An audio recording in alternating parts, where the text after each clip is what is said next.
2, 1.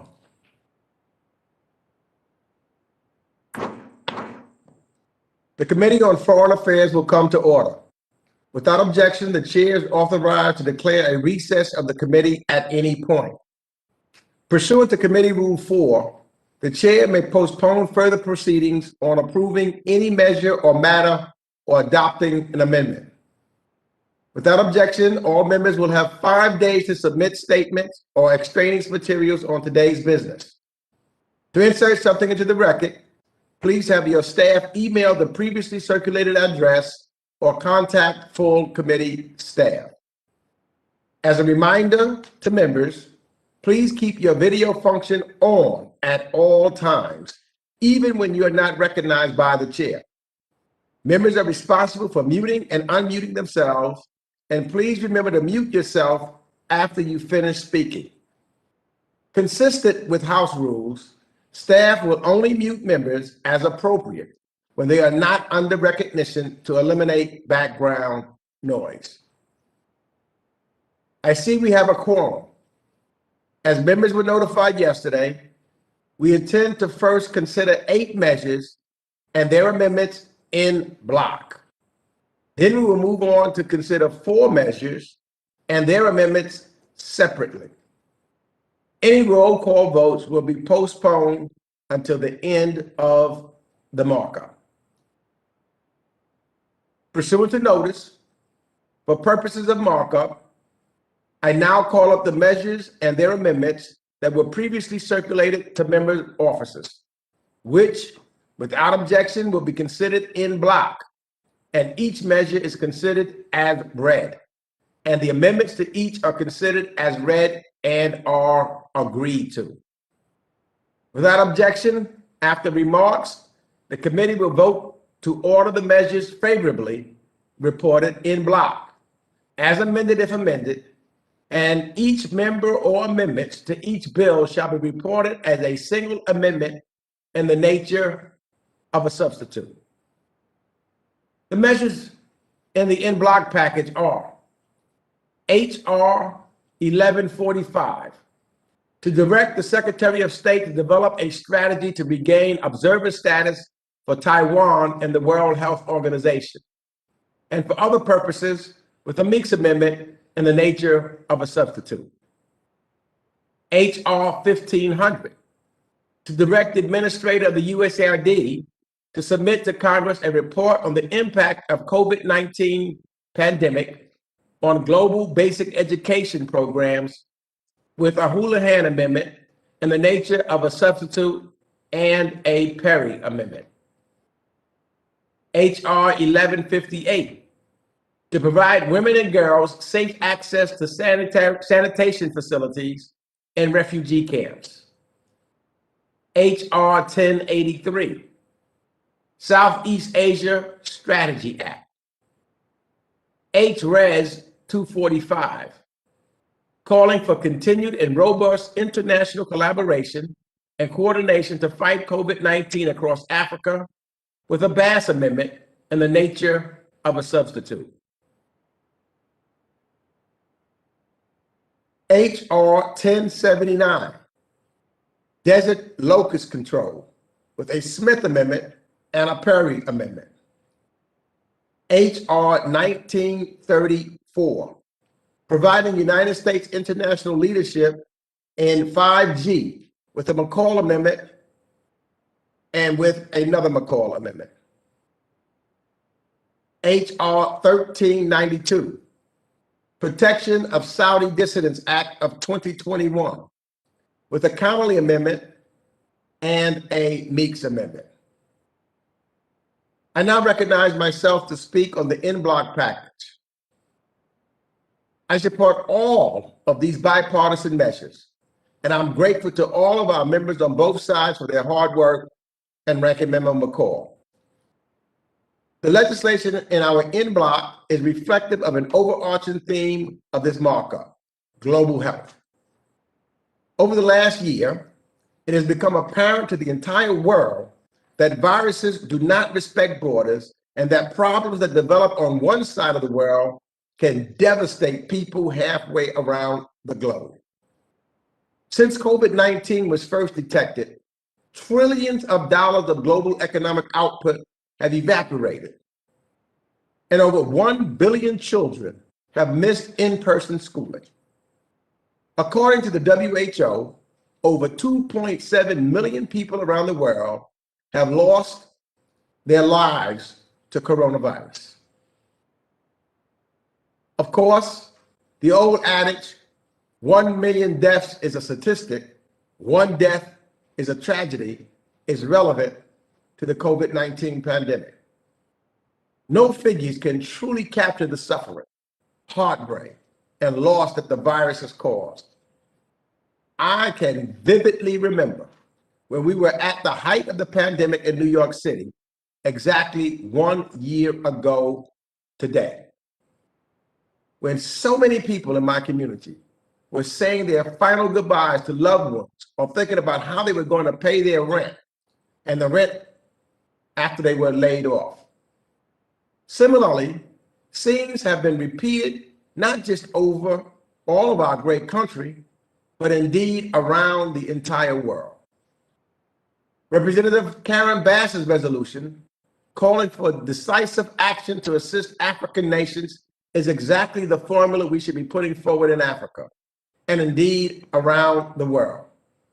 This resolution demands the United States government to support efforts to distribute vaccines to Africa through support of the GAVI Alliance and COVAX facilities, and calls for continued and aggressive efforts to address other unfortunate consequences of the pandemic. I would also like to thank Representative Bass for her work with Representative Smith on their important legislation to address the locust swarms that are exacerbating food insecurity in part of East Africa. Representative Grace Meng also has an instrumental bill that will address one of the most at-risk populations in the entire world, women and girls living in refugee camps. Often, these camps around the world do not provide safe and secure infrastructure to protect the tens of millions of women and girls that reside in them. This bill would work to ensure safe and secure access to sanitation facilities for these women and girls. Representative Houlahan's legislation, H.R. 1500, requires a report on the impact of COVID-19 on USAID basic education programs. As the global humanitarian leader, we must understand the effects of the pandemic on education if we're going to effectively address the consequences. This legislation will provide us the insights we need to fix the problems of today and plan for the problems of tomorrow. I'm also proud to support a trio of bipartisan bills that will bring renewed attention and call for carefully developed strategies to a number of important issues, particularly with a focus in Asia. Representative Kim's bill calls for a State Department strategy to get Taiwan observer status again at the WHO. Ranking Member McCall's legislation addresses 5G networks and the importance of American leadership on global telecoms technology. Representative Wagner, working with Representative Castro, also has an important bill that calling on secretaries of state and commerce to develop a strategy to engage with ASEAN and South Asian nations. And finally, let me mention Representative Connolly's bill, the Protection of Saudi Dissidents Act. Saudi Arabia is a long-standing U.S. partner in a complex region. Nonetheless, for far too long, Saudi Arabia's routine suppression of free expression and political dissidents has gone unaddressed.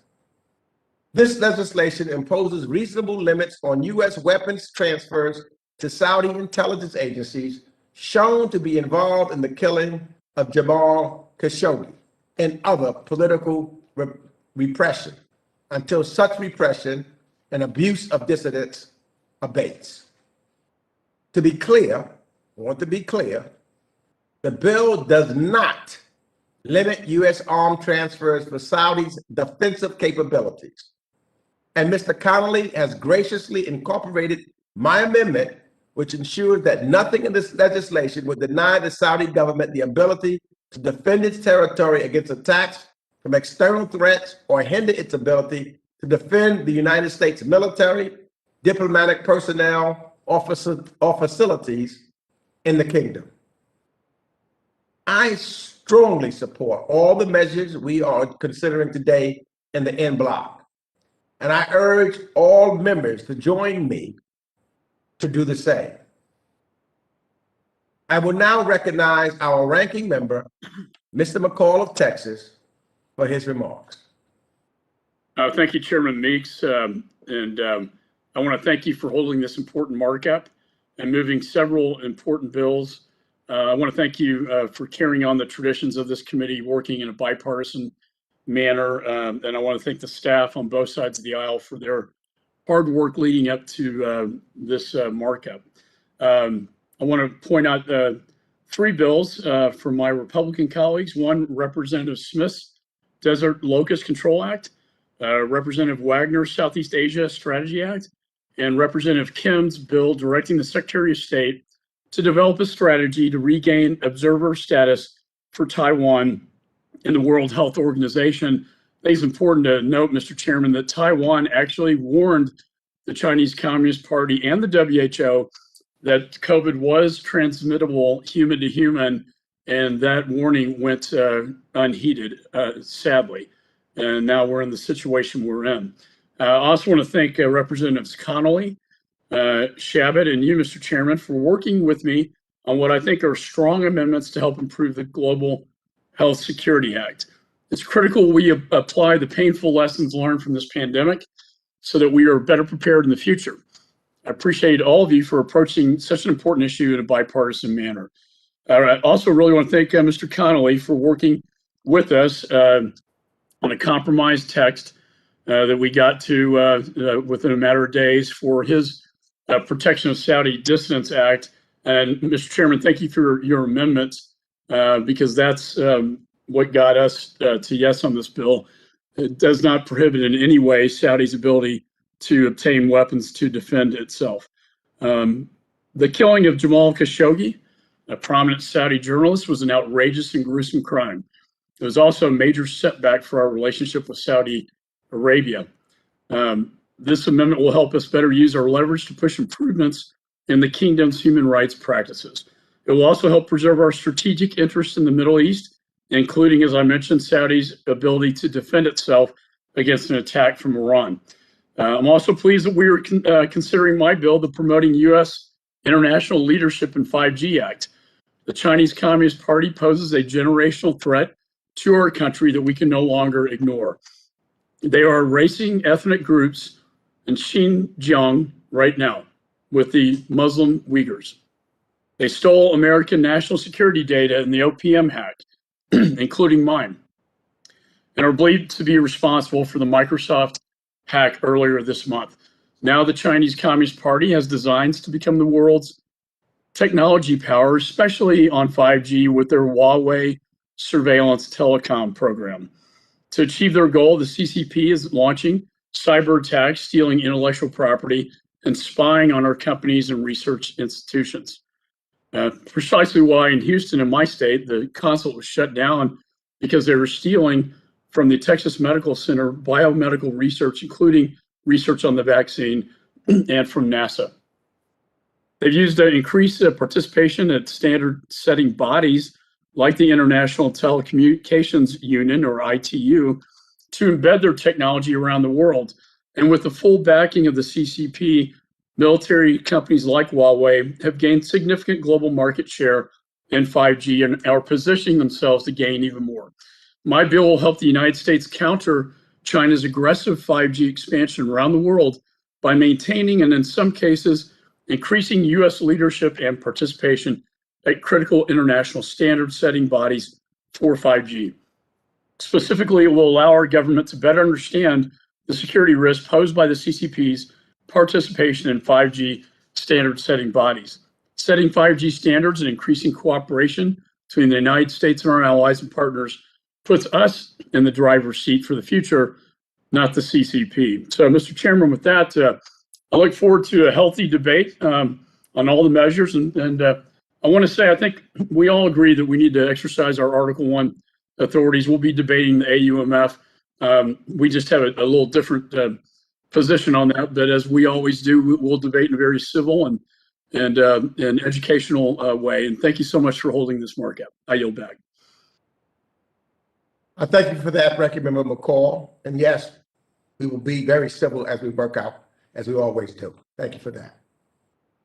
I will now recognize members by committee seniority, alternating between Democrats and Republicans, for the purpose of speaking on the en-bloc package. Please use the raise your hand function on WebEx, and I will recognize members by committee seniority, alternating between Democrats and Republicans. If you miss your turn, please let our staff know, and we will come back to you. Does anyone wish to speak on the en-bloc? Mr. Chairman? Yes, I recognize Representative Brad Sherman of California for 5 minutes. Mr. Chairman, I want to thank you for taking up H.R. 1145 to direct the Secretary of State to develop a strategy to regain observer status for Taiwan. It actually should be full status, but let's start with the observer status for Taiwan at the World Health Organization. I'm glad to join with Representative Young Kim as the lead Democrat on this important bill. Just in the short amount of time that I've been in Congress, Taiwan has spent more than $6 billion providing international medical and humanitarian aid to more than 80 countries. Furthermore, Taiwan has used its public health expertise to respond to this pandemic effectively within its borders, while donating tens of millions of masks and PPE equipment to other nations in need. Due to the Chinese Communist Party, Taiwan was excluded from the WHO in 2017. This is outrageous as it shuts out Taiwan from important WHO information and makes it more difficult for Taiwan to share the information it has on its successful handling of the virus.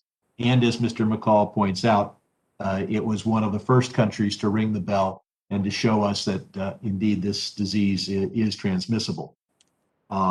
Following Tuesday's important hearings on reclaiming Congress's War Powers Act, it's fitting that we will move on to H.R. 256, which I'm pleased to co-sponsor, to repeal the authorization of the use of military force against Iraq, the 2002 AUMF. I've long supported this and voted for the repeal of this AUMF. The AUMF was there to protect us from Saddam Hussein's what we thought were weapons of mass destruction. It has clearly outlived its usefulness. We also need to make sure that the War Powers Act is fully enforceable against any administration. We had excellent witnesses at our hearing on Tuesday. We need a provision that gives Congress, members of Congress, standing to go to court. And as I've championed since 2011, we had a major floor vote on this in 2011. It's now been part of every appropriations bill. We must use our power of the purse to say no money shall be spent in contravention of the War Powers Act. We need now to make this part of permanent law. I've introduced a bill with 30 co-sponsors, H.R. 2108, that would do just that. And whether it is in that legislative vehicle or in another legislative vehicle, we need to make the War Powers Act enforceable against presidents. Mr. Conley's put forward a good bill, H.R. 1392, Protection of the Saudi Dissidents Act, and others have spoken about how important that is. And Mr. Malinowski has another bill that I believe is important, 1464, the Khashoggi Accountability Act, to mandate visa sanctions on anyone deemed responsible for Khashoggi's killing. And of course, that bill has important waivers in it for diplomatic visas. Finally, I want to thank Chairman Bass for her resolution calling for renewed, decisive, and robust international cooperation on the fight against COVID-19 across Africa. I was just on the phone with Dr. Marks, the director of the FDA's Center for Biologics, about how we're wasting vaccine here in the United States and how we can improve our own program, thus saving vaccine, which can be used not only in the United States, but then around the world, and particularly in Africa. I want to commend Mr. Berra for his bill, Securing America from Epidemics Act. And finally, although it's not in this package, I do have almost a minute left. I want to comment on Mr. Perry's amendment dealing with the Wuhan lab. I'll point out that Congress has already mandated in the omnibus that we get a report. That report is due in just a few days. That report should be on the origins of this virus. If that report is going to be adequate, it will answer a question a lot of us have, and that is, what did this escape from the Wuhan virology laboratory? If that report fails to address that issue, then it will be the time for Congress to go back and mandate that that particular issue be the subject of a serious intelligence community report to Congress. I yield back. Gentleman yields back. Mr. Chairman? Yes. I now recognize Representative Chris Smith of New Jersey, who's the ranking member on the Subcommittee of Africa, Global Health, and Global Human Rights for 5 minutes. Thank you very much, Mr. Chairman. I want to thank you and Ranking Member McCall for including H.R. 1079, the Desert Locust Control Act, in today's markup. H.R. 1079, which I introduced, joined by Africa Subcommittee Chair Karen Bass, will establish an interagency working group to develop a comprehensive strategic plan to control locust outbreaks in the East Africa region and address future outbreaks in order to avert mass-scale food insecurity and potential political destabilization. According to USAID, Mr. Chairman, the desert locust is one of the most destructive migratory pests in the world, rapidly consuming most vegetation in its path, including crops and pasture land, critical to maintaining the food security and livelihoods of populations in East Africa.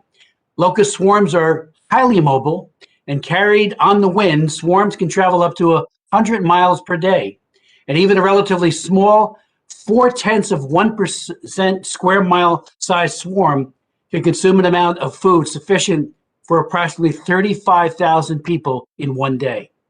The World Bank notes that, and I quote them, a new generation of locusts emerge every 8 weeks. Each generation on average sees a 20-fold increase in the population. The growing swarms spread to new areas, disrupting the food supply, upending livelihoods, and requiring substantial resources to address, close quote. At the end of the year, Mr. Chairman, as you know, some 42 million people in East Africa alone were suffering acute food insecurity. And this does not include the Gulf states such as Yemen or India or Pakistan, which are also highly impacted. Acute food insecurity is defined as the sudden lack of food or the inability or the ability to produce or access minimum requirements of food. The need for the legislation came about with the realization last year that various agencies of the federal government, which shared partial responsibility for addressing the compounding locust food and COVID crises, were not adequately coordinating their efforts and thus not achieving the best possible outcome. This including not only the State Department, the USAID, but also the NSC, the Department of Defense, and Department of Agriculture. It is in large part thanks to the Herculean efforts of our ambassador to the UN food agencies in Rome, Kip Tung, the executive director of the World Food Program, former Governor David Beasley, that awareness of this crisis and steps to mitigate it have been at least a partial success. They prodded countries, all of which were under a COVID lockdown, in the FAO into action, without which we would have had an even greater food security crisis. The crisis persists, Mr. Chairman, and the upsurge in locusts continues.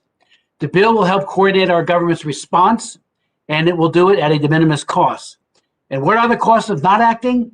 In testimony last week before the Africa Subcommittee, in a hearing chaired by my friend and colleague, Congresswoman Bass, Ambassador Kip Tung noted that to date, some $240 million has been spent to address the crisis.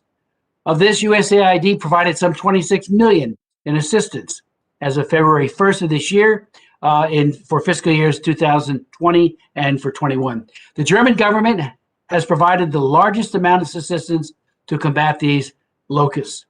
But if this blows up into a full-scale famine, abetted by an ongoing hostilities in Ethiopia, Ambassador Tom estimates that the humanitarian cost will balloon to $3 to $3.5 billion. And that would mean millions of lives potentially lost to a horrific death by starvation and implicate U.S. disaster assistance funding. So again, I'm glad that you're putting this up on the markup today, and I hope my colleagues will co-sponsor and support the bill. I also want to voice my support to my good friend and colleague Karen Bass's resolution 245, calling for a continued and robust international collaboration and coordination to fight COVID-19 across Africa. Mr. Chairman, in 2020, Africa had fewer COVID deaths, about 3.5% of the world's cases, according to the African Centers for Disease Control and Prevention, and fewer deaths than other parts of the world. However, and that is attributable in part to robust containment and a younger population, which were factors. But the emergence of variants that are more transmissible and deadly has now resulted in a fatality rate in 2021 that is above the global average. And finally, I want to thank Congresswoman Young Kim for her bill. I support all the bills today, but I just want to make sure that I point this one out because we need a strategy for Taiwan to gain observer status, at least at the WHO. And I want to again remind my colleagues, I know we all know this, that Taiwan has been a model citizen in how it engages the world with regards to health crises, and its exclusion from the WHO at the best of the Chinese Communist Party. It's a scandal. I thank you, Mr. Chairman, and I ask unanimous consent to revise and add some additional remarks. Thank you. Thank you. I now recognize Representative Albio H.Res of New Jersey, who's the chair of the subcommittee on the Western Hemisphere, Civilian Security, Migration, and International Economic Policy for 5 minutes. Thank you, Mr. Chairman. And I want to say from the beginning that I support all these bills, but I want to speak briefly about H.R. 1145. Important legislation to help Taiwan regain its status as an observer in the World Health Organization. Taiwan has long been a leader in global health, as shown most recently throughout the ongoing pandemic. Not only did Taiwan manage the pandemic at home, it worked to share equipment and expertise with other nations, including the United States. I am particularly grateful for Taiwan's strong friendship. In the early days of this crisis, when my home state of New Jersey was extremely hard hit and personal protective equipment was scarce, Taiwan was sending regular shipment of masks to the United States. By regaining observer status in the WHO, Taiwan has helped other nations who are struggling with this pandemic. It is in the best global interest to have Taiwan regain observer status in the World Health Organization so that other nations can learn from Taiwan's success in battling COVID-19 and can be kept up to date on this international health emergency. As a co-chair of the Congressional Taiwan Caucus, I am proud to co-sponsor H.R. 1145. I would like to thank my colleagues, Representative Young Kim and Brad Sherman, for introducing this important legislation, and I urge my colleagues to support it. Thank you, Mr. Chairman. The gentleman yields back. I now recognize Representative Steve Shabbat of Ohio, who's the ranking member of the Subcommittee on Asia, the Pacific, Central Asia, and Nonproliferation for 5 minutes. Thank you, Mr. Chairman. I want to voice my strong support first for H.R. 391, the Global Health Security Act, bipartisan legislation that my good friend Jerry Connolly and I first introduced in 2018 to strengthen U.S. and global preparedness for and capacity to respond to pandemics like COVID-19. And I want to thank Chairman Meeks and Ranking Member McCall for working with us to improve this Congress's version of the legislation as it heads towards enactment. After a year of lockdowns and masks and social distancing, working from home, school closures, and worst of all, a mounting death toll, both here at home and around the world, COVID-19 has taught us, like nothing else has, the true cost of a pandemic. COVID-19 has also shown just how vulnerable the U.S. is to a disease outbreak on the other side of the world. As we all know now, diseases do not respect borders, and a corrupt and non-transparent health system in another country, in this case China, can cause millions of deaths here in America. China's politically motivated censorship of coronavirus information early on caused the world untold suffering. But a disease like COVID-19 could start anywhere. It could start in the Middle East, in South America, Africa, or even here.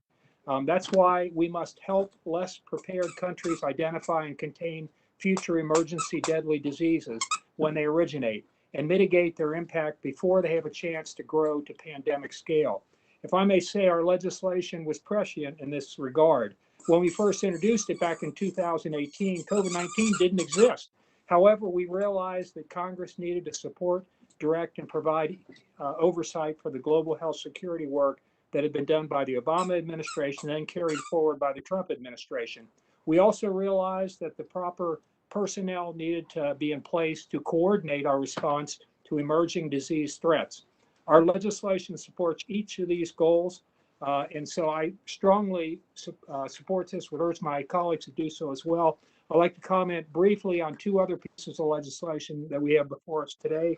The first one I'd like to mention as a founder and a current co-chair of the Congressional Taiwan Caucus, as a couple of the members have already mentioned, also as a ranking member of the Asian Pacific Subcommittee, I'd like to voice my support for H.R. 1145. I'm an original co-sponsor of this legislation, which was introduced by a vice ranking member and one of our new, and I think one of our best committee members will be for sure, Young Kim, as well as Congressman Brad Sherman, who's pretty good too, to strengthen the State Department's efforts to get Taiwan included by the World Health Organization. And I've long supported Taiwan's participation in international organizations. The 23 million people of Taiwan deserve to have their voices heard. So I strongly support this, would urge my colleagues to support this as well. And then finally, I'd like to mention briefly H.R. 1500, the Global Learning Loss Assessment Act, which was introduced by Ms. Houlahan and Mr. Fitzpatrick. In 2017, I introduced the Girls Access to Education Act, along with my Democratic colleague, Congresswoman Robin Kelly, here in the House, and then Senator Rubio introduced it over in the Senate. This legislation, which ultimately did become law, prioritized education in our humanitarian assistance to displaced individuals. Unfortunately, COVID-19 has set that work back significantly. The pandemic has taken a serious toll on education as countries around the globe have closed down their school systems.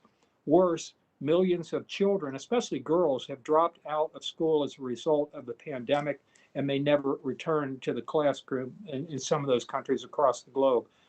H.R. 1500 is a critical step in understanding this problem and getting a grasp of who is being impacted and how, so that we can craft an effective response as the pandemic comes to an end. So thank you, Mr. Chairman, for holding this markup. And I want to thank Mr. McCall, our ranking member on this as well. It's good to see us working in a bipartisan manner, and yield back.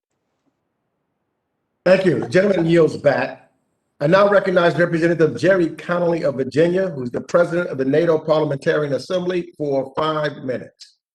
Thank you, Mr. Chairman, and thank you so much for holding this markup. It's great to see the committee actively moving on its legislation under your leadership, and that of Mr. McCall.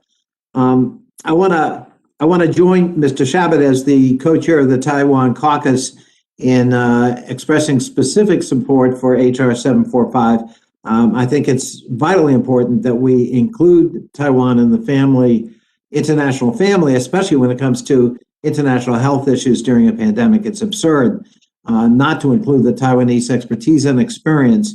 And I congratulate both Brad Sherman and Young Kim for bringing that bill before us, and I'm pleased to support it.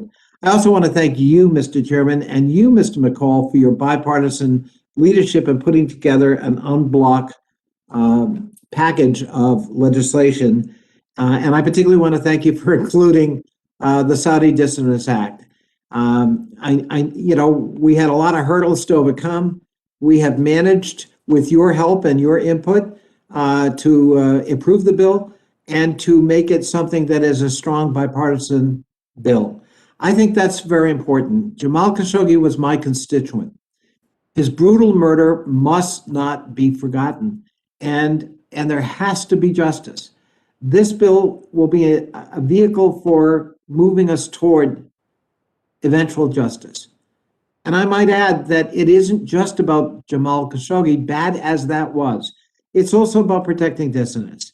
I've met, this bill grew out of a series of meetings I had with Saudi dissidents and Saudi American families who have folks back home who are being imprisoned and detained simply because they have a different political point of view, and not a radical one, just one like Jamal Khashoggi's, to try to improve things in the kingdom. And there is no tolerance for that dissent. And people are being killed, they're being detained, they're being tortured, they're being brutalized.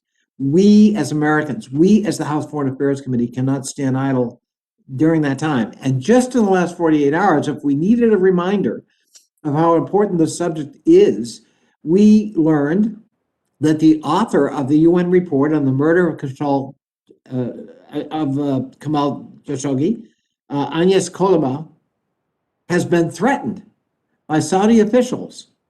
Her safety has been threatened if she continues to persist in her findings. That is impunity of the highest order of magnitude, and that, I think, underscores why we cannot be silent, why we must take this measure today. And I'm very proud of the fact we're, I hope, going to do this in a very broad bipartisan way, in a measured but assertive way. And finally, Mr. Chairman, all of the bills are worthy, and I'm certainly going to have my support in the unblocked package. But I want to also thank you and Mr. McCall for your support, and Mr. Shabbat for his support. He's been unwavering for 3 years. And, you know, we look back on it and maybe we anticipated something in terms of the need for early monitoring of global health developments that could lead to pandemics. Well, it happened. And on a bipartisan basis, we've never picked one administration over another. We believe that we've got to restore that capacity by code, by law, whoever's the president. And Mr. Shabbat has been a wonderful Republican partner in that effort. And it hasn't always been easy. It's passed the House, I believe, 4 times. And we hope it will come out of our committee today on a big bipartisan vote. And again, I want to thank Mr. McCall and you, Mr. Chairman, for thoughtful additions to this bill that make it stronger. And I would hope that the committee, upon reflection, will maybe not yield to the temptation to burden it down with other issues that could make this very difficult to pass. It's passed 4 times. It's passed the test in the House. I believe we're very close to getting support in the Senate that would allow it to become law. And let's try to do that during the middle of a pandemic on a bipartisan basis. But again, I thank you and Mr. McCall for making that work. I yield back. The gentleman yields back. I now recognize Representative Joe Wilson of South Carolina, who's the ranking member of the Subcommittee on the Middle East, North Africa, and Global Counterterrorism, for 5 minutes. Thank you, Chairman Gregory Meeks and Ranking Member Michael McCall, for bringing these bipartisan measures before us today. I support each of the 8 bills. I am grateful for the wisdom and the initiative by our new colleague, Representative Young Kim, with H.R. 1145. Taiwan has contributed tremendously to global health, but has not participated in the World Health Assembly as an observer country since 2017. Following the election of President Tsai Ing-wen, efforts to curtail Taiwan's increasing international participation has been persistent. International challenges, such as the ongoing pandemic, require international cooperation. I'm deeply concerned by the amount of undue influence Beijing wields over international organizations, especially given their repeated concealment of information during the pandemic. I'm grateful for Taiwan's voluntary generosity during the pandemic. At the height of the supply chain strain, Taiwan generously donated 100,000 items of PPE to the citizens of South Carolina for frontline workers, which my office helped to facilitate. Congratulations to Representative Young Kim, Congressman Brad Sherman, Congressman Albio Osiris, Congressman Steve Shabbat, and Congressman Jerry Connolly for their work on this measure. It is so meaningful to me to see the bipartisan support for the courageous people of Taiwan. I yield back. The gentleman yields back. I now recognize Representative Ted Deutsch of Florida, who's the chair of the Subcommittee on the Middle East, North Africa, and Global Counterterrorism for 5 minutes. Thank you very much, Mr. Chairman, for your continued leadership and ensuring that we accomplish meaningful work while also asserting our authorities. Thanks to Ranking Member McCall for continuing to work in good faith and in the spirit of bipartisanship. I'm proud to support the measures before us today, the en bloc. I also would like to comment briefly on some of the other bills in today's agenda. I want to thank my friends, Mr. Connolly, Mr. Shabbat, for their leadership on the Global Health Security Act, which I am proud to co-sponsor.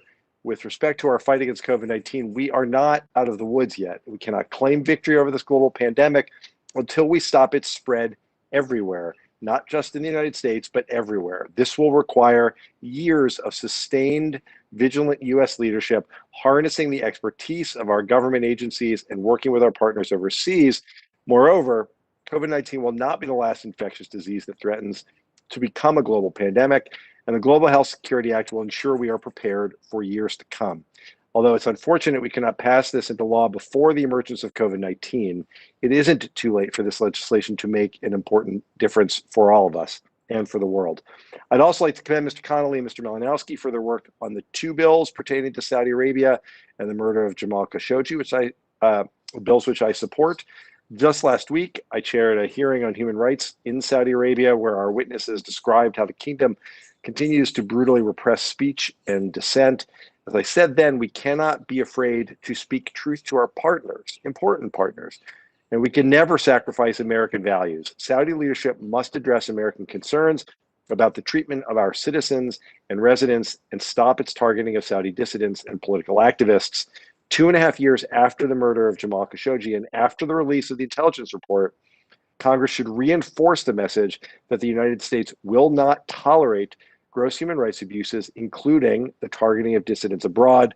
I believe this is part of the challenging but necessary recalibration of U.S.-Saudi relations that the Biden administration has spoken of. So I'm hopeful that we once again have a partner in the executive branch as we pursue this goal. Finally, I want to address H.R. 256, which repeals the 2002 AUMF. Frankly, it is long past time for Congress to take up meaningful debate and action on war powers authorities, and this bill is an important first step. Congress, America, and the world have changed significantly since 2002. And as we heard repeatedly at Tuesday's hearing, the 2002 AUMF is now completely unnecessary for addressing any of the security challenges that we face today.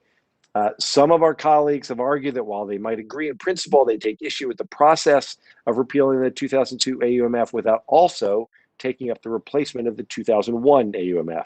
I absolutely agree that we should work urgently, along with the Biden administration, to reconsider and modernize the 2001 AUMF, but there is no reason that needs to happen simultaneously with repealing the 2002 AUMF. We need to get it right.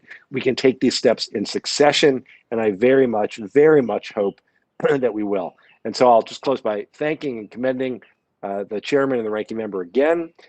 Thanks for elevating these important issues. Thanks for ensuring this committee plays an active role in discussions and actions over war powers, and I yield back. The gentleman yields back. I now recognize Representative Ann Wagner of Missouri, who is the vice ranking member of the full committee, for 5 minutes. I thank you, Chairman Meeks, and I'd also like to thank Ranking Member McCall for including my bill, H.R. 1083, the Southeast Asia Strategy Act, in today's en banc markup. I'd also like to thank Congressman Castro, with whom I founded the ASEAN Caucus, for working with me on this legislation and for his great support of U.S.-ASEAN relations. Member states of the Association of Southeast Asian Nations, or ASEAN, are vital to the prosperity of the U.S. economy, generating hundreds of thousands of American jobs.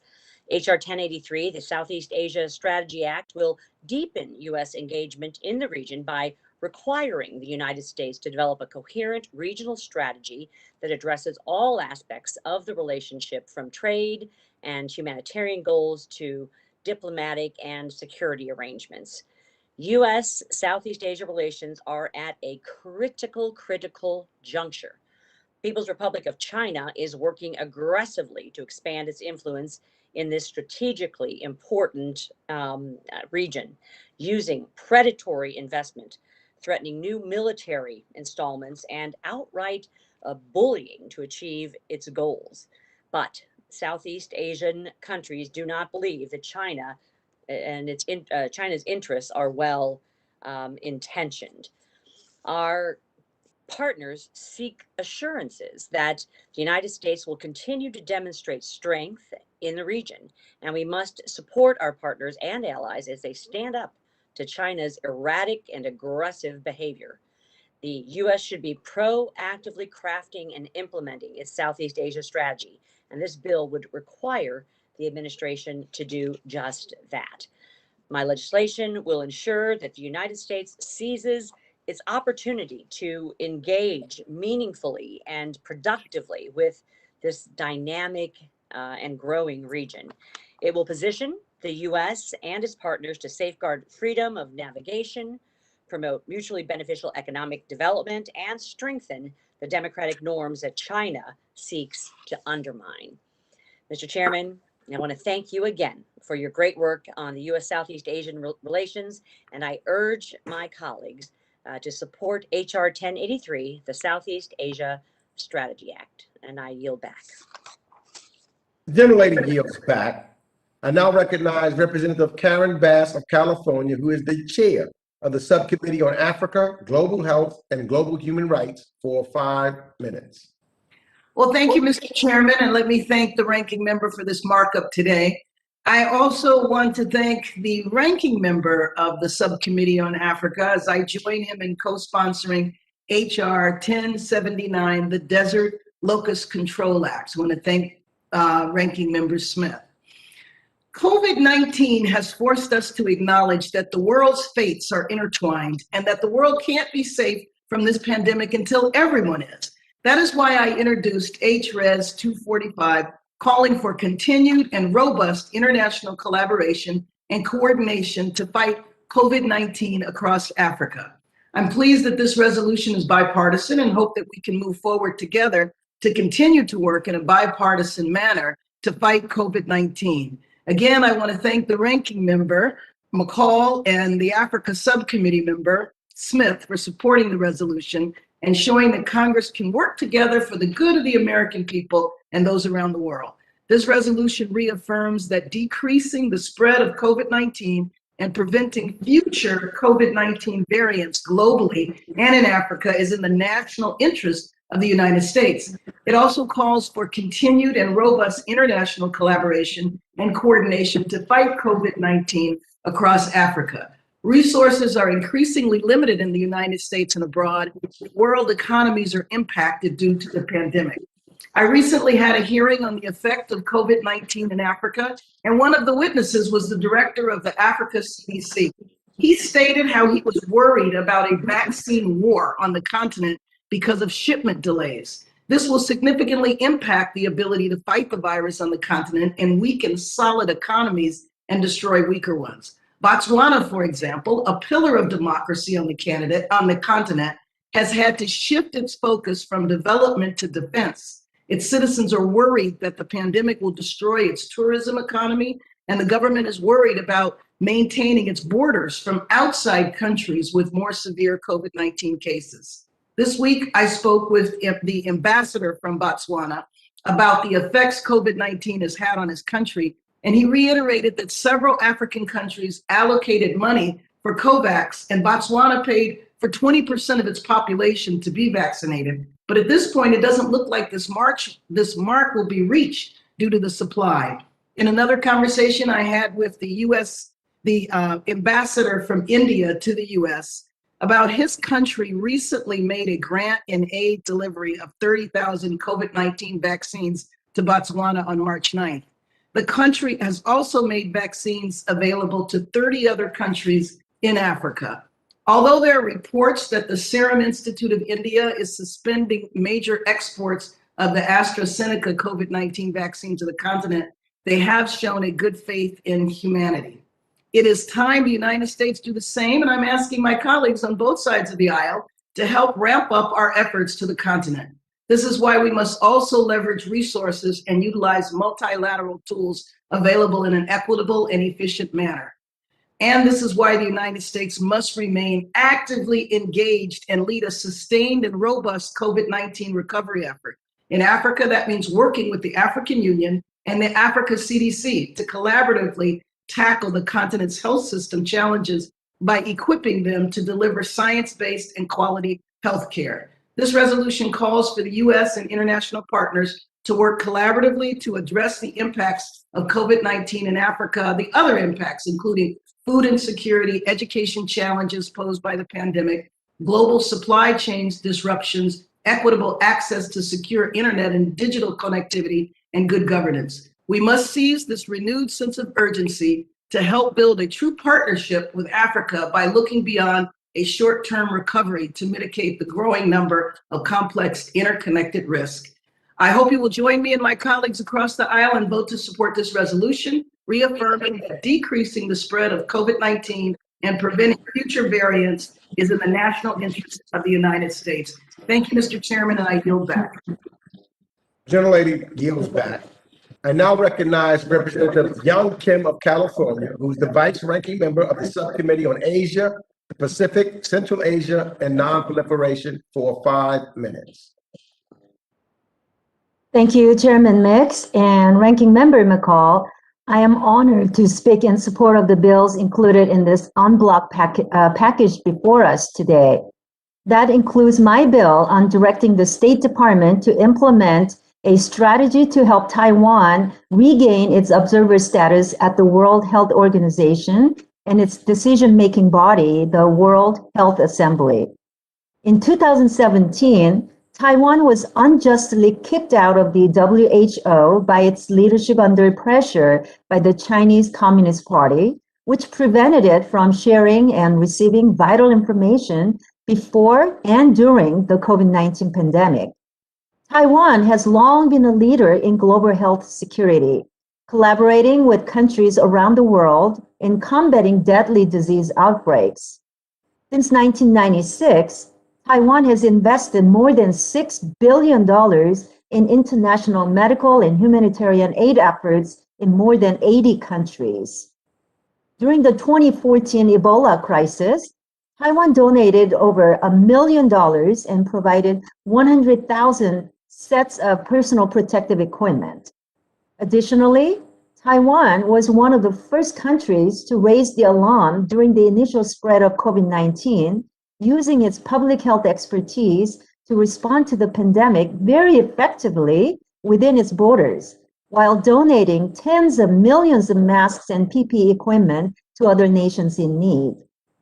Taiwan's actions have proven that not only do they deserve a seat at the table, but having Taiwan as an observer at the WHO also brings tangible, healthy security benefits to the United States and the rest of the world.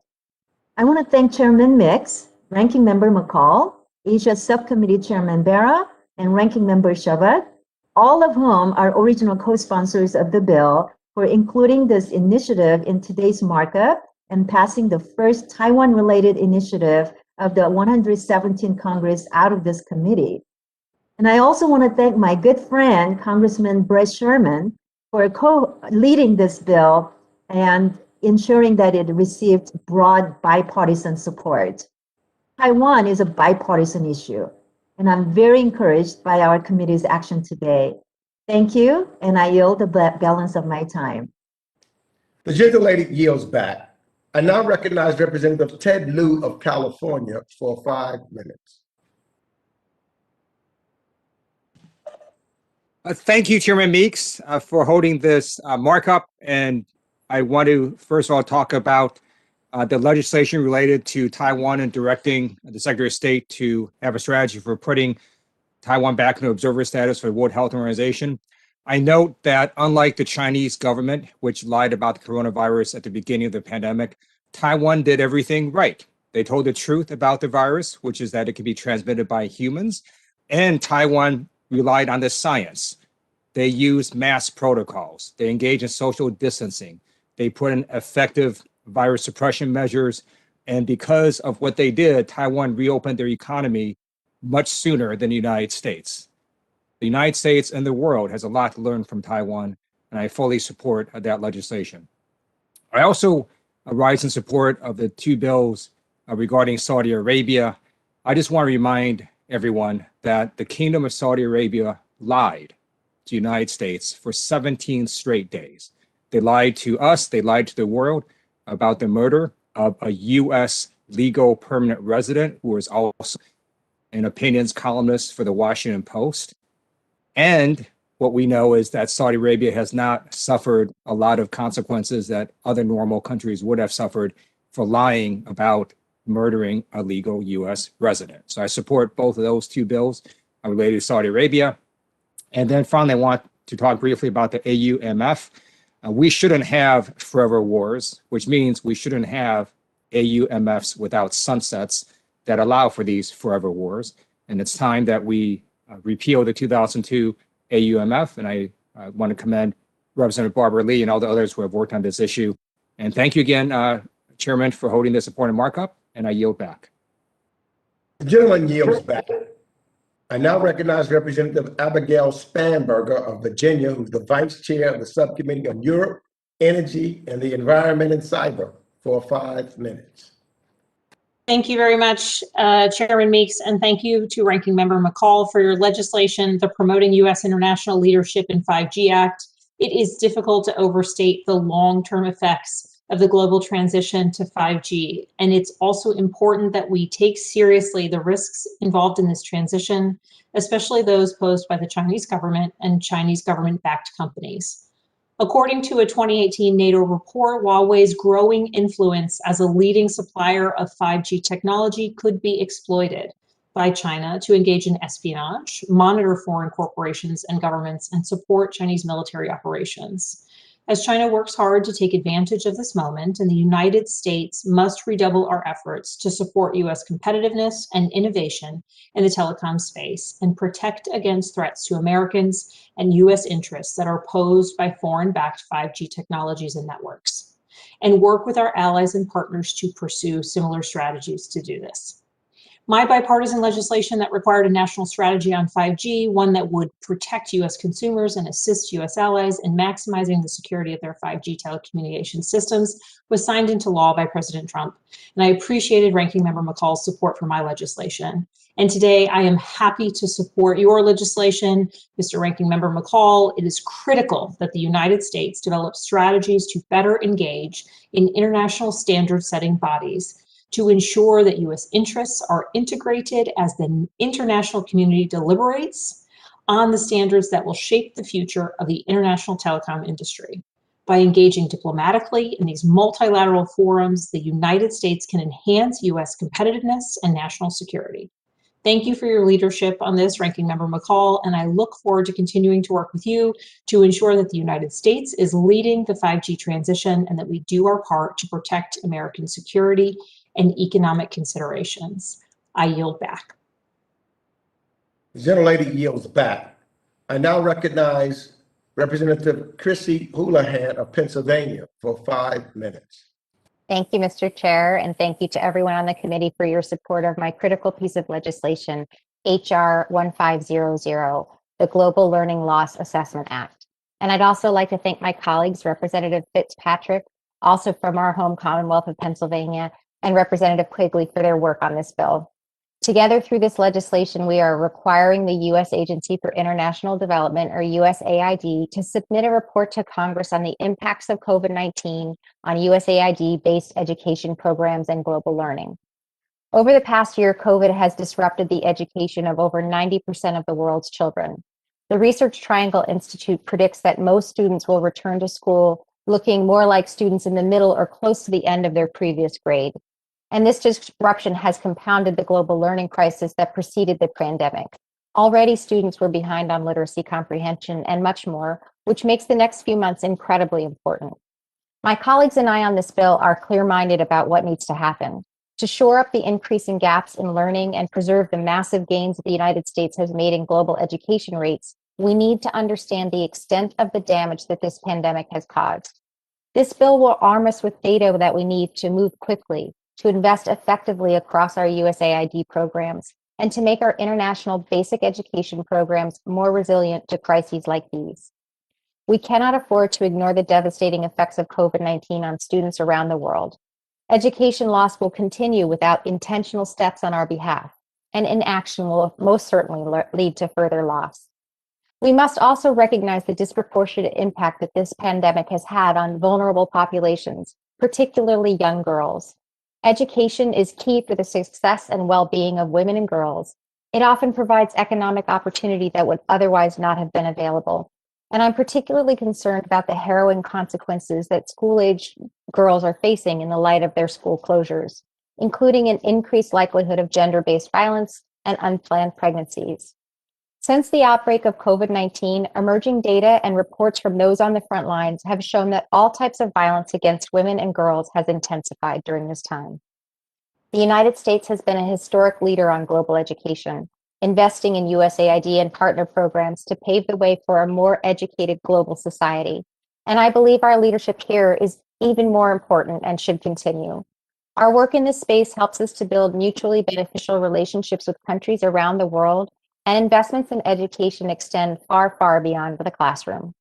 Educating children helps lead to more prosperous and economically stable societies that are less likely to be gripped by conflict and extremism. We have the opportunity to empower young people across the globe, and I believe our Global Learning Loss Assessment Act is a necessary step in seizing on that opportunity. With that, thank you, and I yield back, Mr. Chair. The gentlelady yields back her time. Does anyone else wish to speak on the en bloc? Hearing no further requests for recognition, the committee will proceed to consider the notice of items en bloc. Pursuant to the previous order, the question occurs on the measures of en bloc as amended, if amended. We're going to take a vote by voice. All members, please unmute your microphones. All those in favor say aye. Aye. Aye. Aye.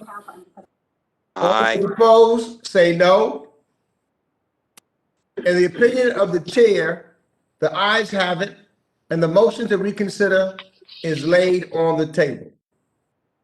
The measures considered en bloc are agreed to, and the motion to reconsider is laid on the table, and pursuant to the previous order of the committee, each measure is offered favorably reported as amended if amended, and each amendment or amendments to each bill shall be reported as a single amendment in the nature of a substitute.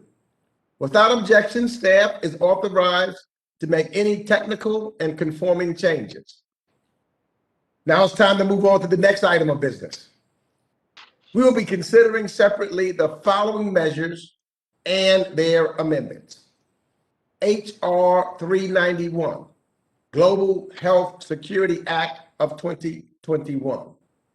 H.R. 2118, Securing America from Epidemics Act. H.R. 1464, the Khashoggi Accountability Act. And H.R. 256, to repeal the authorization for use of military force against Iraq resolution of 2002. Now we will move on to consider H.R. 391, the Global Health Security Act of 2021. Pursuant to notice, for purposes of markup, I now call up H.R. 391. The clerk will report the bill. H.R. 391, a bill to authorize a comprehensive strategic approach for United States foreign assistance to developing countries to strengthen global health security and for other purposes. Be it enacted. Without objection, the first reading of the bill is dispensed with. Without objection, the bill shall be considered as read and open to amendment at any point.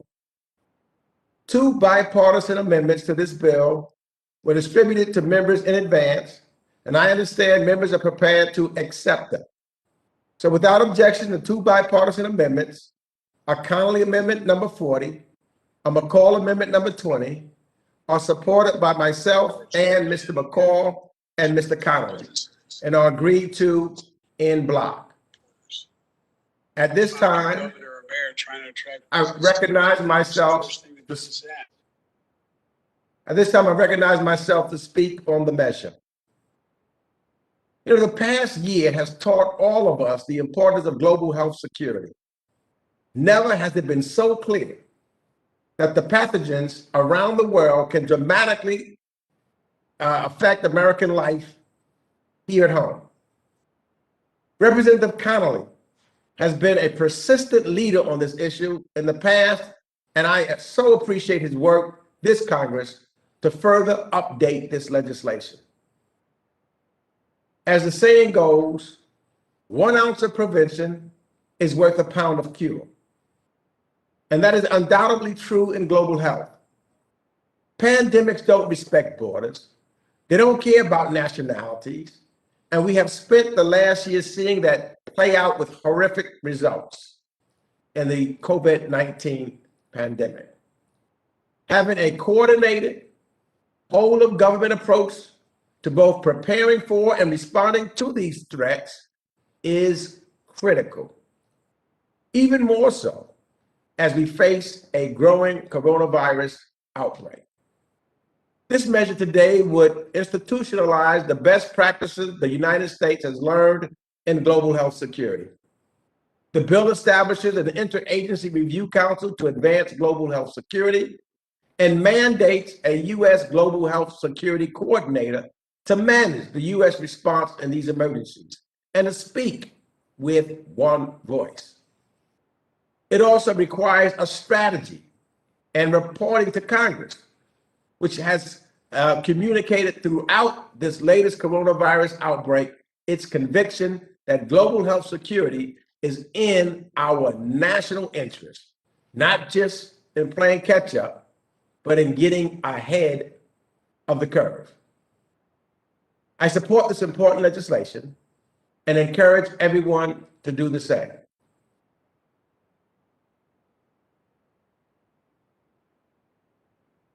I realize that members wish to speak on the bill and that some members have amendments to offer. Please use the raise your hand function on WebEx, and I will recognize members by committee seniority, alternating between Democrats and Republicans for the purpose of speaking on the bill first. If you miss your turn, please let our staff know. We will circle back to you. Then we will move on to amendments. I now recognize Representative Steve Shabbat of Ohio, who's the ranking member of the Subcommittee on Asia, the Pacific, Central Asia, and Non-Proliferation for 5 minutes. Thank you, Mr. Chairman. Thank you for yielding. I'm not going to take the full 5 minutes because I spoke on this at the beginning, but I want to again commend Mr. Connolly for his leadership on this. We've been working on this now for 3 years. And as I mentioned before, this really was prescient because we'd never heard of COVID-19 when we put this legislation together and introduced it. We were concerned that we were vulnerable and the rest of the world was vulnerable to something like this. And so we thought that we ought to be prepared for it here. And that most importantly, we ought to be working with other countries across the globe who may not be as prepared as we are. And it turned out that Mr. Connolly and I were right. And obviously this has been devastating to so many people. The worst, of course, is losing over 500,000 lives, but it's devastated small businesses. It's devastated, families and you name it. So it's been a terrible pandemic, and this will prepare us for the next one. And so I just, again, want to commend him and all the other members who have worked with us to get this to this point. I'm hoping that we can actually pass this into legislation if we can get the Senate to act on it. So I want to thank all the members for working on this with us, and I yield back. The gentleman yields back. I now recognize Representative Jerry Connolly of Virginia, the President of the NATO Parliamentary Assembly, for 5 minutes. Thank you, Mr. Chairman, and thank you, Mr. McCall, and thank you to my dear friend and partner in this enterprise, Mr. Shavit of Ohio. This is an important bill. Tragically, we didn't know how pressing or desperately needed this was when we first introduced it in December of 2018. The global COVID-19 pandemic underscored not only the need for a robust federal response to such a crisis, but also the importance of investing in global health security and pandemic preparedness around the world, because diseases do not respect borders. I welcome the fact that the House Foreign Affairs Committee has coalesced around a bipartisan solution that addresses deficiencies in the current pandemic response effort, as well as demonstrating a commitment to a comprehensive and sustainable approach to global health security going forward. We must rise to this occasion. We are in a pandemic that has cost over 1 million lives worldwide, but 600,000 lives here in our home country. And tens of millions of Americans have suffered from COVID infection, many still with lingering, prolonged symptoms. This bill would establish a Global Health Security Agenda Interagency Review Council, overseen by the National Security Advisor, and whose membership would include the heads of agencies relevant to carrying out global health security agenda. It would establish a U.S. coordinator for global health security, responsible for coordinating the interagency response to a global health security emergency.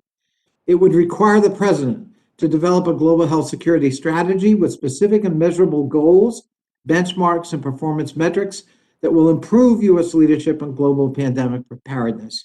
And it would establish, finally, an international fund for global health security and pandemic preparedness. I want to again thank you, Chairman Meeks and Ranking Member McCall, for working with Mr. Shavit and me to strengthen this legislation. I also want to thank our respective committee staffs and our personal staffs for their commitment to this enterprise. I really believe the result of our collaboration is a better bill that will have an even greater impact on our ability to emerge from this pandemic with a plan, with infrastructure and resources in place to prevent another catastrophic global health crisis. Improvements to the bill include elevating the participants of the Interagency Council in a manner commensurate with the scope of the work that council will need to carry out in the aftermath of the pandemic, strengthening the scope of the global health security strategy with lessons learned from COVID-19, and the addition of a multilateral fund. These improvements happen to be consistent with the Biden administration's national security memorandum on the global United States leadership to strengthen the international COVID-19 response and to advance global health security and biological preparedness. Our statutory framework is careful not to be overly prescriptive and to prejudge the outcome of the current response framework offered by the administration. To that end, I want to thank Ranking Member McCall for his willingness to be flexible on our vision for the U.S. coordinator's role. Our approach does not mandate how or where the position should reside ultimately, and we think that approach gives us an opportunity to continue to have a dialogue on this point and pursue a coordinated model that's informed by the best practices and lessons learned from this pandemic. Republican and Democratic presidents alike have recognized the critical importance of global health security. President Obama's role in launching the global health security agenda to President Trump's national security strategy and national biodefense strategy. Whether it's the current COVID-19 pandemic or the next crisis, it's clear these threats are ongoing and increasing. Saving lives from the next global pandemic starts with investing in preparedness before it strikes. And we've seen time and again, diseases don't respect borders, and global health crises have immense security, economic, and humanitarian consequences. Our Global Health Security Act recognizes the critical role of U.S. leadership in international health security, enshrines U.S. global health security policy in statute, and ensures that there is a permanent designated official responsible for coordinating these efforts and accountable for response outcomes. I'm proud that our Global Health Security Act has passed the House 4 times, and I think we're even better positioned now to pursue this effort and get it into law. In closing, I want to thank all of my colleagues, Steve Shabbat, Rick Larson, Brian Fitzpatrick, Amit Barra, Ann Wagner, for serving as original co-sponsors of this bipartisan bill. And again, I can't thank the chairman and ranking member enough for their involvement and their active support. I yield back. The gentleman's times have expired. Seeing no further requests to speak, let's move on to amendments. For what purpose does the representative from Ohio, Mr. Shabbat, seek recognition? Thank you, Mr. Chairman. I have an amendment at the desk. The clerk shall distribute the amendment to your staff virtually. Thank you. I'm pausing briefly to give all members enough time to review and amend the amendment. Has everyone received a copy of the amendment? The clerk will please report the amendment. Cabinet Amendment Number 12. Strike Section 7 and insert the following. Section 7, Strategy and Report. Without objection, further reading of the amendment will be dispensed with. The representative from Ohio, Mr. Shabbat, is recognized for 5 minutes in support of amendment number 12. Thank you, Mr. Chairman. I won't need to take that much time. Throughout my time in Congress, I've always sought to ensure that taxpayer money is spent effectively.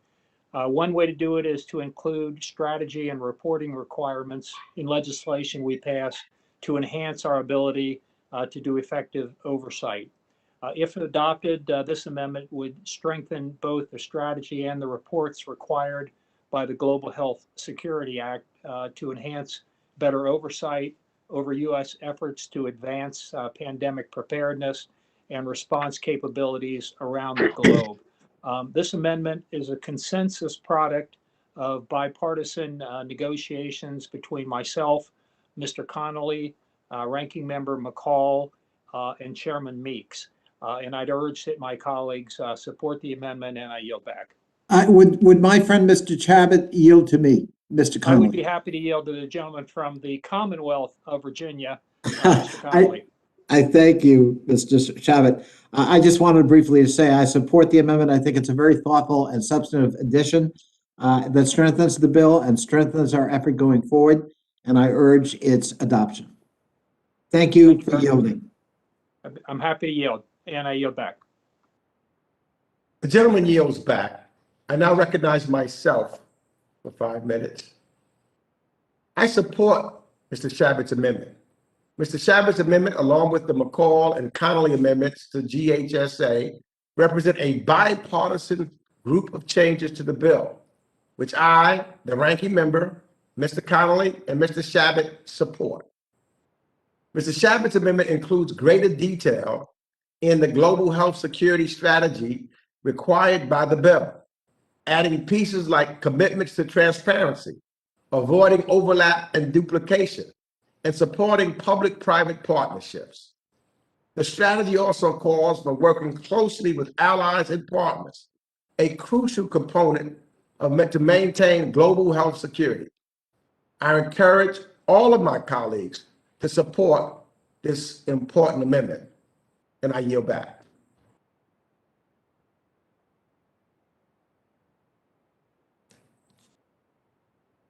Is there any further debate on the Shabbat Amendment number 12?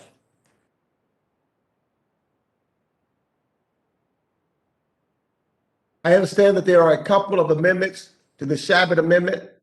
For what purpose does the representative from Pennsylvania, Mr. Perry, seek recognition? Thank you, Mr. Chairman. I have what I think is a friendly amendment at the desk. The clerk shall distribute the amendment to your staff virtually. Let's pause briefly to give members enough time to review the amendment.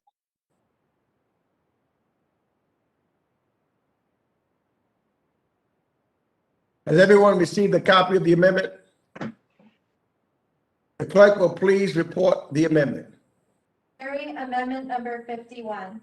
At the end of section 7C, add the following. Number 3. Without objection, further reading of the amendment will be dispensed with. A point of order is reserved. The representative from Pennsylvania, Mr. Perry, is recognized for 5 minutes in support of the amendment. Well, thank you, Mr. Chairman. This is the first of 3 I have on this the piece of legislation. I certainly thank the gentlemen and ladies on both sides of the aisle that have worked diligently for years to bring this to fruition. I just want to bring it up to date, especially based on what has happened in the last year and some odd months. A discussion on this legislation cannot go without mentioning the lack of global health security as a result of the action of the Chinese Communist Party. Now, this amendment does not ask for anything except accountability. We simply must acknowledge that the main reason we're discussing global health security today is because of China.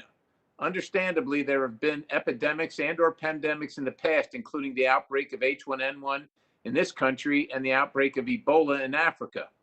However, the fact that the CCP controls or has outsized influence in so many international institutions is a very real threat to the success of any interagency or multilateral effort to combat the spread of diseases around the world. Now, this amendment would address serious concerns that have been raised in numerous outlets regarding gain-of-function research being conducted at the Wuhan Institute of Virology.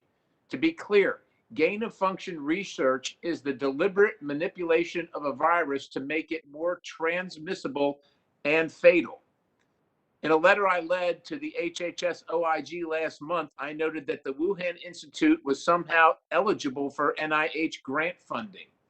This is entirely unacceptable. And a few hours after my colleagues and I delivered that letter to the OIG's office, the Biden administration pledged to not provide funds to the Wuhan Institute. Thank goodness, because I was pretty sure they were prepared to continue to fund the Institute again. This is a good start, but we need to continue to hold China accountable. We know that the NIH has previously provided funds to the Wuhan Institute, and we know that the NIH grantees, including the EcoHealth Alliance, have provided funds to the Wuhan Institute as well. Aside from preventing funds from going to the WIV or any institution in the People's Republic of China engaging in gain-of-function research, we need to assess the extent and scope of such research in preparing for future virus outbreaks, and we need to be fully in the know, which leads to my last point. China has been far from a helpful partner during this pandemic. We know for a fact that they lied to us and made the virus far more impactful than it had to be. The second part of this amendment includes a strategy for ensuring maximum readiness against future pandemics in light of the PRC's historic refusal to cooperate on issues of global health security. Put plainly, they're not going to want to cooperate with us, so we need to begin to assess how we might otherwise avoid putting ourselves in a position that doesn't again leave millions of Americans out of jobs and hundreds of thousands of American families without a loved one today. This amendment is less about how we can work with China. They've shown time and time again they have very little interest in working with us on issues of global health security, but it is more about how we can best monitor China's roguish behavior.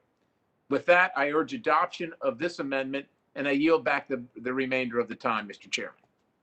Gentleman yields back, but I want the gentleman to know that we called up the Perry Amendment number 51.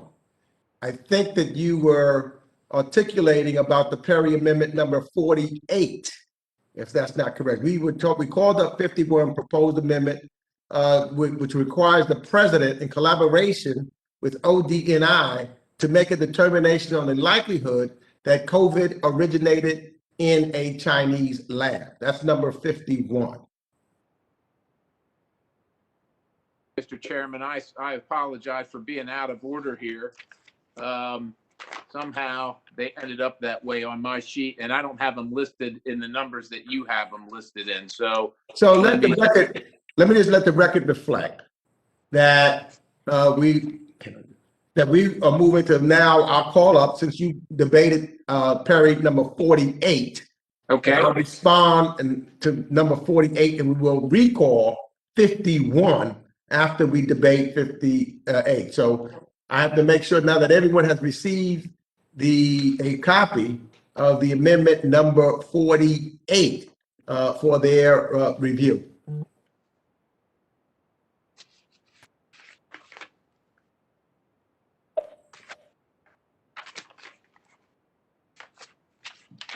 Okay. Has everybody received 48? Seeing that everyone has Perry Amendment number 48, I now recognize myself for 5. Oh no, let me let the clerk read 48. Perry Amendment number 48. At the end of section C, add the following. Determination. The report required under paragraph 1 shall include A determination of the President acting through the United States Coordinator for Global Health Security, which may be sufficient. Without objection, further reading of the amendment will be dispensed with. And now, since I had yielded such time to Mr. Perry, I will now recognize myself for 5 minutes. Gain of function research is an ongoing issue, including in the United States, and should be looked at globally, not just in a single country. The strategy required under Section 7 already seeks to prevent, detect, and respond to future outbreaks. Additionally, the current strategy in the bill includes prioritizing working with countries who have demonstrated commitments to transparency and the international health regulations, language that was included at the request of the minority. We need to remain vigilant regarding China when it comes to public health, but the next pandemic could start anywhere in the world. An effective strategy must be holistic and global in nature, and thereby I oppose this amendment and yield back the balance of my time.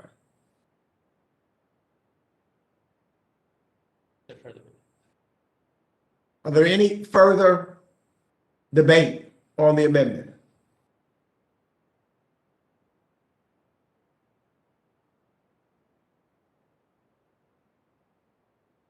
Hearing none. Mr. Chairman, this is Yes. Mr. Connolly. Mr. Connolly. Yes, Mr. Connolly is recognized for 5 minutes. Thank you, Mr. Chairman, and thank you for your clarification. The whole issue of gain of function research is a global issue, not limited to one country. And I might add, I made a counteroffer to Mr. Perry with broader language that would have incorporated, I think, what he's trying to get at without fingering a specific lab in a specific country. That counteroffer was rejected. Secondly, as you point out, we added Republican language to the bill that incorporated a goal of working with countries dedicated to transparency and international health regulations. I believe that these two amendments, if I can speak to both of them, specifically imply that the virus outbreak came from a laboratory within Wuhan in the Republic of China. That is not a proven assertion. And for this committee to go on record as doing that will fracture bipartisan support for this bill. And there's something else. We just witnessed 8 people mowed down in a violent gun attack in Atlanta, Georgia. 6 of those 8 people were Asian Americans. All across America, our fellow Americans, Asian American descent, are expressing fear and anger about a pattern of harassment and hate in correlation with a pandemic for which they bear no responsibility, but all too many fellow Americans blame them. The FBI has reported an increase to 3,800 hate crimes aimed at Asian Americans during the pandemic. When Key figures refer to the China flu or the Wuhan virus. They apparently don't understand that some who hear them then act on that and blame Asian Americans for something they are blameless for. How can we, while this nation is grieving over the loss of these lives in a violent act of hatred, how can we add to that agony and that pain by fingering a particular lab in a particular country that will have racial ramifications in America and will say to the world, we've learned nothing? The House Foreign Affairs Committee cannot do this, even though privately and personally, many people may very well feel or believe China is to blame. This bill is not the place in which to encumber ourselves with enshrining this through this amendment in law. It would be a mistake, it would be retrograde, and it would be a slap in the face of grieving our Asian Americans all over our country. I urge the committee on a bipartisan basis to reject these two amendments. They serve no purpose other than ventilation, and they will do real harm. I yield back. The gentleman yields back. Is there any further debate on amendment number 48? Mr. Chairman, Yes, who seeks recognition? Mr. Shabbat. Mr. Shabbat, you recognized for 5 minutes. Yeah, I hadn't necessarily intended to speak on this, but since we've had a bit of a discussion, I think I should, just to clarify where I stand and where I think some of my colleagues may stand on this. I don't know for sure, but this has been a very bipartisan process. We worked very closely with Mr. Connolly and Mr. Meeks and others. Mr. Perry has offered amendments. I think it's perfectly legitimate to call out Beijing and the Wuhan region where this happened, and whether it actually came out of the lab, I don't think we know for sure, but it may well have. And I don't think there are any racial overtones to this whatsoever. However, obviously members can agree or disagree on those types of things. But I personally think that Mr. Perry's amendments make a good bill better, so I intend to support them. If they do not pass, I certainly intend to support the legislation without that particular amendment. The other amendments were worked on in a bipartisan manner. This part, couldn't be, and that's why we are where we are. But I will support this whether this amendment passes or not, and I yield back. The gentleman yields back. Gentleman yields back. Is there any further debate on amendment number 48? Representative Mast seeks recognition. Representative Mast is recognized for 5 minutes. Thank you, Mr. Chairman. I certainly won't need 5 minutes. It's just, I think our colleague, Mr. Connolly, my friend, Mr. Connolly, has sparked some debate among us, and I would only offer this comment that should every white person in the United States of America take offense and feel at risk because somebody is calling out white supremacy within our country, I don't think that we would jump to that conclusion, nor should we jump to, because we are pointing to the origins of a pandemic, that every person of an Asian descent should feel as though we're somehow pointing a finger at them when we're talking about a specific origin. It would be hyperbolic in both instances, in my opinion, to do so. And in that, I yield my time back. Mr. Chairman, this is Congressman Green. I'd also like to make a quick comment about this, if I could. And Mr. Chairman, this is Congressman Bass. I would like to as well. I now recognize Congresswoman Bass for 5 minutes. Thank you, Mr. Chairman. I just wanted to, I was just a little concerned at my colleagues' comments. I think what is actual fact is that since the virus since President Trump started calling it the China virus, there has been a massive increase in hate crimes directed toward Asians, over 200% increase. And many times when those crimes take place, the person that is attacking the individual specifically links it to that. So that is the concern. There is no such correlation between denouncing white supremacy and then white Americans being concerned. There is no relationship to that at all. And I am very concerned that after a year of vitriol from the administration, that it is not shocking to me that we had what happened last week. So with that, I yield back. The gentlelady yields back. I now recognize Representative Green from Tennessee for 5 minutes. Thank you, Mr. Chairman. First, I want to say that the Chinese scientists who were silenced by China because they took the same position that this amendment takes, that China has suppressed the truth about the virus, were Asian. They were Chinese. So this isn't about any demographic.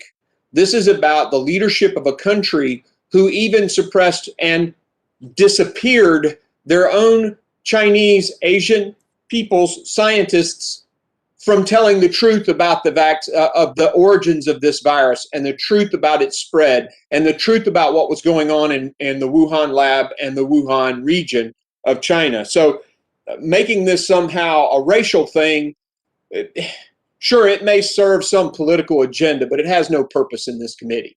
And in regards to Atlanta, the FBI has clearly not released an intent for that murderer. Just as in Colorado, he is of Muslim descent, but there is no intent yet that has been stated from those shooters. So to assume that there is some kind of racial motivation because most of the people were of a certain demographic is unfair at this point. Now, it may very well prove to be true, but at this point, that's unfair. So we're conflating things that we shouldn't. This virus came from that area. Their own scientists were accusing their government of making huge mistakes, and those scientists were silenced. Has nothing to do with race or ethnicity or anything like that. And with that, I yield. Is there further debate on amendment number 48? Mr. Meeks, Susan Yes. Weil here. Ms. Wild, recognized for 5 minutes. Thank you, Mr. Chair. I don't need 5 minutes. I wish to associate myself with the remarks of Representative Bass and also to comment upon my colleague's statement about whether all whites should be threatened by the media's and public's denouncing of white supremacy, to which my answer would be only those whites who are themselves white supremacists. And with that, I yield back. Gentlelady yields back. Who seeks recognition? Chairman? Yes, I recognize Ranking Member McCall for 5 minutes. Thank you. Thank you, Mr. Chairman. I would like to see the tone of this debate really more fact-based and not go down the way it's going. I just want to offer factually, when I chaired the China Task Force, what we were able to uncover is really evidence. We do know it came out of Wuhan. There's some uncertainty whether it came from the wet market or the laboratory. And I think Mr. Perry's amendment is proper in terms of reporting so we know about the origins of COVID-19 so we can stop this from ever happening again. Millions of people have died. Millions of jobs have been destroyed. We're entitled as Congress to know the truth. The fact is that they were researching coronaviruses from bats, how they could extrapolate to humans at the lab and to develop a vaccine. We also know from Department of State cables that were declassified that there were many safety concerns about the protocols being used at the lab. As we saw in 2004, researchers walked out contaminated with the SARS virus. It's not a huge stretch, but we just don't know what all the evidence would be with respect to it leaking from this laboratory, but I think Congress is entitled to have a full, both classified and unclassified briefing on this. It's a very important issue, and I think the extent to which the Chinese Communist Party went to cover this up, it needs to be talked about here. They silenced the doctors that were on WeChat talking about a SARS-like virus. They destroyed lab samples. They would not take the Taiwanese or the WHO's own expert in Wuhan advice that it was human to human.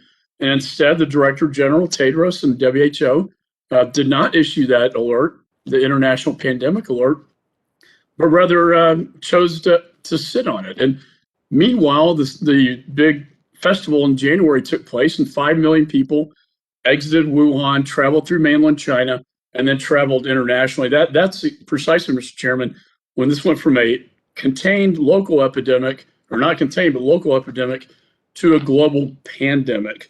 And those are just facts. I don't think this discussion has anything to do with someone's race or anything. I think it's fact-based. And I think Congress is entitled to know the facts about what happened, what did or did not happen at that laboratory. And so I thank you. I think I'd like to return to more civility in our discussion. And I thank the chairman for the time, and I yield back.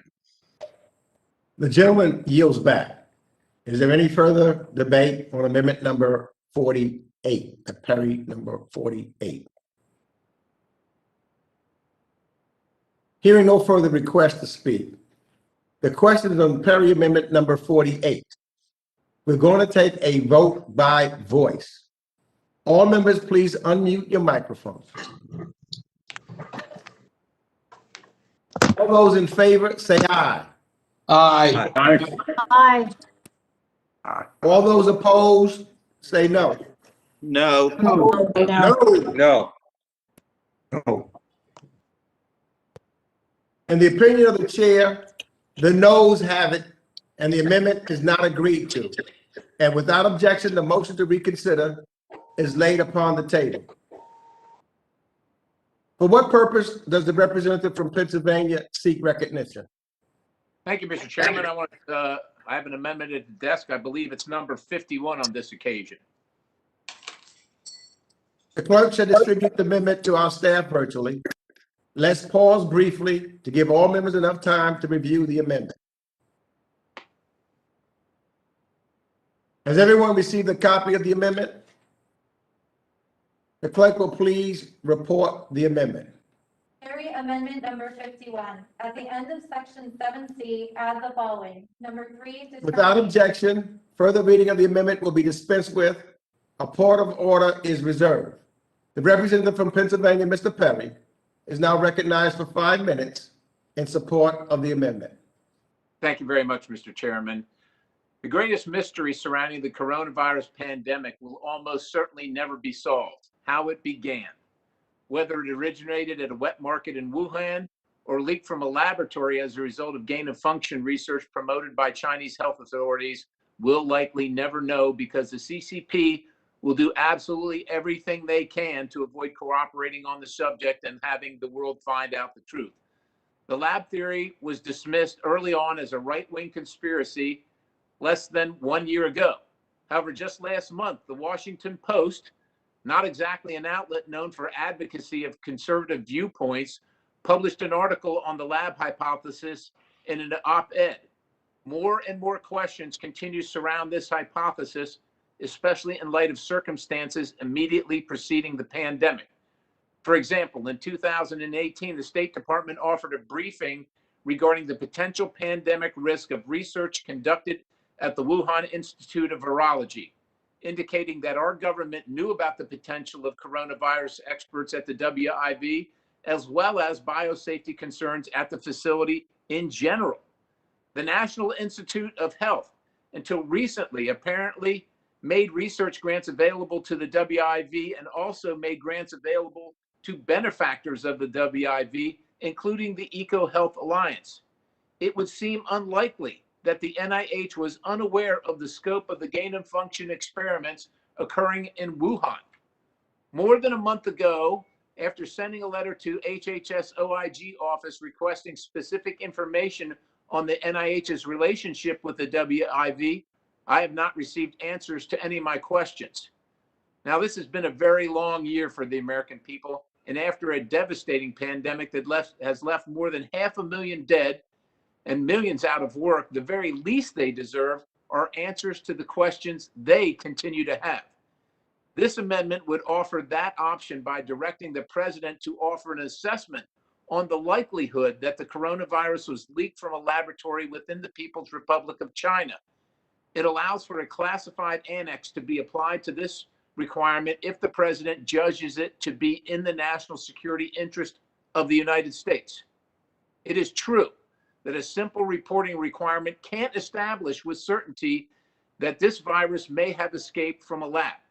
However, conducting as thorough an analysis as possible may allow for a greater clarity as to the potential origins of the virus, and they could go a long way to informing us on how to avoid future pandemics.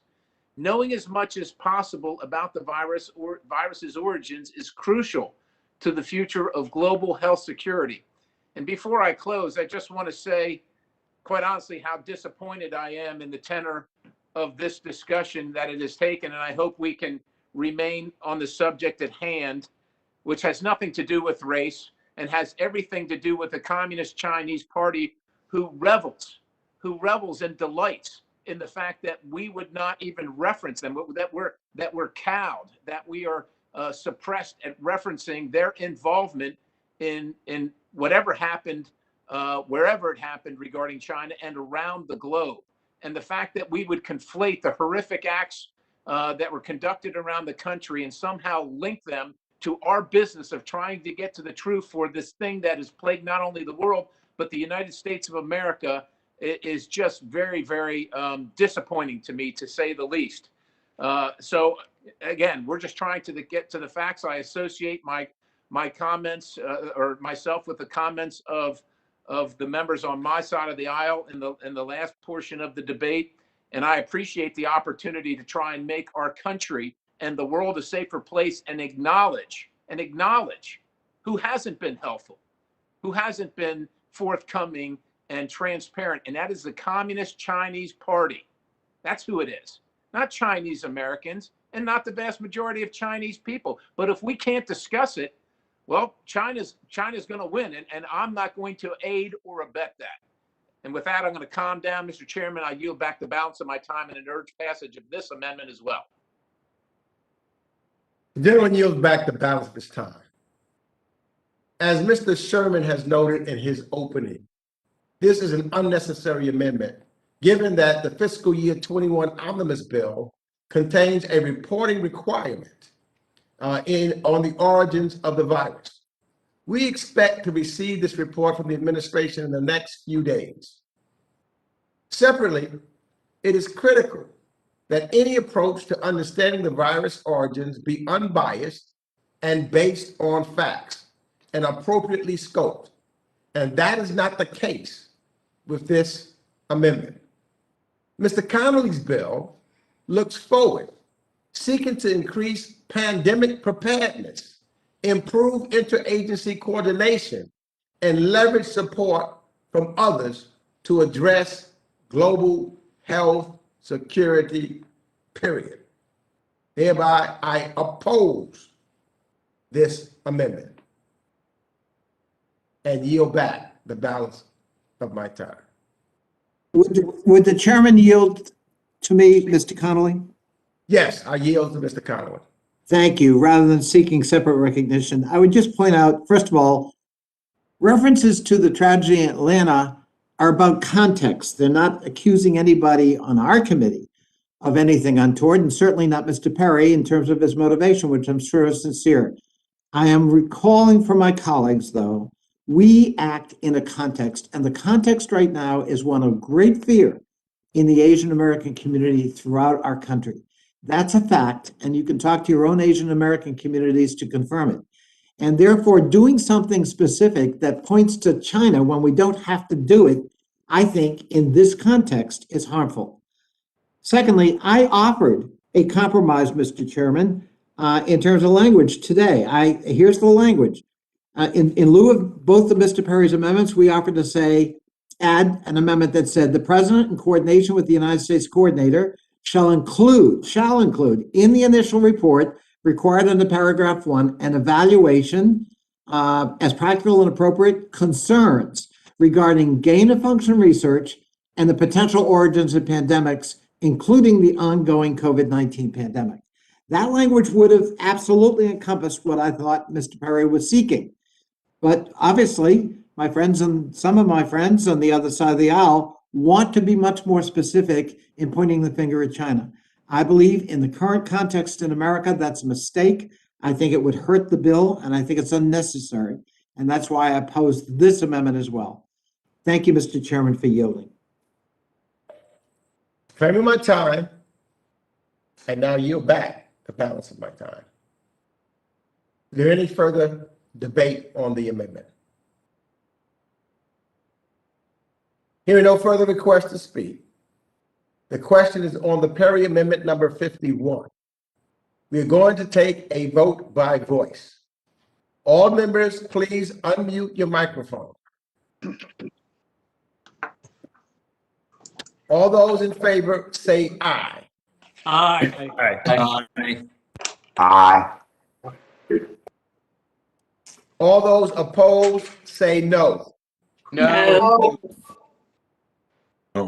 In the opinion of the chair, the noes have it, and the amendment is not agreed to.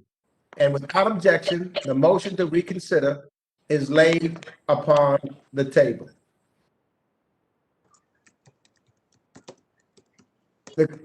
The clerk, what purposes does the gentleman, the representative from Pennsylvania, seek recognition?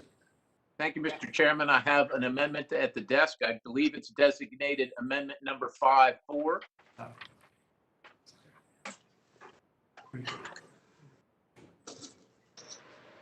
Hold on 1 second.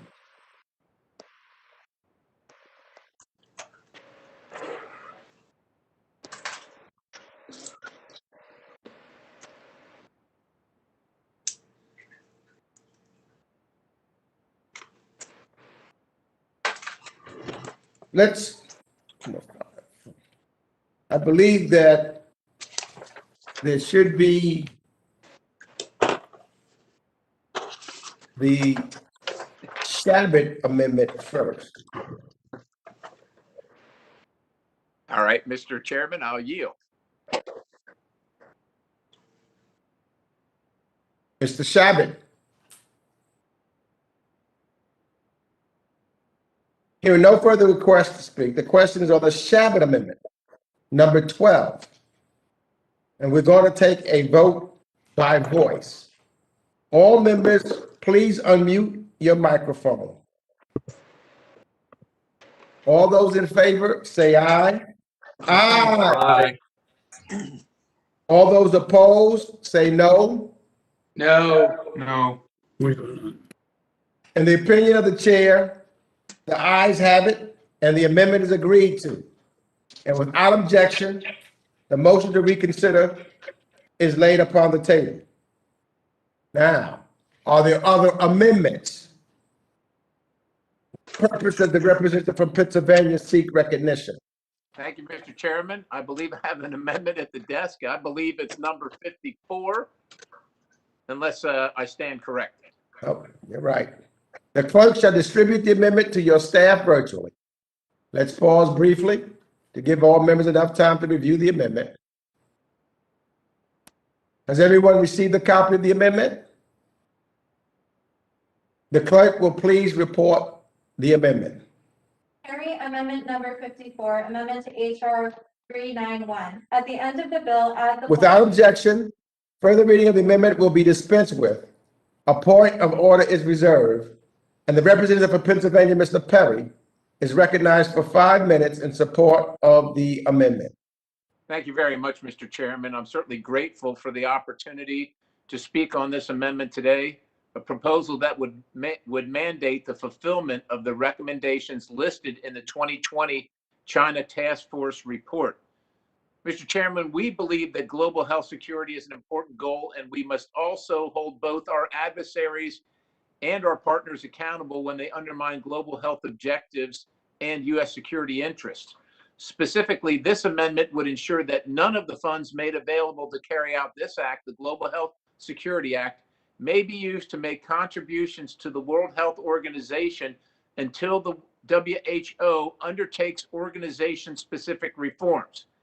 These reforms include, first, and very specifically, the resignation of Dr. Tedros.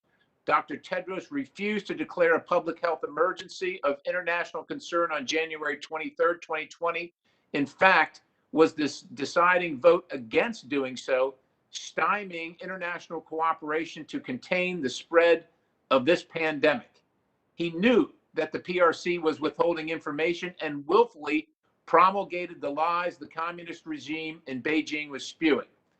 On every possible metric, Dr. Tedros has demonstrated stunning incompetence and bears responsibility for making this pandemic as bad as it is.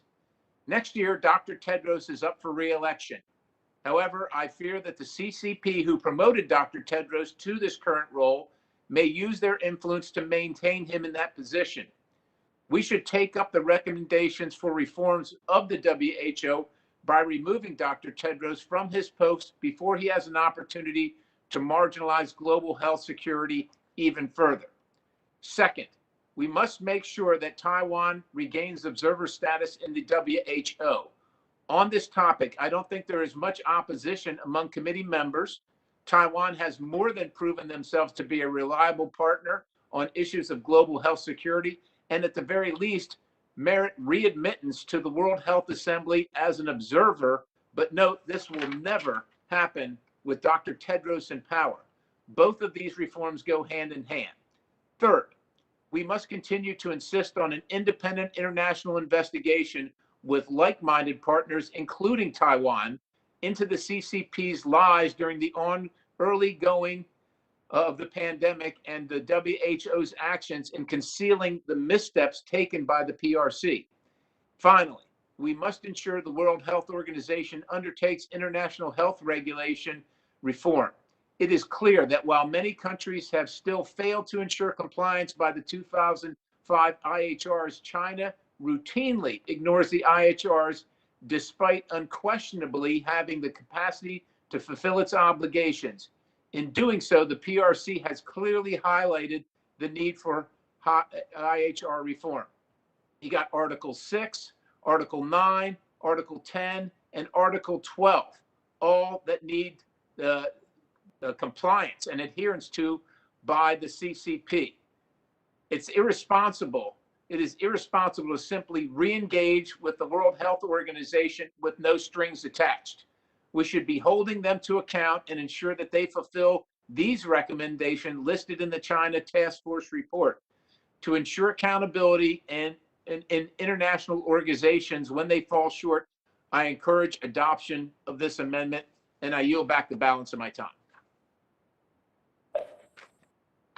The gentleman yields back the balance of his time, and now recognize myself for 5 minutes. Even prior to the current pandemic, Congress recognized the need to address global health security and to help ensure that the different actors in the federal government helping inform its response must act collaboratively and with one voice. The bill does not include any funding for the WHO. Rather, it is intended to enhance coordination and proposes a mechanism to actually encourage other donors to invest in global health security. While the WHO is not perfect, its technical capabilities and capacities and relationships around the world make it uniquely placed to help confront the global health challenges addressed by this act. The United States is best positioned to effect positive changes by maintaining our seat at the table, by attaching artificial limits to our funding forfeits our voice and erodes our ability to seek reforms. We're in the midst of a pandemic. the Trump administration did enough damage to the global public health response by disengaging with the WHO. The best way to implement change is to do what the Biden administration is doing, reasserting US leadership and strengthening our ties with our partners to work collaboratively to reform the WHO. And I yield back the balance of my time.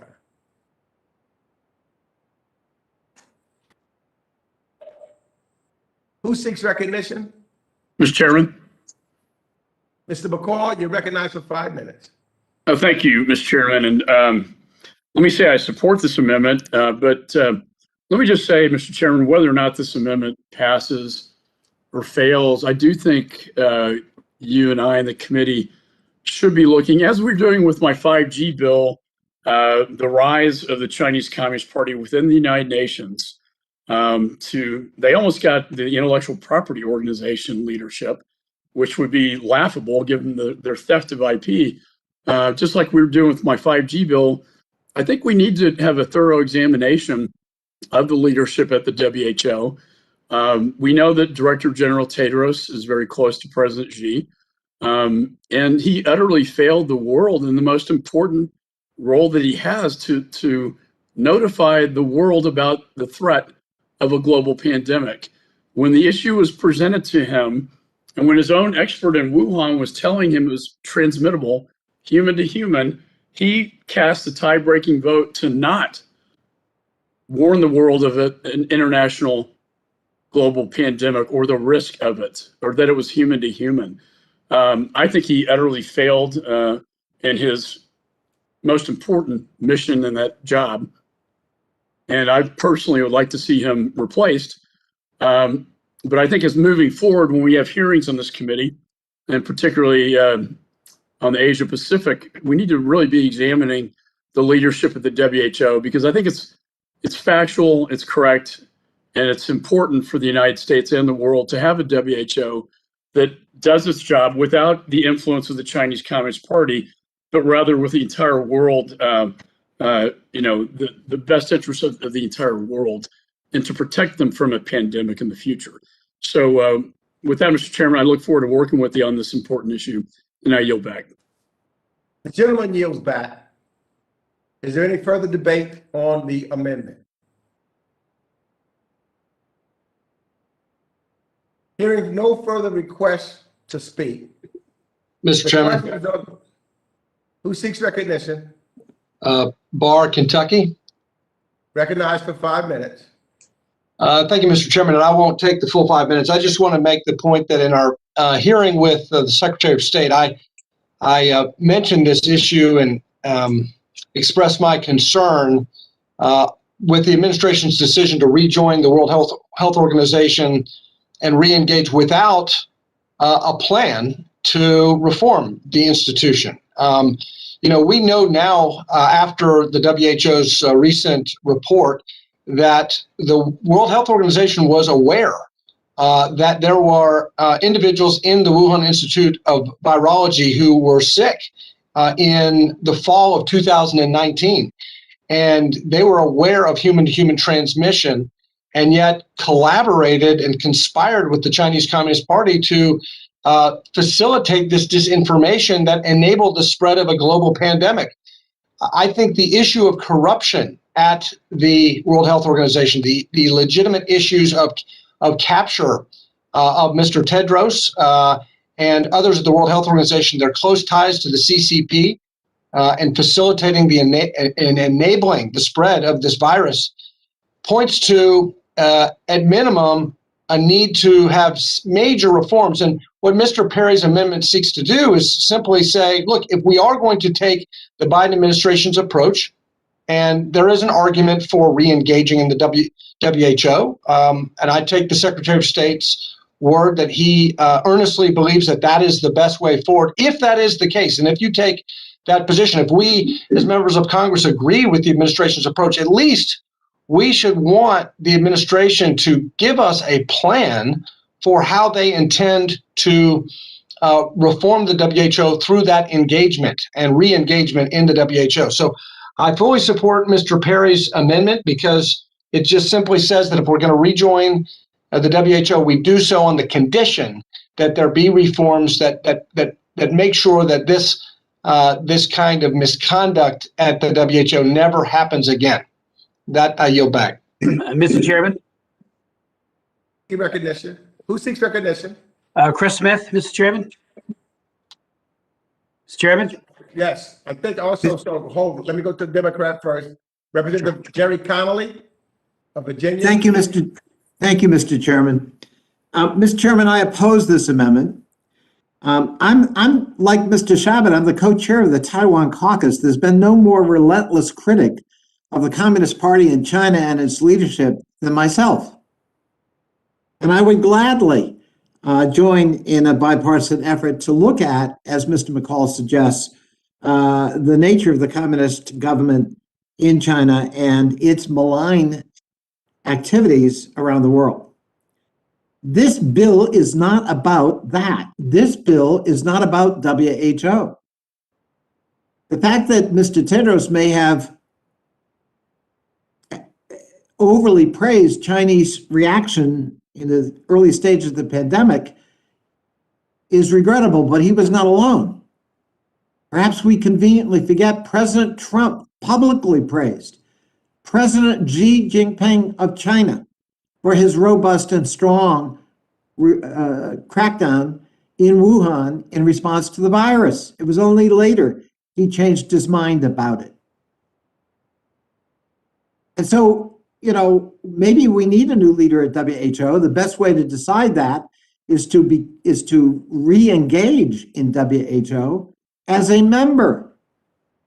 The decision by President Trump to withdraw from WHO actually only strengthened China's influence in the organization because we weren't there. So if there are going to be internal reforms, I favor them, then let's be engaged. But this bill is not the vehicle in which this committee should be addressing that. This bill is about how our government organizes itself so that we're prepared, so that we have plans, so that we're not caught short again as we were a year ago. And I think we need to stick to that focus. And therefore, I join in your comments, Mr. Chairman, and I would oppose this amendment on this bill. I yield back. The gentleman yields back. I now recognize the representative from New Jersey, Mr. Smith. Thank you very much, Mr. Chairman. And I appreciate that you said that there needs to be reforms. And I think the more we are specific as to what those reforms are at WHO, the better. I mean, the lack of transparency on the part of first China and Xi Jinping, who to this day says that no genocide is occurring against the Uyghurs in Xinjiang, who has broken his word with impunity vis-a-vis Hong Kong. I mean, it's a matter of treaty obligation. And what has the Chinese Communist Party done in Hong Kong? They have put some of the best and the bravest and the brightest into prison, including Joshua Wong and Martin Lee, who is undergoing a trial. So you've got to realize that when an organization like WHO then Paul parrots the disinformation, even we have a very serious problem because it malaffects the health of people in my district, your district, and of course the entire world. You know, with over 500,000 people dead in the United States alone, we absolutely deserve absolute transparency, not a group that goes over there and finds that the Chinese interlocutors that they're investigating with are not being forthcoming. So this has been, I think, a very serious and we should never, ever, ever allow this to be replicated again. So those reforms have to be very real, and we got to get to transparency. So, there's been a cover up here. Xi Jinping is a notorious liar. He does it in human rights abuse across the board. I have chaired 75 congressional hearings on human rights abuse in China. It has never been worse than under Xi Jinping. And Tedros got his job courtesy of the Chinese Communist Party. I knew him when he was in Ethiopia as a minister, argued with him many times. There were allegations that he covered up certain sicknesses that occurred in Ethiopia over time. he was a very affable guy, very good to talk to, and very civil. But when you Paul Parrott misinformation that so disastrously affects the world and kills so many people, there's time for accountability, and that's what I think we have to be. I have introduced a bill. Maybe members of the committee would like to join in to provide justice for victims of state misrepresentation to the World Health Organization, and it's patterned after JASTA, you might recall, which we focused on Saudi Arabia and their complicity in 9/11, to waive the Sovereign Immunities Act so that we can try to get some kind of discovery in a court of law in the United States. Nobody thought it would happen with JASTA. It was the only bill, to my recollection, over 8 years where Barack Obama was overridden by way of veto, because he did veto that bill. And it was bipartisan because we wanted the truth.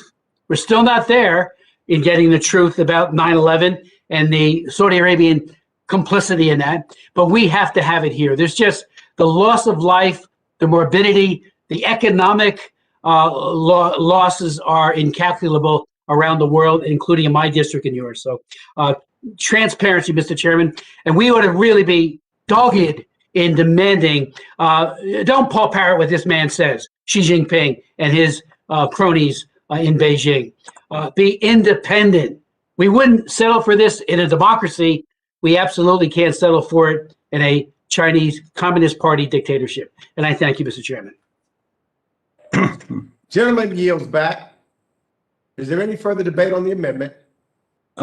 Vargas from California. Recognized for 5 minutes. Thank you very much, Mr. Chairman. I also believe in truth and transparency, and I believe that we shouldn't parrot misinformation as was stated. So I'd like to read some remarks that are direct quotes. This direct quote: I just spoke to President Xi last night, and we're working on the problem, the virus. It's a very tough situation, but I think he's going to handle it. I think he's handled it really well. We're helping wherever we can. February 7th. Just had a long and very good conversation by phone with President Xi of China. He is strong, sharp, and powerful, focused on leading the counterattack to the coronavirus. He feels they are doing it very well, even building hospitals in a matter of only days. Great discipline in taking place in China as the President Xi strongly leads what will be a very successful operation. We are working closely with China to help. Remarks again on February 7th. Last night, I had a very good talk with President Xi, and we talked mostly about the coronavirus. They're working really hard, and I think they're doing a very good professional job. They're in touch with the World Organization, CDC also. We're working together, but the World Health is working with them. CDC is working with them. Had a great conversation last night with President Xi. It's a tough situation. I think we're doing a very good job. February 10th. I think China is very, professionally run in the sense that they have everything under control, Trump said. I really believe they're going to have it under control fairly soon. In April, supposedly, it dies with hotter weather. And that's a beautiful date to look forward to. But China, I can tell you, is working very hard. I spoke with President Xi. This is not February 10th. I spoke with President Xi, and they're working very, very hard. And I think it's all going to work out fine. February 13th. I think they've handled it professionally, and I think they're extremely capable. And I think President Xi is extremely capable, and I hope that it's going to be resolved.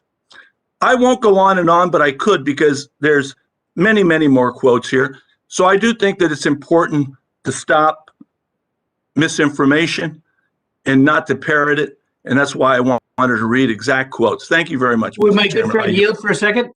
Sure, of course. Yes, I appreciate that. And of course, in those early days, the WHO and weeks before that, which had access to the information or should have, put the gloss of they're doing everything possible. So why wouldn't we, all of us, believe at that point that it wasn't as bad as we might have thought it would be just a month later or 2 months later? So my point is, the source of the information, the WHO, which their source was Xi Jinping and his government, they're the ones who had the primary access to the information. And of course, in retrospect, those quotes were misinformed, no doubt about it. But the people who should have known better were the top brass, including Tedros at the WHO. And I thank my good friend for yielding. Of course, I claim my time. Well, why shouldn't we have trusted them? Yeah, of course, I yield to my good friend. Thank you, Mr. Vargas. This is Mr. Conley. I just want to point out what Mr. Smith failed to point out was what you quoted were direct conversations between President Trump and President Xi. They weren't filtered through the WHO. So if Tedros made the same mistake, so did Mr. Trump. Thank you. I reclaim my time. I was about to state that these quotes were actually not through the WHO, but I think Mr. Conley's pointed that well. This was a conversations held between President Trump and President Xi. I yield back. Thank you. The gentleman yields back. Is there any further debate on the amendment? Hearing no further requests to speak, the question is on the Perry Amendment number 54. We're going to take a vote by voice. All members, please unmute your microphones.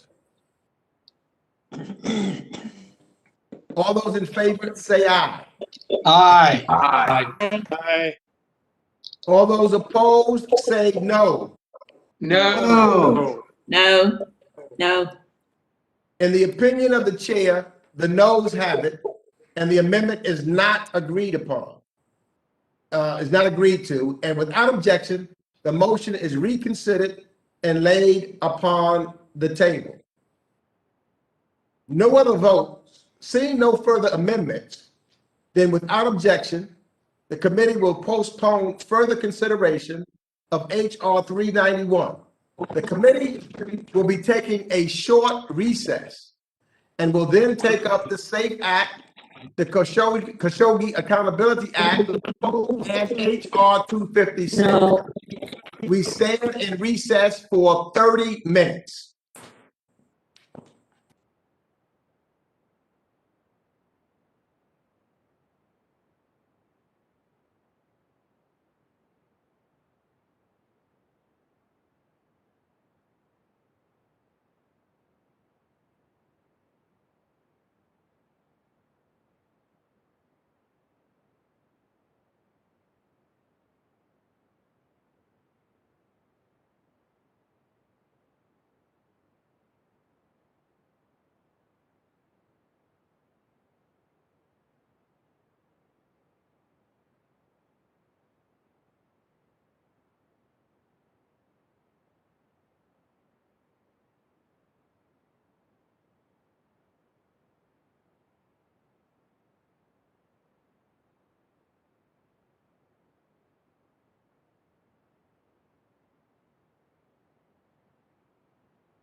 The question is to report H.R. 391, the Global Health Security Act of 2021, to the House with the recommendation that the bill do pass as amended. An amendment to the bill shall be reported as a single amendment in the nature of a substitute. We're going to take a vote by voice. All members, please unmute your microphone.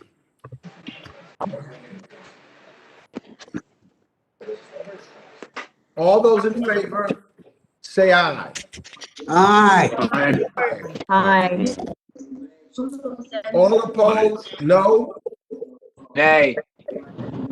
In the opinion of the chair, the ayes have it. And without objection, the motion to reconsider is laid upon the table. Now we move to consider H.R. 2118, Securing America from Epidemics Act.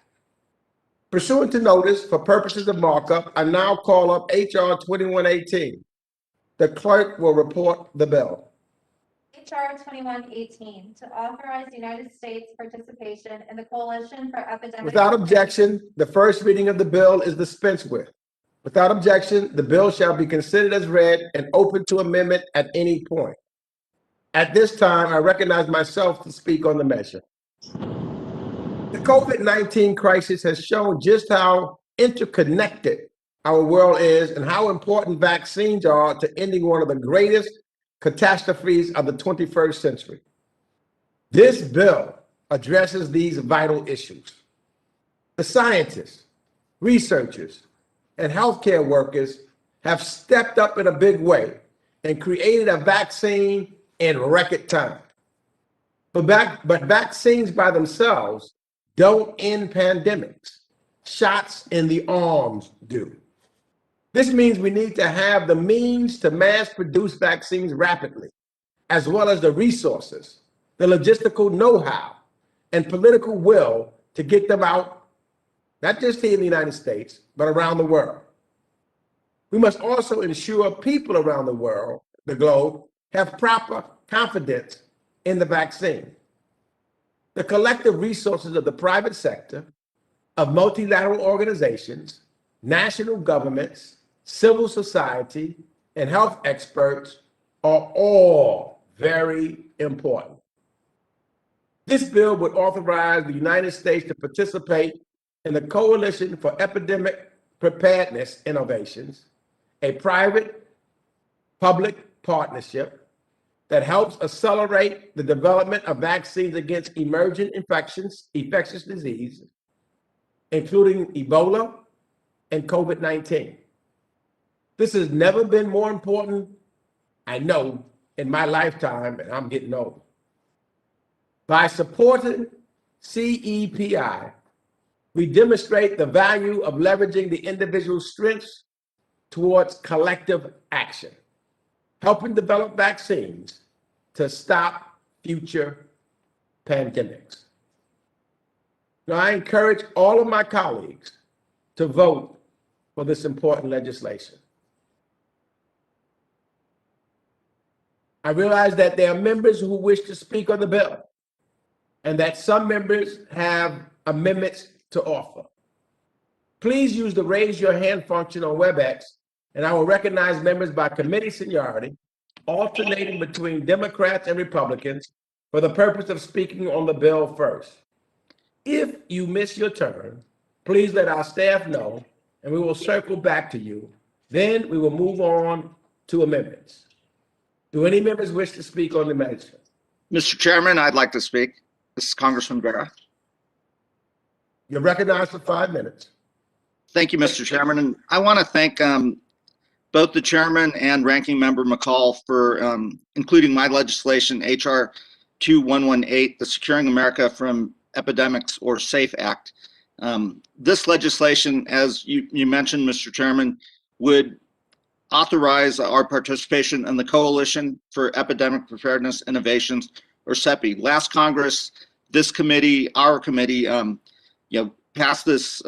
The bill went through the committee and passed on the House floor on suspension, and was also part of the second HEROES Act. In this Congress, let's get that get this legislation to the president's desk. CEPI was an organization that was created in the aftermath of the 2015 West African Ebola crisis. And its sole function was to help us get ready for the next pandemic. One of CEPI's earliest successes, it was one of the early investors in the Moderna vaccine, which is one of our most effective and safest vaccines as we combat COVID-19. By authorizing participation in CEPI, the bills will enable the United States to firmly claim a seat at the CEPI table, shape its priorities and governance, and allow Congress to provide contributions to the organization. It'll also help us be ready to respond even faster to the next pandemic and prevent another large-scale event like what we're living through right now. Thank you again to the Chairman Meeks for your hard work. Thank you to my colleague, Congressman Brian Fitzpatrick, for being the co-sponsor of this and the co-lead on this. And again, I will yield back. Thank you. The gentleman yields back. Any other members wish to speak on the measure?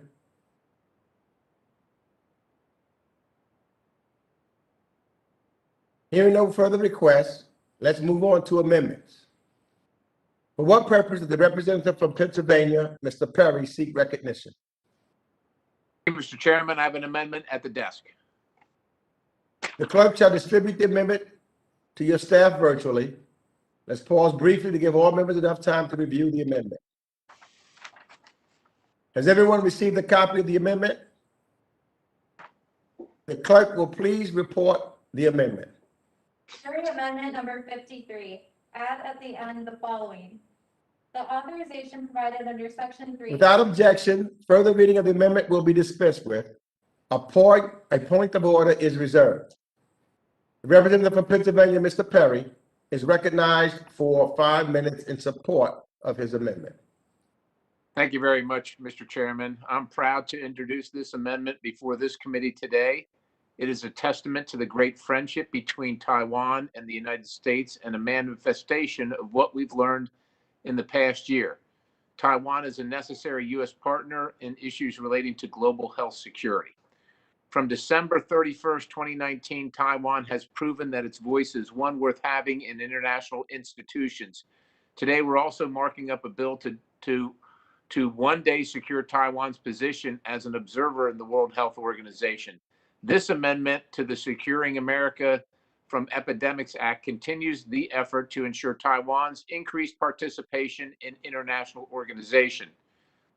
I recall last year when the SAFE Act was first taken up that one argument in favor of U.S. participation in the Coalition for Epidemic Preparedness Innovations was that the People's Republic of China did not contribute or participate in that organization, and it was an opportunity for the United States to exercise its sorely needed leadership in pursuit of a coronavirus vaccine. By allowing Taiwan to join our international partner on CEPI's Scientific Advisory Committee, we would be extending a genuine offer of cooperation to a like-minded partner in pursuit of advancements in global health. Lest anyone think otherwise, this is in no way a politically motivated amendment. This is not an amendment aimed at disparaging the People's Republic of China. It does not address the fact that an active member of China's Center for Disease Control sits on the Scientific Advisory Committee. However, concerning that fact actually is. However, this amendment is solely focused on Taiwan and our interest in including a partner with a strong track record on global health issues and working towards the common good. Specifically, the language of this amendment conditions U.S. participation in CEPI on the organization simply extending an invitation to the agency executive of the Taiwan Center for Disease Control to join CEPI's Scientific Advisory Committee as a full voting member. Certainly my hope is that this committee, in recognition of Taiwan's great contributions to the international community, adopts this amendment in a bipartisan fashion. With that, Mr. Chairman, I yield back the balance of my time. Gentleman yields back the balance of his time. I now recognize myself for 5 minutes. This authorization supports efforts to develop and distribute vaccines, included for COVID, and has strong bipartisan support. We've seen throughout this COVID crisis how important it is for the United States to lead in efforts to combat the outbreak, engaging in institutions to positively influence their actions. Conditioning our participation in CEPI will only seed the playing field, not advance the efforts of vaccine development. CEPI is an association with engagement and support from a variety of entities, from philanthropic foundations to countries, to individuals, to NGOs. It is not a UN body with member states. The United States government does not determine the Scientific Advisory Committee's composition. Advisory Committee solicits public nominations for their membership, which happened just this past year. And a representative from Taiwan is free to be nominated and considered. While we welcome greater participation by Taiwan in more international fora, conditioning Taiwan's participating on the Scientific Advisory Committee, a process we do not control, could hold up much needed progress and advancement at this critical time. Further, CEPI's Scientific Advisory Committee is a group of experts who support CEPI's work, but explicitly does not have final decision-making authority over CEPI's activities and is not representative of CEPI's participants. Therefore, I oppose this amendment. And I yield back the balance of my time. Mr. Chairman, may I make a comment? This is Congressman Barrett. I appreciate my good friend from Pennsylvania's sentiment here, but I echo the comments of the chairman that anything that would delay U.S. participation in CEPI is not a good thing, particularly in the middle of this pandemic. And we have to be sitting at the table. I look forward to working with my colleague from Pennsylvania on ways we can strengthen our relationship with Taiwan, get Taiwan into multilateral and international organizations where they belong, and again, continue to send a strong message of our friendship and partnership with Taiwan. So with that, Mr. Chairman, I will yield back. Yes, I gave you time, so I now will reclaim my time and yield back the balance of my time. Is there any further requests for debate on the amendment?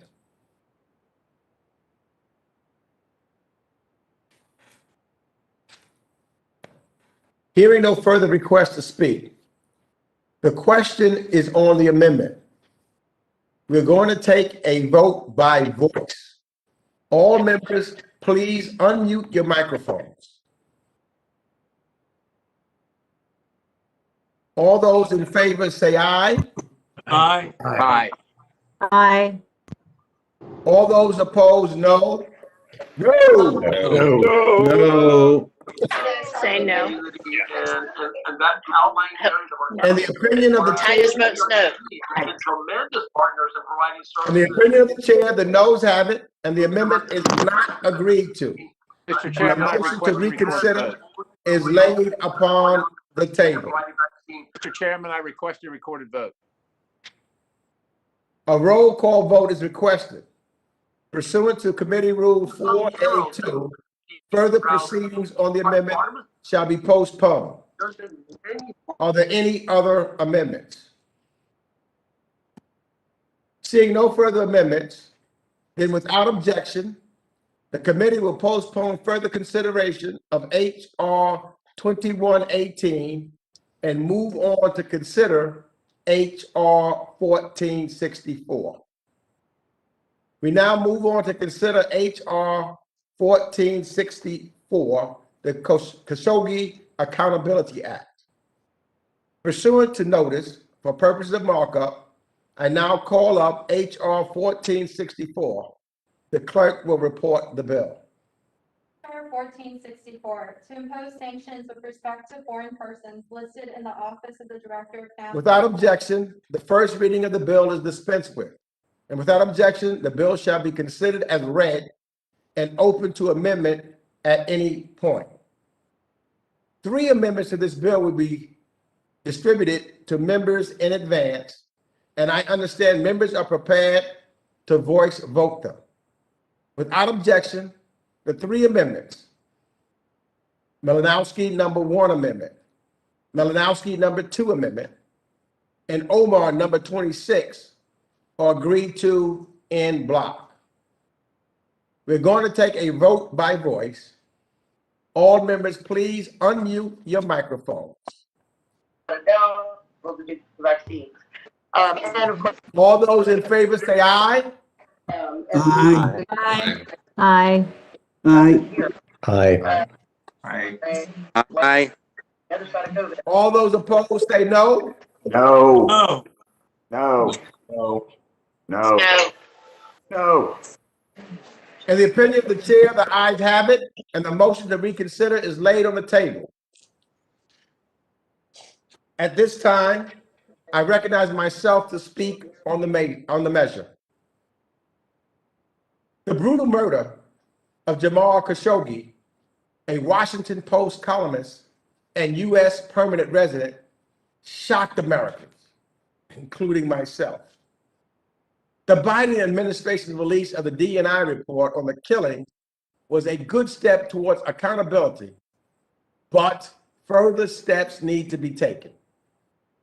Together with Mr. Connolly's bill, Mr. Malinowski's Khashoggi Accountability Act ensures a thorough and sufficient response to Saudi Arabia's repressive actions and the killing of Mr. Khashoggi. Rep. Malinowski's bill mandates visa sanctions on anyone, including Saudi officials, deemed responsible for the killing. It absolutely will result in an expanded universe of sanctions on Saudi officials who have not yet been punished. This will be a strong imposition of Congress's authority and an important step in defending not only American values, but American residents and American citizens. The legislation does include national security waiver authority, but such waivers must be exercised each time such a Saudi official seeks U.S. entry, and a justification must be sent to Congress for each entry. I want to thank Mr. Malinowski for his work on this legislation, and indeed for his tireless work on behalf of human rights around the entire world. I encourage all of my colleagues to vote for this important legislation. I now recognize the ranking member, Mr. McCall, for his remarks.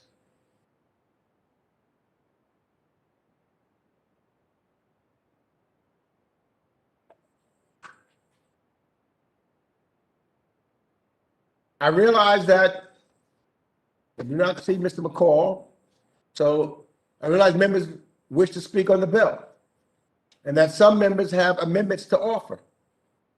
Please use the raise your hand function on WebEx, and I will recognize members by committee seniority, alternating between Democrats and Republicans for the purpose of speaking on the bill first. If you miss your turn, please let our staff know, and we will circle back to you. Then we will move on to amendments. I now recognize Representative David Cicilline of Rhode Island for the purpose of speaking on the bill.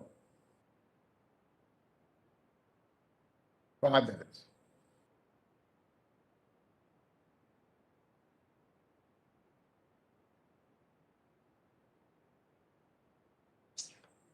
Are there any other members who wish to speak on this measure?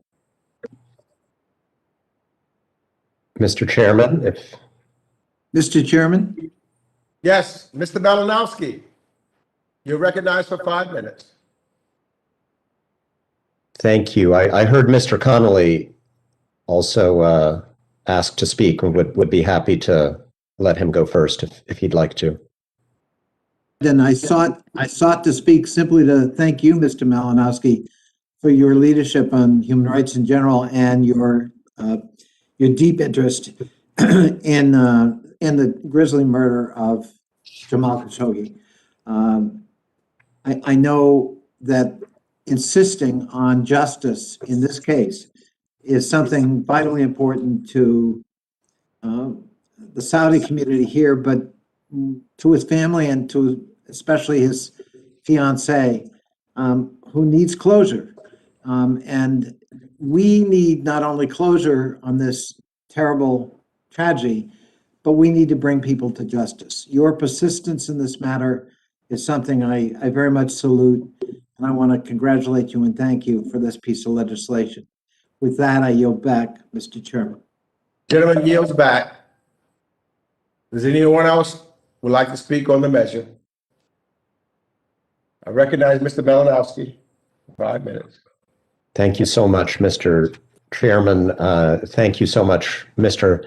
Connolly. I think our measures are a good 1-2 punch here today, serving the same interest. I know that Mr. Khashoggi was your constituent, and you have a particularly personal stake in making sure that his family sees the accountability that they deserve. Look, we've spoken a lot in this committee about important issues inside Saudi Arabia, about the treatment of dissidents and women's rights activists. We've talked about the suffering imposed on the people of Yemen in that country's brutal civil war, and those are all very important issues that are part of the relationship between the United States and Saudi Arabia. The murder of Jamal Khashoggi, as I've often argued, is a very different matter. This is not something that the Saudi government did to somebody inside Saudi Arabia. This is a deliberate decision by the de facto ruler of the country to reach inside the United States to threaten and then kill a resident of our country because that person living in our country was criticizing the Saudi leadership. And it's not the only example of this kind of behavior. Former Saudi intelligence chief Saad al-Jabri, a very close ally of the United States, has made, I think, very credible allegations that the Saudi government sent a hit squad to kill him. He's living in Canada, and they operated inside the United States.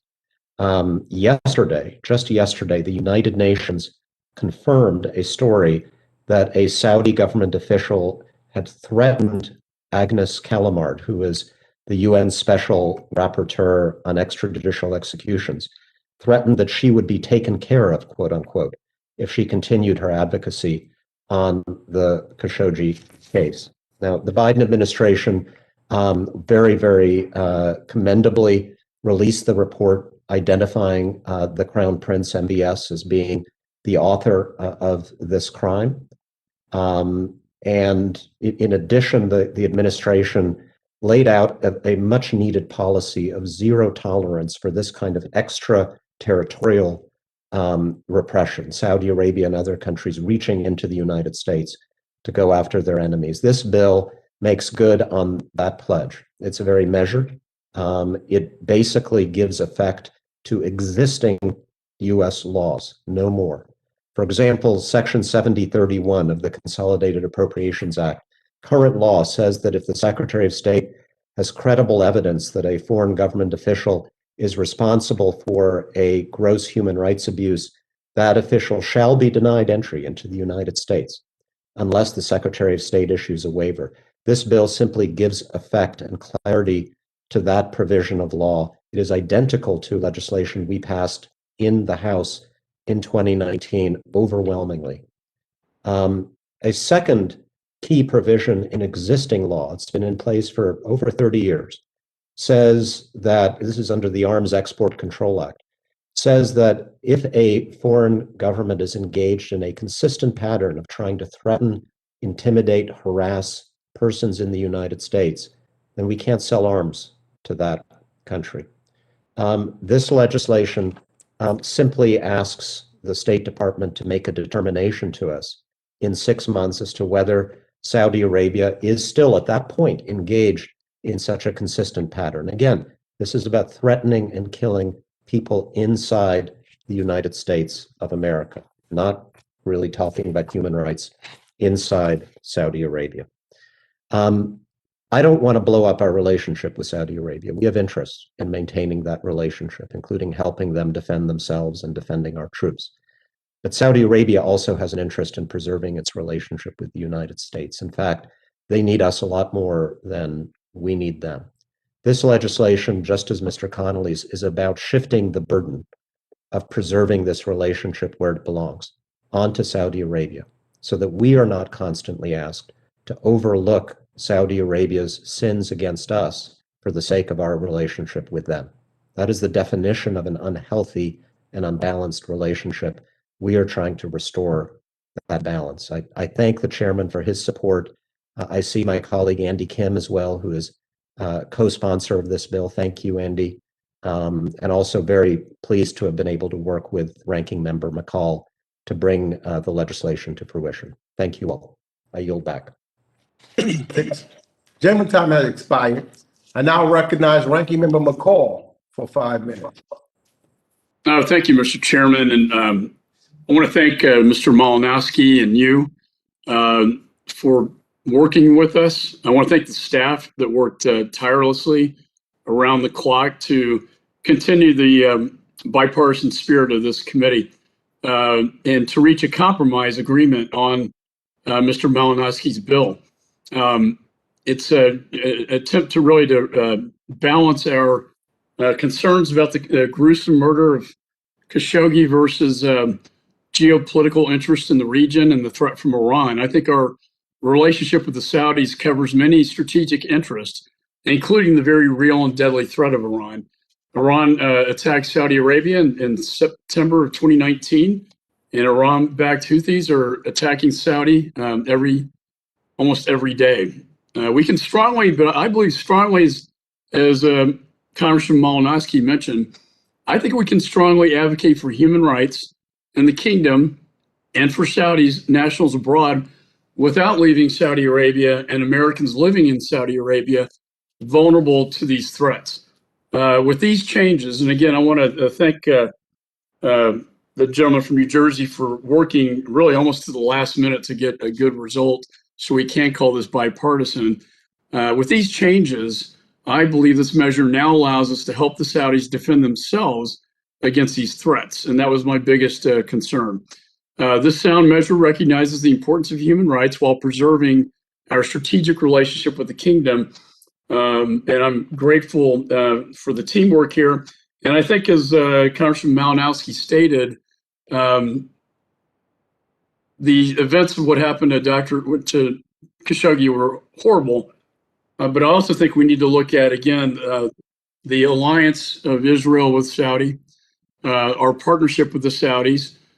We know from the Ayatollah that they're on a path to a nuclear bomb, that they're about 60% enriched now, that they could be at 90% in a matter of months. And they have short-range missile capability that I don't believe the Saudis are capable of defending themselves unless we help them. And so this bill condemns the human rights violations while at the same time preserves the security of Saudi to defend itself as a nation. And so I want to thank the two of you for working hard with me to get to the point where we are today. And with that, I yield back. Gentleman yields back. I now recognize Representative Susan Wild of Pennsylvania for 5 minutes. Thank you, Mr. Chairman. 2 years ago, Jamal Khashoggi's fiancée, Hatice Cengiz, testified before this committee. And in heartbreaking detail, she recounted his disappearance inside the Saudi consulate in Istanbul, where he was brutally assassinated under direct orders from the Saudi Crown Prince, Mohammed bin Salman, or MBS. And after her testimony, I spoke with Ms. Cengiz and assured her that the United States would ultimately work to deliver justice and accountability in the wake of her fiancé's assassination. We must keep that promise. That means rendering MBS and every individual implicated in this case ineligible for admission into the United States, as this legislation would do, regardless of the position, power, or wealth that they possess. The report by the Office of the Director of National Intelligence that the Biden administration recently declassified could not be clearer. It stated, "We assess that Saudi Arabia's Crown Prince, Mohammed bin Salman, approved an operation in Istanbul, Turkey to capture or kill Mr. Khashoggi." This isn't only about exposing a major breach of international law. and an attack meant to silence journalists and dissidents everywhere. It is also about sending an unequivocal message. We will not allow these kinds of acts to be committed with impunity. Reporting just this week underscores why this legislation is so crucial. According to these reports, officials at the highest level of the Saudi regime made death threats against the United Nations Special Rapporteur who led the UN's investigation into Mr. Khashoggi's assassination.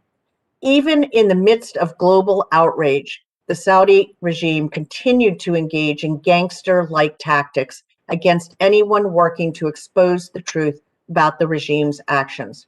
We cannot allow it to continue to operate like this. It is beyond time to make clear that members of Congress and this committee and beyond are prepared to stand up against the abuses of the Saudi regime. I urge my colleagues to join me in passing this legislation by a resounding bipartisan margin. With that, Mr. Chairman, I yield back. Gentlelady yields back. I now recognize Representative Scott Perry of Pennsylvania for 5 minutes.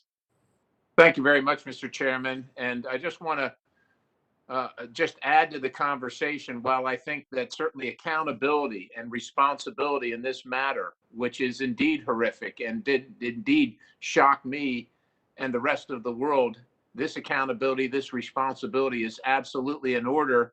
And I would also say that accountability and responsibility regarding members of the Muslim Brotherhood, even though they don't occupy a nation state, so to speak, as a government, but they exist within governments, and they exist to terminate the United States government as we know it, and Western civilization as we know it, and Americans. And they have done so in the past. And I hope that in the future that the members of this committee will join me in an endeavor to call them out and to assign responsibility and accountability for the actions that they have conducted and the actions they seek to conduct, not only in the United States, but in the Western civilized world, and hold them accountable as well. And so whether it's this journalist or whether it's United States journalists as well, I'm concerned about the silencing, not only by authoritarian regimes, but we see it right here in the United States of America. We see this cancel culture happening, and I'm not wishing to draw the exact parallel for what happened to Mr. Khashoggi, but it doesn't start with the untimely death of journalists. That's not where it starts. That's where it ends. It starts with this intimidation that is happening in our country as well by certain forces that dislike certain narratives that they don't want to hear about or want to discredit. And so I think we need to be mindful of that. We need to be mindful of the Muslim Brotherhood as well. And I look forward to working with the committee members on bills in the future that hold them accountable for their malign activities and wishes as well. And with that, Mr. Chairman, I yield back the balance. The gentleman yields back. I now recognize Representative Andy Kim of New Jersey for 5 minutes. Thank you, Chairman, for yielding to me here. I want to thank my colleague from New Jersey, Mr. Malinowski, for his leadership here. I've been very proud to be able to work alongside him to be able to move this forward, because I really want to make sure that we understand that this is not a choice between accountability and justice on one side and our national security and our interests on the other. I am doing this, I am voting in favor of this because of our interests, because of the need for us to be able to demonstrate what a successful and healthy alliance and relationship and partnership is all about. This is not an element where this would potentially derail our partnership or our engagement, our relationship with Saudi Arabia. The Crown Prince has already done the damage.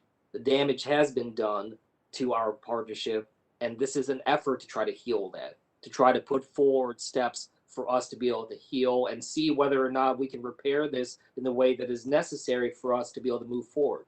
This is potentially a person who will be a leader of his nation for half a century. And it is very important for us at this point to make sure that we very clearly articulate what terms that will be on. And I'd rather it be on our terms rather than their terms. And this is our way of trying to assert American leadership and determination of how we define our role with our partners as well as globally. So I would just very strongly support this effort. I'm appreciative of Mr. Malinowski and others for moving this forward and to get the wide support that we need to, and look forward to its passage. The gentleman yields back. Are there any other members wish to speak on the measure? Hearing no further requests, let's move on to amendments. Are there any amendments? Hearing no amendments. Mr. Chairman? Yes. Who's I have an amendment at the desk.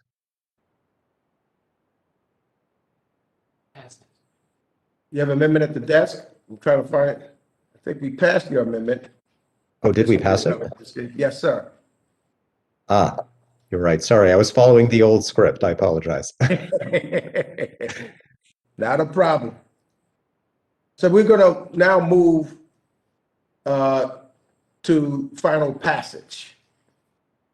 The question is to report H.R. 1464, the Khashoggi Accountability Act, to the House with the recommendation that the bill do pass as amended, and amendments to the bill shall be reported as a single amendment in the nature of a substitute. We're going to take a vote by voice. It's my life this day.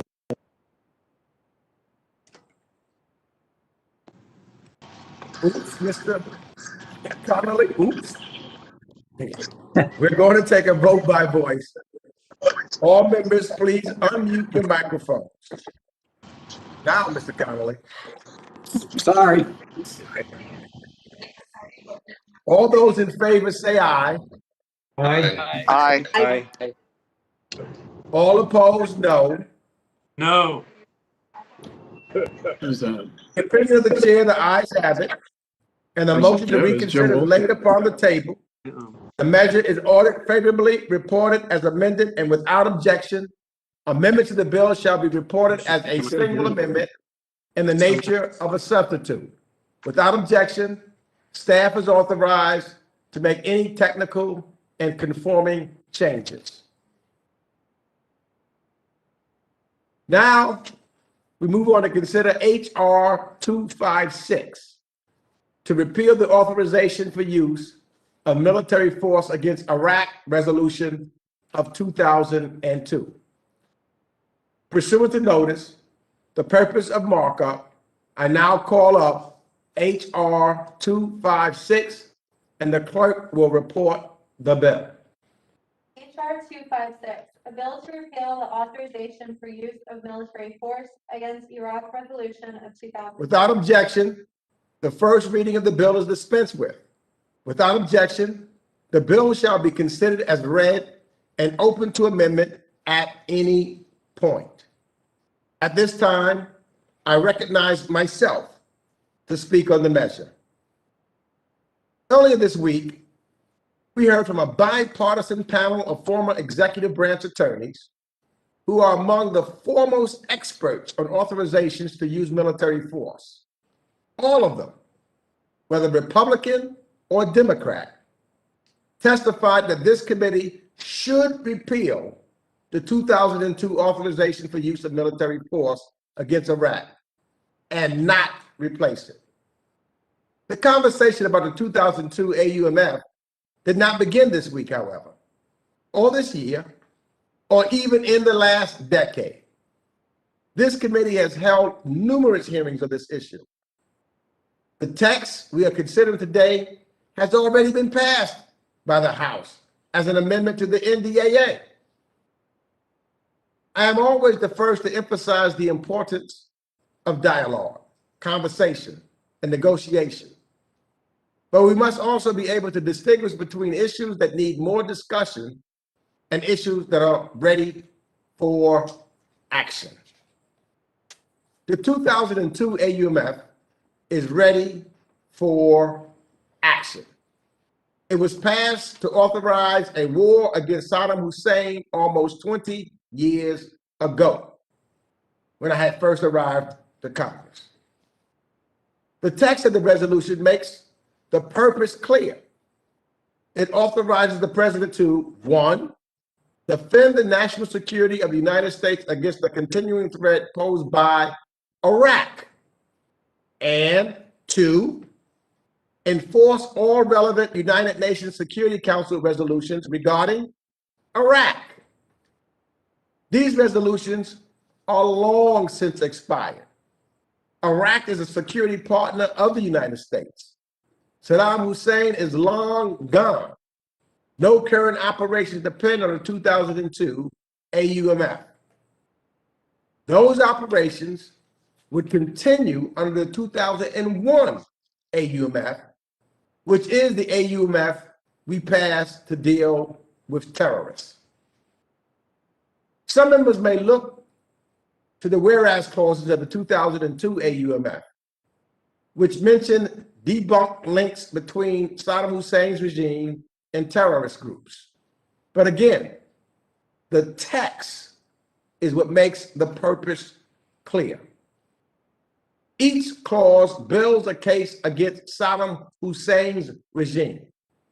None of them authorize force against terrorist groups. This AUMF also does not authorize force against Iran. It doesn't mention Iran at all. America's resolve to stand up to Iran and its proxies is not in question here. But this resolution simply is not about Iran. America does face serious challenges in Iraq. There are continuing threats from Iranian-backed militants. There are threats from ISIS and Al-Qaeda. That said, the 2002 AUMF doesn't help us deal with any of these threats. Our forces would stay in Iraq under the 2001 AUMF. And the president can always defend America and our forces under Article 2. All of our witnesses made that clear. Now, some of our witnesses also said we should take up the 2001 AUMF along with the 2002 AUMF. And I understand that view. Many of us have been calling for action on the 2001 AUMF for years. And I'm committed to replacing the 2001 AUMF with a more focused authority. But much more work is needed on that effort. So, in the meantime, there is absolutely no reason to delay the 2002 AUMF simply because we don't have an agreement yet on the 2001 AUMF, which the 2001 is entirely a different authority for entirely a different war. The authority provided in the 2001 AUMF is still needed. The authority for the 2002 AUMF simply is not. Repeal the one that's not needed. Keep the one that is. That's simple. Some might ask, what harm could come from leaving the 2002 AUMF on the books, even though it's not needed? Keeping it in place leaves the door wide open for future administrations to claim Congress already authorized action we clearly never envisioned when the 2002 AUMF was written. It's happened many times before. That's the whole point of this effort.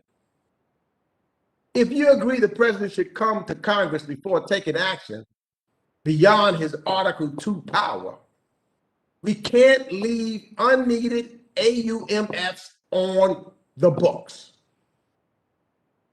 I assure all of my colleagues that we will continue to discuss the solemn issues surrounding Congress's war power.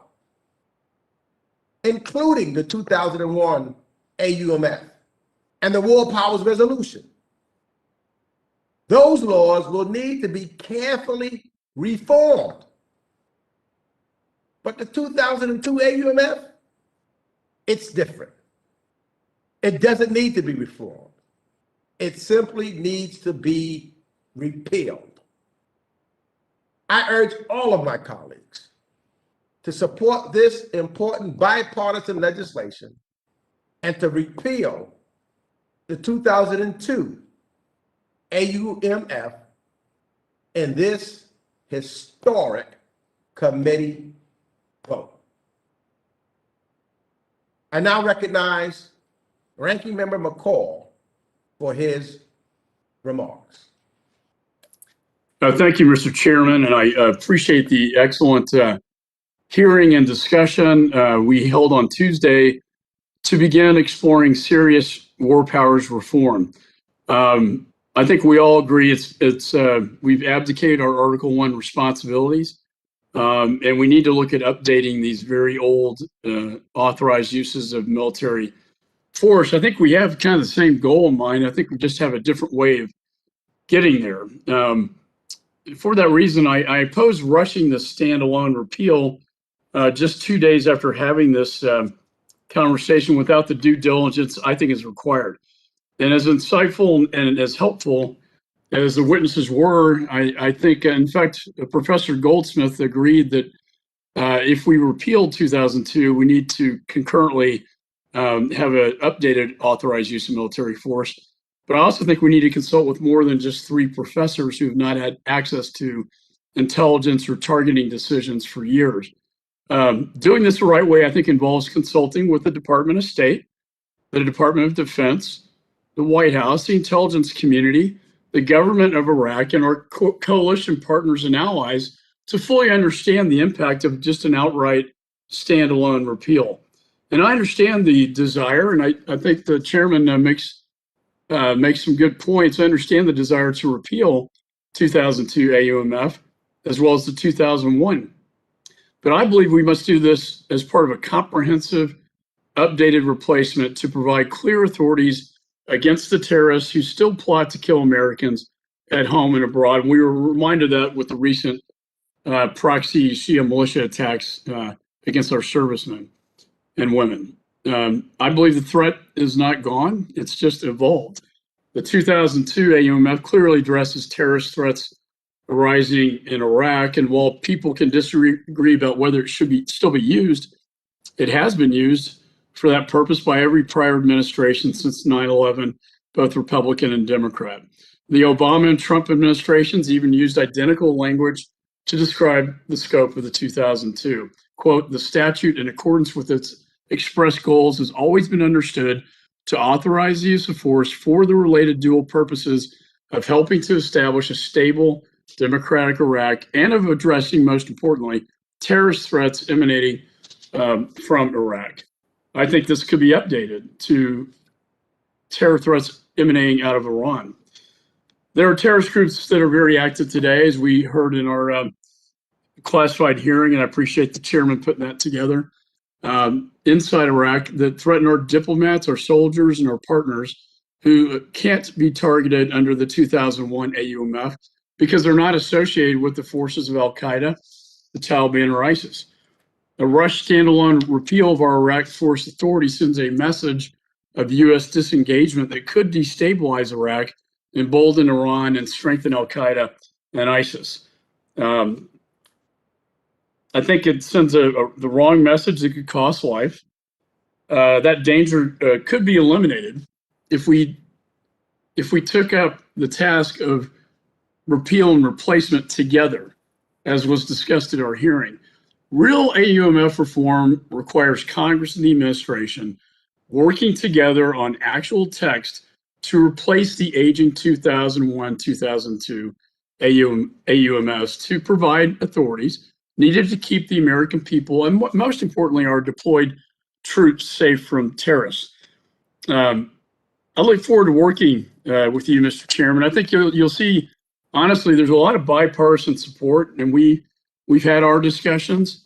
I think this committee should continue to discuss updating the old AUMFs. After all, some of our troops over there serving weren't even born. They were born after 9/11, and I do think it's time.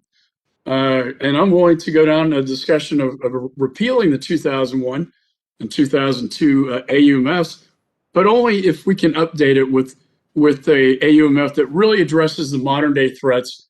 And with the 2002 one, particularly the threats emanating out of Iran that we've seen recently. And I was actually supportive of President Biden's decision to proportionately strike back, because that's the only way you're going to deter them. And I think President Biden, you may not hear me say this all the time, but I think he did the right thing here.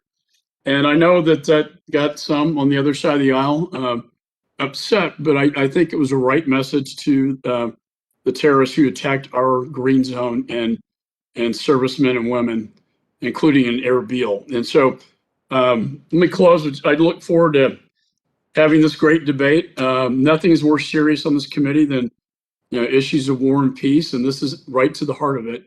I am all for re-exercising our authorities. I just want to do it in the way I think is the right way to proceed. And with that, Mr. Chairman, I yield back. The gentleman yields back. I realize members wish to speak on the bill and that some members have amendments to offer. Please use the raise hand function on WebEx, and I will recognize members by committee seniority, alternated between Democrats and Republicans for the purpose of speaking on the bill first. If you miss your turn, let our staff know and we will circle back to you. Then we will move on to amendments. I now recognize Representative David Cicilline of Rhode Island for 5 minutes to speak on the bill. Thank you, Chairman Meeks, and thank you for including H.R. 256 in today's markup. And thank you to my friend Barbara Lee for her longtime advocacy on this very important issue. Her leadership on the fundamental question of the role of Congress in matters of war and conflict has been unwavering, and we owe her a debt of gratitude for her commitment to bringing this issue to the forefront. Nearly 2 decades ago, Congress passed a resolution authorizing military force against the Iraqi regime of Saddam Hussein. That resolution, aided in its passage by deeply flawed intelligence that we now know had no basis in fact, authorized the use of force for 2 express purposes: to defend the national security of the United States against the continued threat posed by Iraq, and to enforce all relevant UN Security Council resolutions regarding Iraq. It has been 18 years since Saddam Hussein was deposed. It's been a decade since the United States declared a formal end of operations in Iraq. The Iraqi government is a regional partner, and the UN Security Council resolutions referenced above have been fulfilled. In short, there is no reason to allow the 2002 AUMF to continue to stand. Congress must not forfeit its constitutional responsibility to directly authorize the use of force. Any administration should receive direct authorization from the Congress to engage in global conflicts. Just 2 days ago, this committee had a productive hearing where each of the 3 expert witnesses testified that this AUMF is not necessary. It does not enhance our national security. It does not make Americans any safer. It does not make the mission of our men and women in uniform any easier. To repeal this resolution would not tie the hands of the current administration or any future administration in their responsibility to preserve the national security of the United States. It would instead ensure that it could not be manipulated to take us into a war that Congress did not authorize. We must act so that Congress again asserts its ability and responsibility to authorize war. We must pass H.R. 256 and show the American people and our men and women in uniform that this country only goes to war when absolutely necessary, when all other options are exhausted, and when specifically authorized by Congress. I again thank Representative Lee for her leadership on this issue, and I encourage my colleagues to join me in supporting H.R. 256. And with that, I yield back. The gentleman yields back. I now recognize Representative Joe Wilson of South Carolina for 5 minutes to speak on the bill. And thank you, Mr. Chairman. And Mr. Chairman, Ranking Member McCall and colleagues, I oppose H.R. 256 to standalone repeal the 2002 authorization for use of military force against Iraq. I support the Perry Amendment number 57. As the Grateful Dead of 2 service members who have served in Iraq, I know firsthand the success of liberating the people of Iraq from an authoritarian dictatorship for an opportunity for freedom. While modernization of this authorization is prudent, any repeal should be done concurrently with the replacement after full consideration and consultation with relevant partners. Our primary focus should be updating the 2002 AUMF to provide our national security apparatus the necessary authorization to mitigate and defeat transnational terrorist threats abroad to protect American families at home. By bypassing key stakeholders, the White House, Department of Defense, Department of State, the Iraqi government, and our allies, the consideration to repeal the 2002 AUMF with no replacement is counterproductive. This amounts to a largely symbolic measure designed to address short-sighted ideological demands and will embolden enemies in the region who are targeting American families. Mr. Chairman, I strongly oppose the standalone repeal and urge colleagues to avoid weakening our ability to conduct counterterrorism operations and instead to address repeal and replacement simultaneously as proposed by the Perry Amendment number 52. I yield back my time. The gentleman yields back his time. I now recognize Representative Ted Lieu of California for 5 minutes.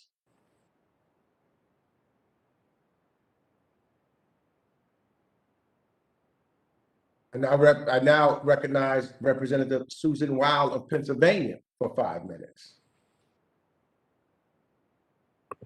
Thank you, Mr. Chairman. H.R. 256, repealing the authorization of military force against Iraq, is an important step in a much broader effort, clearly reasserting Congress's constitutional authority to authorize and limit our country's military operations. We in the House are the elected representatives of the American people, those closest to the people of our communities and to the men and women from our communities that serve on the front lines of our armed forces.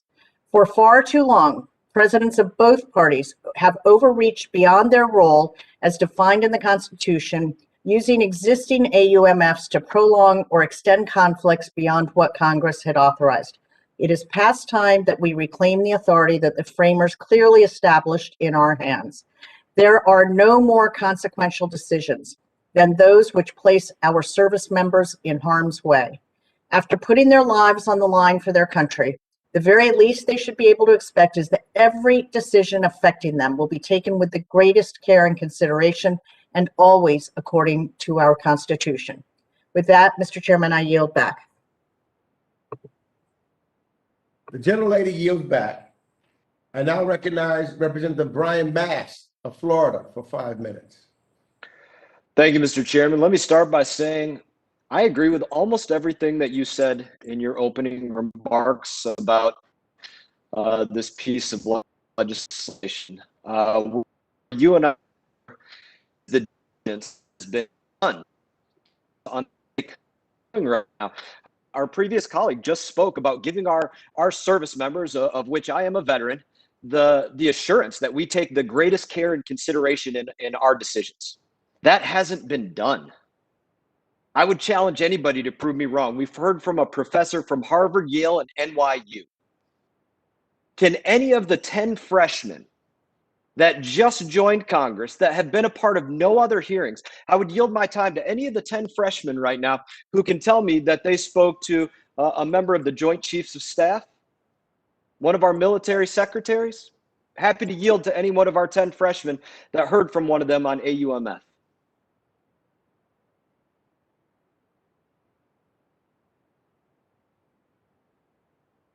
Representative Massey, are you including the those who spoke at the briefing we had in the CVC? Can you say that? Go ahead one more time. Are you including the CVC briefing? I'm not sure if we're able to reference that given the setting that it was provided in. I think you can reference what you want, but this is what I'm saying. Speak up. If you're, have our 10 freshmen heard? Have our 10 freshmen spoken to our Joint Chiefs? Our military secretaries? Mr. Mast, this is Representative Jacobs. I'm a freshman, and I've talked to many members and leaders in our military about this issue. And I also have a master's degree in international security policy. Congratulations. I'm glad to know that you spoke to them. Any of our other freshmen? It shows some diligence. That's great, which is what our committee hasn't done here. Mr. Mast, would you yield? I don't know who asked, but this is the chairman. I will in a moment to you, Mr. Chairman. I do want to give a little bit more time to some of our freshmen, but I will bear in mind that you asked for time. So yes, Mr. Chairman, hold on a minute. Any of our other freshmen want to say that they heard on this? This is a big deal. We're aligned on this, but my point is simply, in my opinion, we make a joke out of this committee, which is very important to me. We spend a lot of time on this committee dealing with very serious issues. To not hear from the correct people on such an important matter, especially an issue where there is common ground among us, but to not give it that due diligence is a very serious issue to me. Mr. Chairman, I see that I have 2 minutes here. I'll certainly yield you a little bit of time. I'm probably going to reclaim some at some point, but go ahead, Mr. Chairman. Yeah, Mr. Math, I just wanted to remind you that the witnesses that were before us were not just simply professors. They held high senior positions in the White House, in DOD, and DOJ. So I just wanted to remind you of the credentials of the witnesses that were before us. They were not simple professors. I yield back to the gentleman. Happy to yield to you, Mr. Chairman. I appreciate your comment, but I would remind you of this. It was literally given to us in answer by the witnesses that they don't have the same access to information as us. Some of those witnesses literally said that to us as they were answering our questions. Representative, I don't have the same access to information as you do, but let me give you my opinion. That's a problem. That's a problem in diligence that we, as our colleague, your Democrat colleague, just mentioned, we owe that to our men and women. This is common ground that we have there. Like I said, we agree on almost everything here, but let's give this the diligence that it deserves and call before the Foreign Affairs Committee, show the rest of Congress that this committee will be taking that seriously, call before us the chairman of the Joint Chiefs of Staff, the Secretary of Defense, take your pick of secretaries out there, that we will have that conversation with them, because it is owed to our service members. And anybody, again, I challenge you, tell me that having a conversation with one of them isn't at a substantially higher level than having a conversation with the individuals from Yale, Harvard, and NYU. Because it is. It deserves that diligence. I think I've made my point, Mr. Chairman, and I'm making this point as somebody that loves our committee, that loves our military, that has lost over 67 friends in combat, killed in action, personal friends of mine. I take this with the utmost seriousness, and that's why I ask that this be taken with the utmost seriousness by our committee. I yield back. The gentleman yields back. I now recognize Representative Andy Levin of Michigan for 5 minutes. And I ask Mr. Levin if you give me just 10 seconds. Yield to me 10 seconds. I yield to you such time as you may consume, Mr. Chairman. Yeah, I just want to remind everyone on the committee and Mr. Mass that we had classified briefing on the use of force in Iraq that no one would have been able to talk about in the forum that we had our hearing. So we had additional information about Iraq in a classified session. So that it was not taken lightly as to what we're doing today and why we're doing it. We had expert and classified material to do it. I yield back to the gentleman. Thanks, Mr. Chairman, and thanks for your leadership on this issue. I strongly support this move. It's long overdue. I think Congress needs to reclaim our responsibility and, frankly, the courage to authorize force when it needs to be authorized. We ought to, as one of our witnesses said, we ought to put a sunset on every authorization.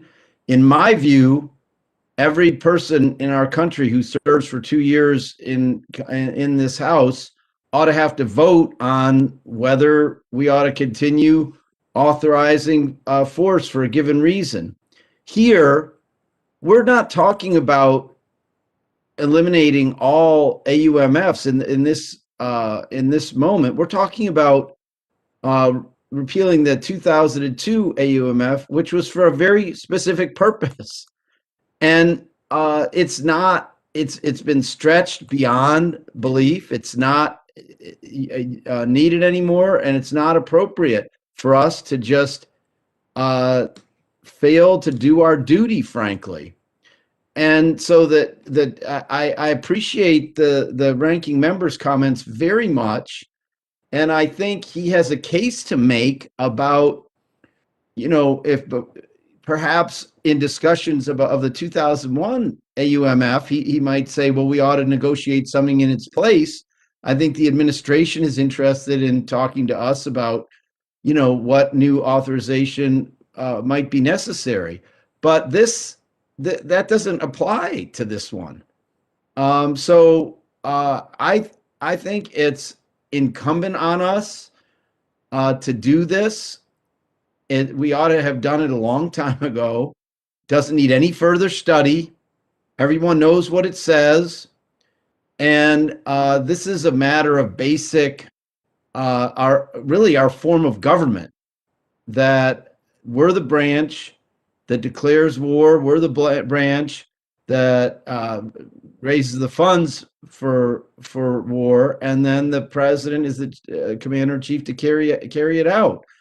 And let's step up to the clean this mess up and decide precisely what offensive war powers the president needs, and do that, and not leave these things hanging out there, which are, as you said, Mr. Chairman, vulnerable to misuse. So let's get this done. I appreciate your leadership on this, and our dear colleague Barbara Lee's leadership on this, who I believe, Mr. Chairman, is a member of this committee long before I was here. And I yield back the balance of my time. The gentleman yields back the balance of his time. I now recognize Representative Scott Perry of Pennsylvania for 5 minutes. Thank you very much, Mr. Chairman. And I want to begin by associating myself with the comments from my very good friend, Mr. Mast, who has sacrificed on behalf of this country things that every single one of us can scarcely imagine. That having been said, I've listened very diligently to the conversation from beginning to end to this point.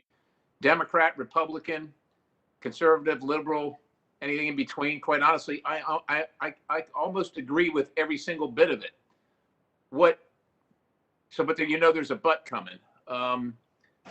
This has been used by presidents of both parties, and whether they should have or shouldn't have is part of the discussion here. But I think that there has been, for an issue so weighty, and the chairman knows that I'm a fan. We are friends, and I appreciate him. But this is a weighty, weighty issue that I think deserves much more careful contemplation. And it's not about me just trying to slow down the train or anything like this. I've had an AUMF written, a replacement written for 6 years, Mr. Chairman. So I agree that we should enforce and claw back our Article 1 authority, just like every single one of you. That is the purview of Congress. And so we're in complete agreement there. I agree that it's outdated, which is why I wrote a replacement. So we're in agreement there. I think where the disagreement for me comes is process. I think that we need much more careful deliberation, because in my mind, while we have service members downrange right now, while we sit in the comfort of our office or our kitchen or our living rooms or wherever we are here back at Fort Living Room, they're out on the wire. They're out over the wire.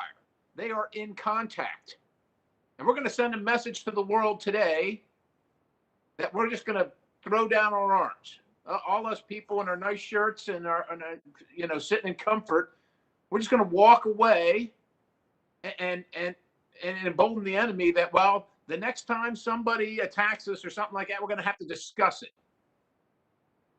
Ladies and gentlemen, when you're out there on the edge, the people back in Washington, D.C. are far, far away. And you got to deal with what's right in front of you right then at that moment. You got to make decisions. And anything that helps the enemy have a leg up on you is unacceptable. It's unacceptable to me. So I would just say, to me, while I agree that it needs to be repealed, but it also at the same time must be replaced. And we haven't discussed that at all as far as what the tenets of that are.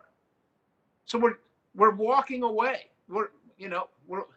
It's like sitting on one side of the firing line, you at your cannon, the enemy's at theirs, and you decide, well, look, we're not being real effective here, so I'm just going to walk away and let them fire rounds in on my side. I don't know who would do that. I don't know why we would do that. We are for repeal, but repeal must be followed immediately or concurrently with replacement, so that we have there's a reason it was used. There's a reason it was used by presidents on both sides of the aisle. Now, we might disagree with that, but there's a rationale for that, and we haven't gotten to that. We haven't had that discussion. And so I understand we want to work together with the majority here, and there's a lot that we agree on. But unilateral disarmament is provocative. It is dangerous, in my opinion. It is irresponsible, and it's a disservice, in my opinion, having been very honored to wear the nation's uniform and serve literally in Iraq as well, to those members that those United States citizens who are out there on the line, for an ideal, which is represented in our flag and this piece of paper called the Constitution. And with that, Mr. Chairman, I know I'm going to get to speak on my amendment, but I just felt like I had to say that. And one just final thing to correct the record: it was in this very committee, under my questioning, that John Kerry admitted, as Secretary of State, that there were weapons of mass destruction in Iraq. He knows it. I know it. I was there. Anybody that was there knows it. I know it's the narrative. I know it's the rhetoric, but I get tired of hearing that. It might not have been what you thought it was, but for people that were there, they know what it was. And with that, Mr. Chairman, I yield back the balance. The gentleman yields back the balance of his time. I now recognize Representative Sarah Jacobs of California for 5 minutes. Well, thank you, Mr. Chair. I want to first thank you for making this repeal a priority and for bringing this legislation forward so early in this session. The legislation you have prioritized for this committee over the past 2 months will undoubtedly improve the lives of millions of Americans, our diplomats and service members, and people around the world. And I also want to recognize and thank Congresswoman Barbara Lee for authoring this bill and for her enduring commitment to a responsible and just American foreign policy and reasserting Congress's role in it. I was in middle school when this authorization for the use of military force was approved. And today, as a member of Congress, I will vote to repeal it. I emphasize this because my generation has grown up in the shadow of America's protracted wars. And San Diego, the community I'm proud to represent, is home to service members, veterans, and military families who understand better than most the human impact of our foreign policy and our decisions to go to war. To my constituents, the issues of war and peace, of whether we send their loved ones into harm's way, are kitchen table issues. And Congress has abrogated that responsibility for too long. I often wonder whether the members of Congress who voted in favor of the 2002 AUMF had any idea of the impact that vote would have on a generation of Americans. But the reality is I may never know because many of them have long since retired. This AUMF outlasted even them. In fact, on this distinguished committee, only 6 of our 51 members were in office in 2002.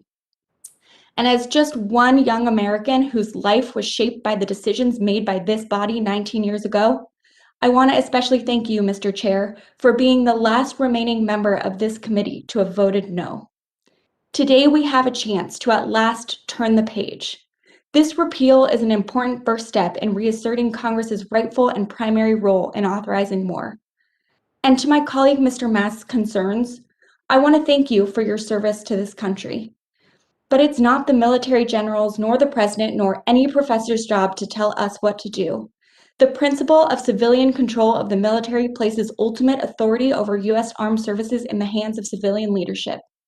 This decision is ours and ours alone. And as we've heard from so many others, there's not a single operation that would be impacted by this decision. With that, I'm proud to vote for this repeal, and I want to thank my colleagues and staff who've worked toward this day for years. Let this vote mark a new chapter in American foreign policy and in Congress's role in it. And with that, Mr. Chair, I yield back the remainder of my time. The gentlelady yields back the remainder of her time. I now recognize Representative Darrell Issa of California for 5 minutes.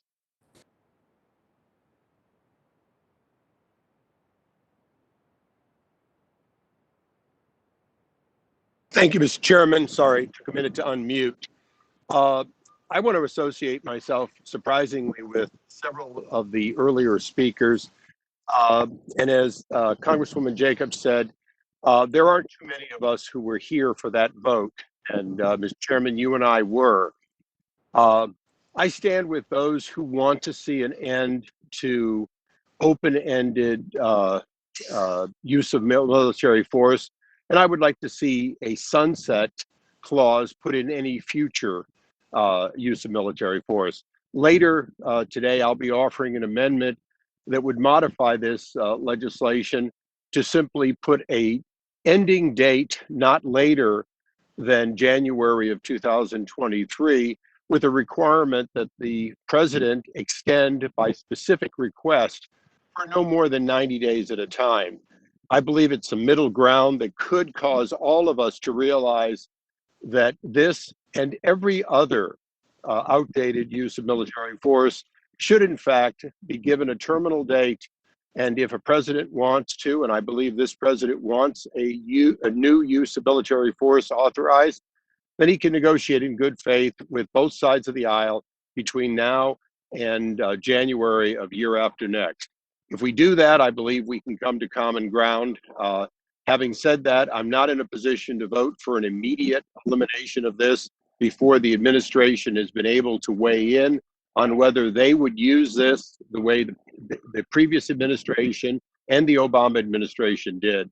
But I look forward to each of these amendments. Hopefully you'll consider my amendment as an extremely friendly one, one that Congresswoman Lee and I could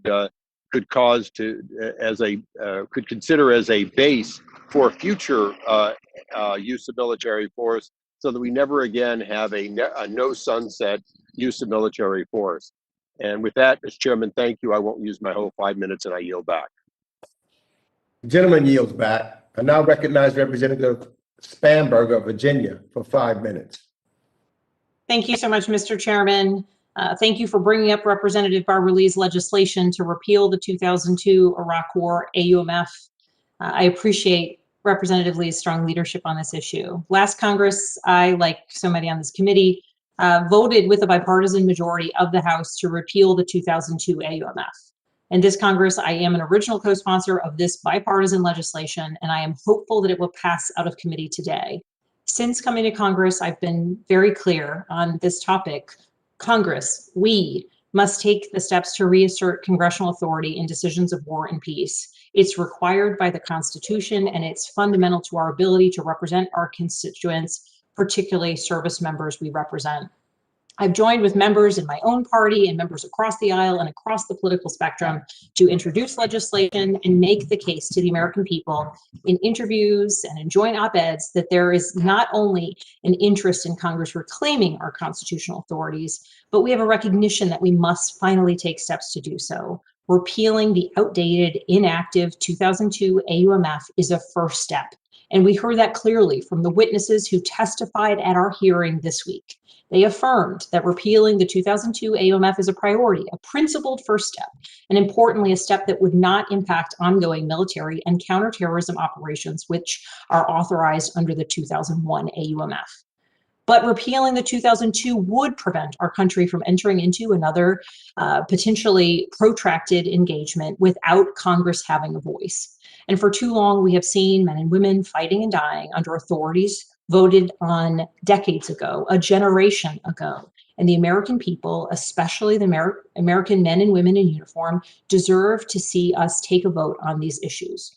Repealing the 2002 AUMF is not only a step that we need to take, but we must address Congress's ongoing challenges with the 2001 AUMF. We must replace and update the 2001 AUMF in the future. It's an authorization that has been stretched beyond its original intent to contend with threats that were certainly not present at the time that it got a vote a generation ago. But addressing the 2001 AUMF is not the question before us today. Repealing the 2002 outdated and unused AUMF is. And for those who say we should keep old authorizations on the books just in case we need them, I'd remind them that that's not how it's supposed to work.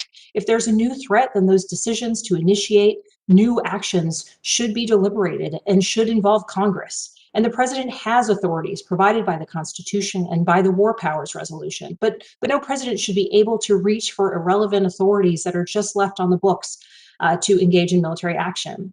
For those who are saying that we're moving too fast, I'd like to remind them that this bill is bipartisan and it's passed the House multiple times and it's severely overdue.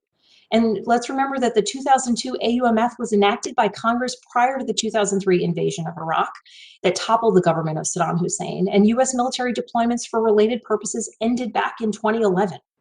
I would also like to speak not only in support of Representative Lee's bill, but in opposition to Mr. Perry's amendment that would tie the 2002 AUMF repeal to a replacement of the 2001. My colleague from Pennsylvania and I joined with our colleagues at the time, Justin Amash, Ken Buck, Jared Golden, Dean Phillips, and Chip Roy, in writing an op-ed on the 16th of January of 2020. And we wrote, "To start, it is time to have a serious debate and vote on the repeal of the 2002 AUMF, which authorized the use of force against Saddam Hussein's government in Iraq. This authorization has fully outlived its purpose given the death of Hussein, regime change, and the withdrawal of US forces in 2011, regardless of how one views the merit of that withdrawal. The 2002 authorization, as well as the lingering 1991 authorization, should be removed from the books," we wrote, "lest either be used to justify further military engagement beyond what Congress intended." And we continued and noted separately, and I quote, "We must also foster an informed debate on a strategic alternative to the 2001 authorization." Yes, we need to keep working on reforms to other AUMFs. We have to repeal the 1957 and the 1991 AUMFs that are still on the books. But Mr. Perry's amendment would hamper our ability to take a first step by requiring that progress and the repeal of the 2002 be tied to our ability to address the 2001 AUMF all at once. Moving on Representative Lee's common sense bipartisan piece of legislation is a first step, and it's one that we should take. I look forward to taking this action today. And if Congress is actually ready to engage, ready to reassert ourselves in these hard conversations of decisions where for too long, certainly many of our predecessors have shirked those responsibilities, then we can move forward in the future with replacing the 2001. But today's vote is not about that. Today's vote is not about a particular president, a particular party, or an administration. It's about reasserting the role of Congress in decisions of war and peace. And I urge my colleagues on both sides of the aisle to join me in voting to repeal the 2002 AUMF. And I look forward to future conversations about replacing the 2001 AUMF. Thank you. And Mr. Chairman, I yield back. The gentlelady's time has expired. I now recognize Representative Mark Green for 5 minutes. Thank you, Mr. Chairman. And I wasn't planning on speaking on this today, but I've heard a lot of passionate discussion, and I thought I would just share a little bit from a personal experience. Many people today have talked about this being a multi-generational war. Folks in grade school or wherever it was when the thing was written. I was actually in combat on this AUMF in Iraq. It is a multi-generational war because then my son just last year deployed to Syria under this AUMF. And the reason that I would implore my colleagues to let's repeal and replace together those forces that are there that may possibly need either some group changes its name or changes its location where it hides out, where it bases itself from, our enemy, so to speak. We need the flexibility. And as I thought of my son being there in Syria during that time, I was glad to know that those authorizations were there. So I'm for replacing it. I'm not for repealing without a replacement. And that comes not from anything other than just having been there myself, having taken on these terrorists, having looked them in the eye, and known that my son has done the very same thing as a young Army Ranger. So that's my impassioned plea to the committee. Thank you, Mr. Chairman. I yield.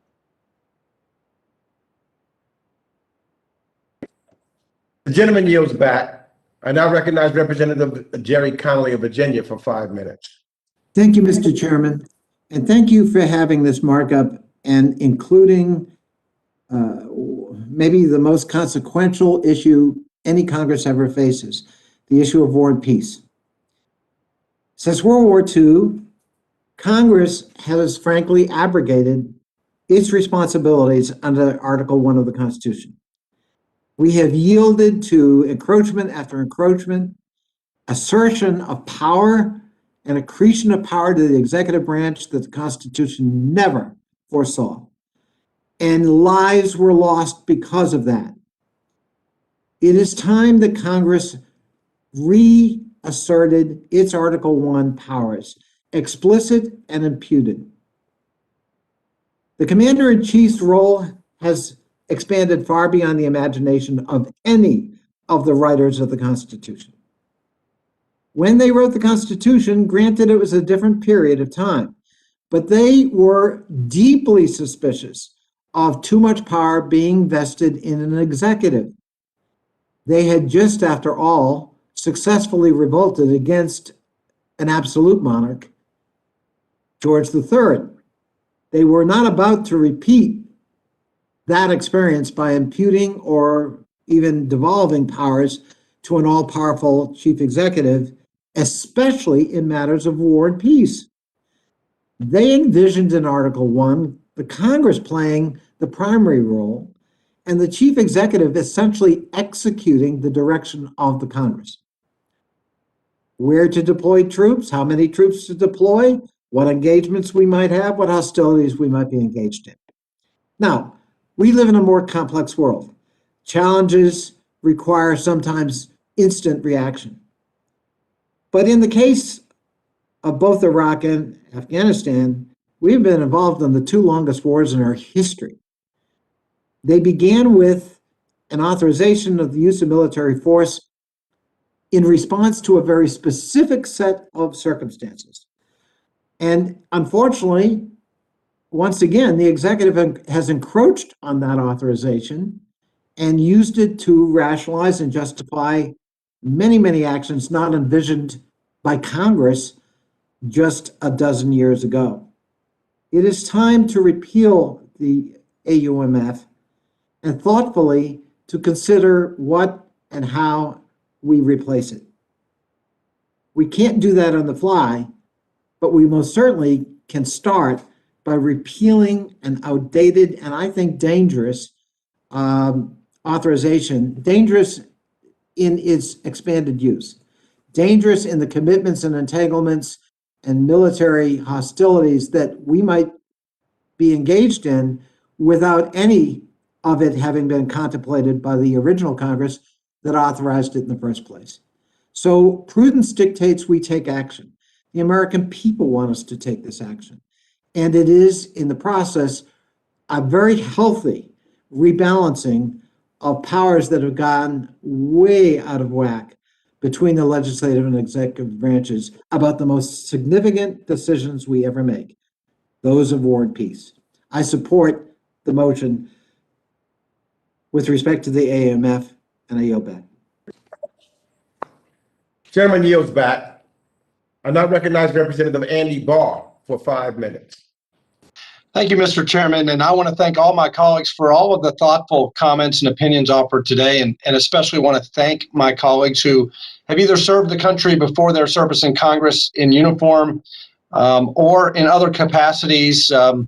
My colleague, Representative Spanberger, in her capacity, and certainly Representative Jacobs and her service to the country. All of my colleagues, I really enjoy listening to the thoughtful comments and the arguments that are being offered. But I have to rise today in opposition to H.R. 256 and in support of Mr. Perry's amendment.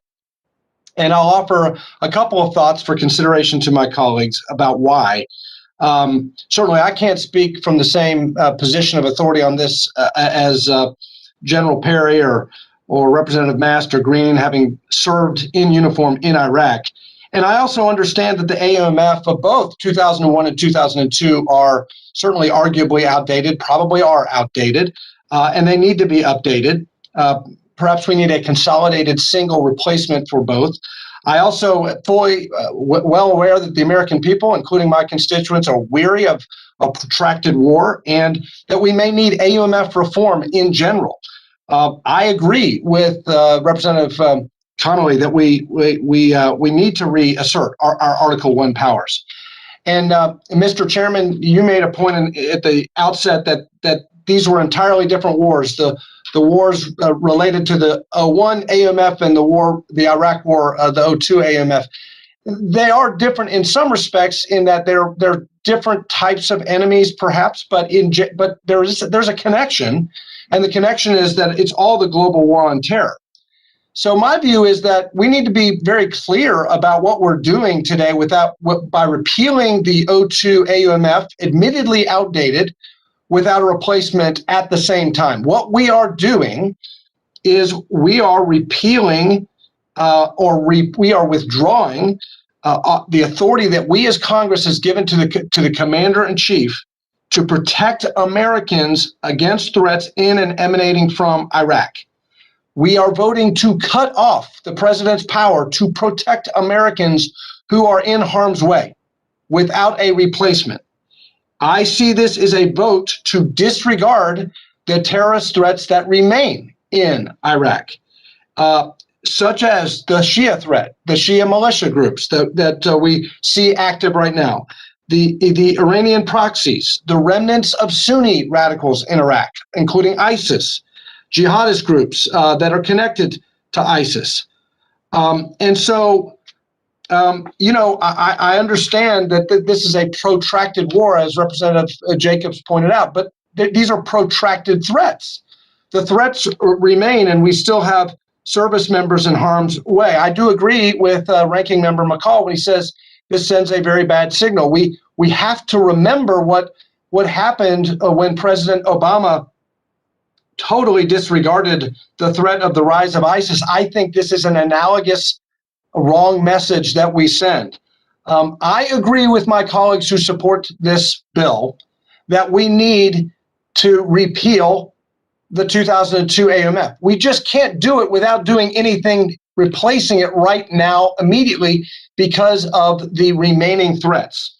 And maybe the Commander-in-Chief has inherent executive power. I've heard several of my colleagues to act if we do face a problem here. I've heard several of my colleagues talk about how this bill would not interrupt or disrupt any ongoing operations. No ongoing operations would be impacted, that it wouldn't in any way compromise the ability of the Commander-in-Chief to act. But I have to say, I mean, if that's the case, then why have an AUMF to begin with? It implies that the Commander-in-Chief can act without authorization. And I thought the whole point of this, and the point of our hearing and the testimony of the professors the other day, was that Congress needs to reassert itself in authorization of use of military force. We shouldn't allow the Commander-in-Chief to act unilaterally. And in effect, we're inviting the Commander-in-Chief to do so when our troops will be inevitably threatened without this AUMF in place. So look, I agree with many of my colleagues and what they're saying here on both sides of this debate, but I would urge that we take this repeal up with a replacement at the same time and do our job under Article 1. Let's do our job. Let's reassert our Article 1 authority in this context, but let's not invite these threats without giving the Commander-in-Chief the ability to act in defense of our brave men and women in harm's way. And I yield back. Gentleman's time has expired. I now recognize Mr. Pfluger of Texas for 5 minutes. Mr. Chairman, thank you for holding this hearing. Ranking Member McCall, thank you for the leadership. The efforts that have been taken, I think, are a good step in the right direction. As somebody who served in this area at the height of ISIS and saw not just things that were happening in Iraq, but also in Syria, which involved nation states, non-nation states, and a tremendous amount of actors in the region. This is a very, very complicated issue. And I would also like to say that I very much appreciate on both sides of the aisle today the acknowledgement that the most important thing that anybody in Congress can do is make a decision whether or not to send our troops to war. And I couldn't agree more. And as somebody who's been sent into harm's way by both Democrats and Republican presidents, it is a very emotional thing. And I'd like to thank everybody for their service, whether it was in the military or in other departments that have dealt with this. But I would like to ask the question, if it truly is the most important thing that we do in Congress, if that truly is a fact, then I would ask all of my colleagues on both sides of the aisle today, let's have the discussion because we owe it to those troops that are fighting right now. And then let's proceed to a dialogue, and then we can end in debate. And let's give the time, the proportional amount of time required to this very important subject to ask the Department of Defense at the very highest levels. And I appreciate, Mr. Chairman, the opportunity to have a classified briefing. I think we need more of those with each of the service chiefs and the Joint Chiefs and the combatant commanders, with the Secretary of State, and with other key leaders and principals who can guide us in the reform, because it is a dynamic environment. As I served there, it changed in the course of a year. But every single day, as a pilot, as somebody who was tasked with carrying out the orders of our president and of our government to keep not only ourselves safe, but to also make sure that every instrument of power that we had continued to keep the world safe, I would ask that we look at that dynamic environment and we take this into account and we do a good bipartisan job, because security is not partisan. And I know everybody on this hearing appreciates that. And I appreciate listening and learning from each of you on this subject. We need to take some time to put thought into it so that the authorizations appropriately meet the threat, and that we understand what Iraq is going to look like with the actions that we take.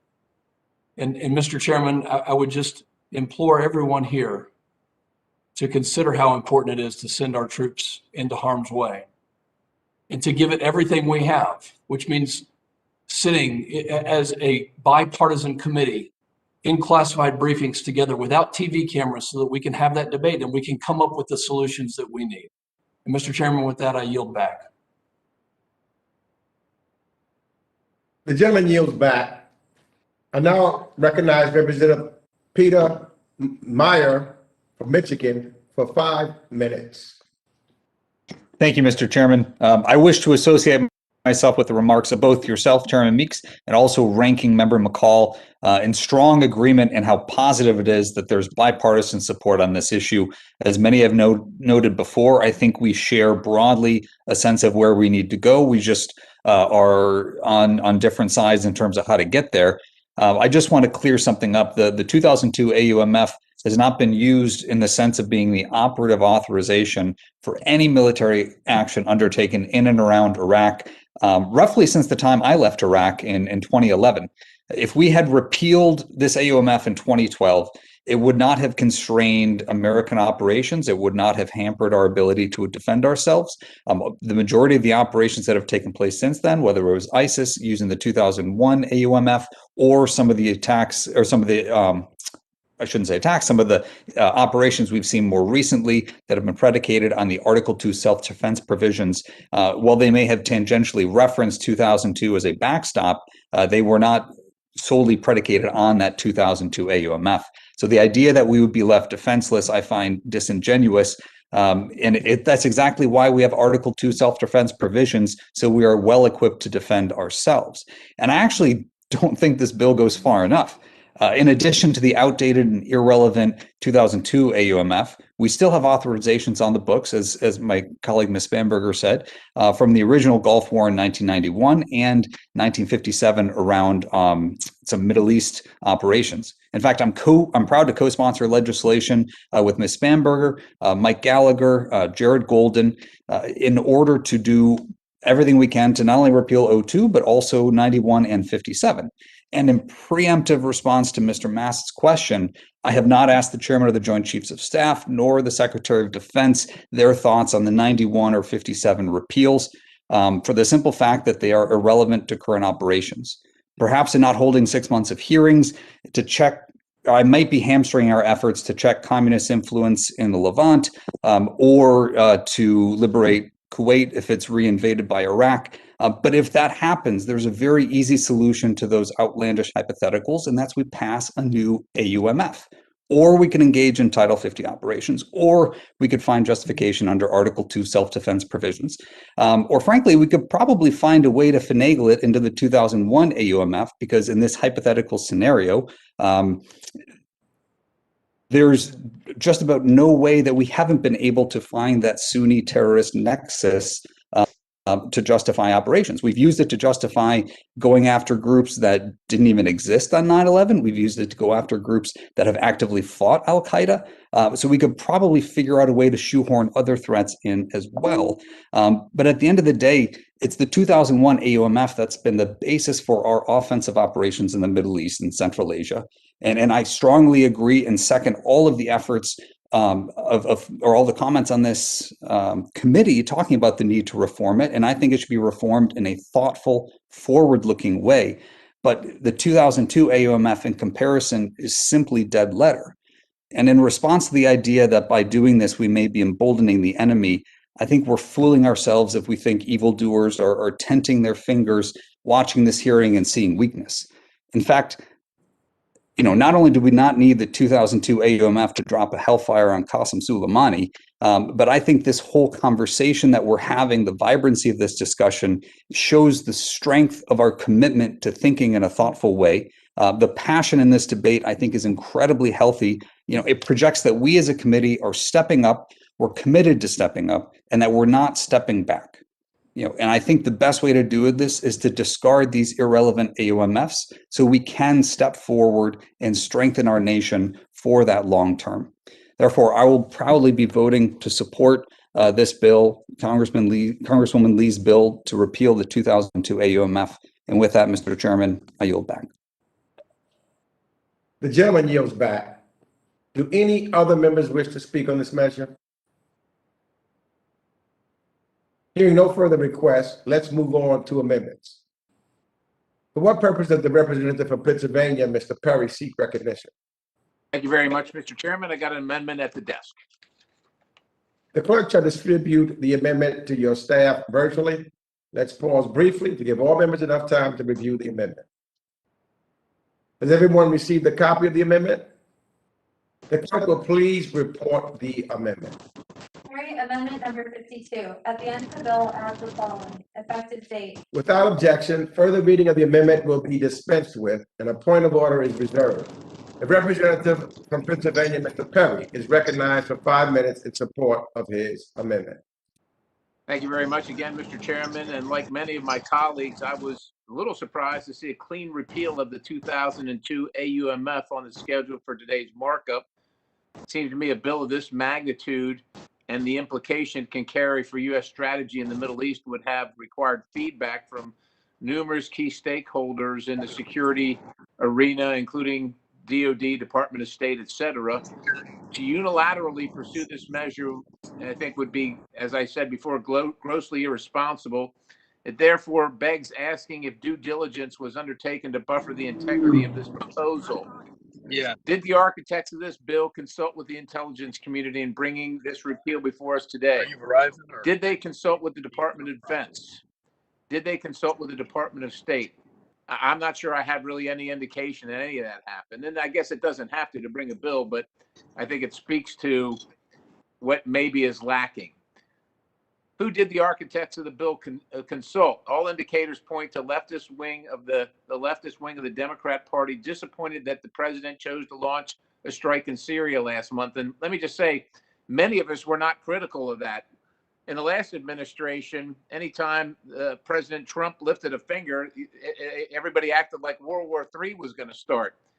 Nobody likes exercising military authority. It's the last resort. But if it keeps America safe, I will tell you, I'm for it, whether it's President Trump or President Biden. These individuals, I think, are infuriated that the president chose to attack select targets in Syria, targets that could have been justified by the 2002 AUMF. The 2002 AUMF has provided the past three administrations with legal cover to pursue Iran-backed militias in Iraq and the wider region. You know, I know there's a border between Iran and Iraq, and I know they fought a war, but I will tell you this, when you're standing on it, it's hard to tell, you know, one grain of sand looks like the other grain of sand right next to it. To be clear, it needs to be replaced. There's no doubt. We agree on that. It seems like everybody on the committee agrees. It's outdated, and everyone here can see we're no longer trying to get rid of the Ba'athist regime in Iraq. That being said, I think it's foolish to risk doing away with the 2002 AUMF with no replacement. Some of the left want to get rid of this amendment because they want to disincentivize the administration from pursuing similar activities in the future. But it's clear that we should be able and willing to target Iran-backed militias, especially when they attack U.S. targets in the region. They've been attacking them almost, it seems like, my whole life, and they're attacking right now. This amendment would allow for the repeal of the 2002 AUMF, but in a responsible way that secures U.S. national security interests. It would provide new, specific statutory authorization for the use of military force against specified terrorist groups. In doing so, it would repeal the 2001 AUMF, but not without denying the United States the ability to specifically target new and emerging threats since the 9/11 attacks, including the Islamic State. This amendment would secure war powers reform and place decision-making, including decisions regarding specific targets, squarely in the purview of Congress, where it belongs. And that we all agree. Today, we have the opportunity to put an end to years of debate on critical issues of U.S. national security, given everything at stake. And I know, look, I'm sure it's going to get rammed through committee, and it will probably be rammed through on the floor. And that's a shame, because I think if we were spent a little more time personally, and we're a little more thoughtful and deliberate about this, we could have an overwhelming bipartisan support in the committee and on the floor. But unfortunately, this is going to go, I think, the way of a lot of things, where one side generally supports it and the other side doesn't. And it's not indicative of how most of us on this committee feel. And quite honestly, I don't think it's indicative of how most Americans feel. They want Congress to do its role. They don't want unilateral unrestricted powers vested in the executive branch. They want us to be thoughtful, but they don't want us to walk away from the responsibility we have to safeguard America for the sake of politics and scoring points. And unfortunately, I feel a lot of that's what this is about. I agree with Abigail. I did sign the letter, and I agree with the assessment of the letter. But I never said we should walk away from our commitment, especially the troops in contact right now. I never said we should disarm unilaterally. Absolutely. Like I said, I support repeal. I wrote an AUMF 6 years ago because I support repeal. Repeal and replacement, not repeal, unilaterally disarm and walk away. Thank you, Mr. Chairman. I yield. The gentleman's time has expired. I now recognize myself for 5 minutes. I oppose this amendment. The Perry Amendment would keep the 2002 AUMF on the books until Congress provides new specific statutory authorization for the use of military force against specified terrorist groups. The problem with that is the 2002 AUMF does not authorize force against any specified terrorist groups. So the amendment would prevent Congress from repealing an authority that does not apply to terrorists until we enact a new authority that does apply to terrorists. That doesn't make any sense, especially because Congress authorized force against terrorist groups in a separate authority. It's called the 2001 AUMF. That's what authorizes force against certain terrorists. It's not in the 2002 AUMF. Now, I know we've been urged to take up 2001 AUMF also. Believe me, I support doing so. But replacing the 2001 AUMF requires much more work. Much of the work that you are talking about now, of which I'm saying we will get done in a bipartisan manner. We will work with the 2001 AUMF, as most of us are saying, needs to be updated. And we need to do that in a bipartisan manner and take our time and make sure we're doing it right because it is still needed. But replacing the two, for the 2001 just isn't, so it's not ready for markup. The bottom line is that the 2002 AUMF is not needed for any current operations. Can't protect us because it's not needed for any operations. Look, a repeal passed the House 2 years ago. There's no reason to wait now. And it was bipartisan. It was done in the NDAA. But guess what, folks? It should have been done in the Foreign Affairs Committee. It's our jurisdiction. We don't want to pass something, I know many members of both the Foreign Affairs and the Armed Services. But it is the jurisdiction of the Armed Services to pass any AUMF. We need to do our job in this committee. So clearly, our job is to be very clear about where Congress stands on the 2002 AUMF, unlike the 2001. Keeping the 2002 AUMF in place does not help the president fight terrorism. It just helps the executive branch avoid working with Congress. We need to be decisive about Congress's power to authorize force. The hardest vote that I've had to take in my 22 years in the United States Congress is whether or not I send our women and men into war. I don't want to punt that responsibility. I don't want to give it to the executive branch. I want it to be right here in Congress. And I want this committee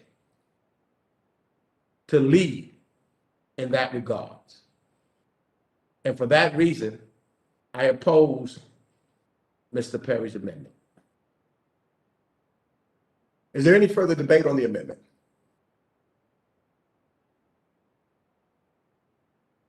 Hearing no further request to speak, the question is on the amendment. We're going to take a vote by voice. All members, please unmute your microphones. And all those in favor say aye. Aye. Aye. Aye. Aye. Aye. Aye. All those opposed say no. No. No. No. No. No. No. No. Oh. And, No. in the opinion of the chair, the noes have it, and the amendment is not agreed to.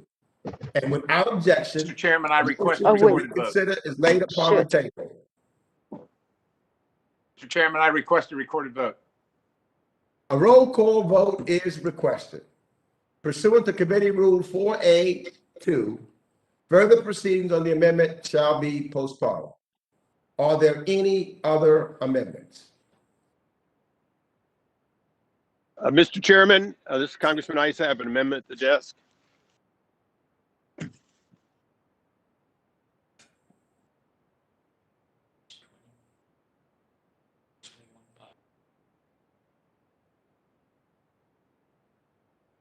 Okay. The clerk shall distribute the amendment. Let's pause briefly to give all members time to review the amendment. Everyone has a copy of the amendment? The clerk will please report the amendment. ISA amendment number 18, strike section 1 and insert the following. Section 1. Without objection, further reading of the amendment will be dispensed with. A point of order is reserved. The representative from California, Mr. Issa, is recognized for 5 minutes in support of his amendment. Thank you, Mr. Chairman, and I'll be brief. As I explained a little bit earlier, this would make 2 substantive changes to the existing elimination of the AUMF. One is it would move its fine, no matter what, to January 30th of 2023. Secondly, it would require that the President of the United States, on an every 90-day basis, request with specificity a reason for extending or continuing it.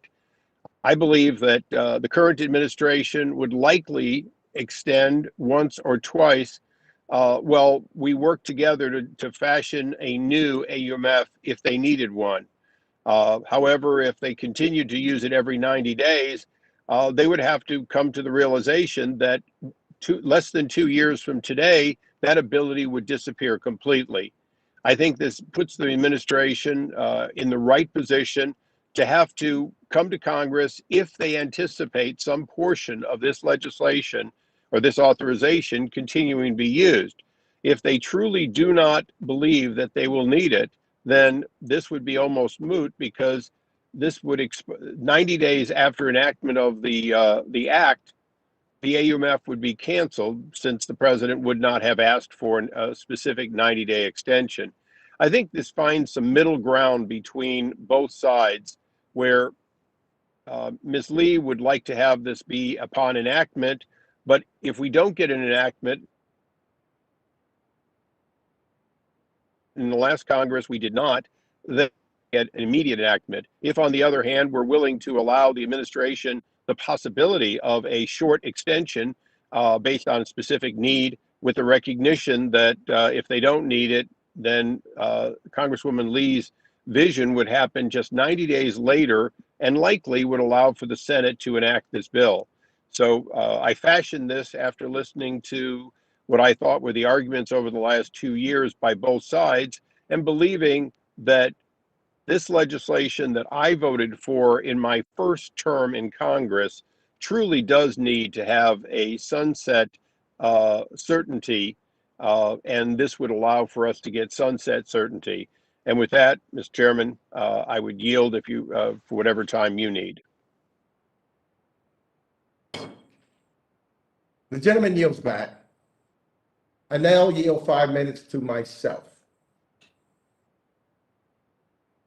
Let me first thank, as many of my colleagues have, Barbara Lee for her great work for all these years in putting this bill together in regards to the AUMF.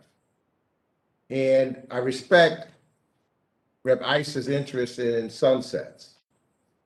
But the problem is the 2002 AUMF doesn't need a sunset.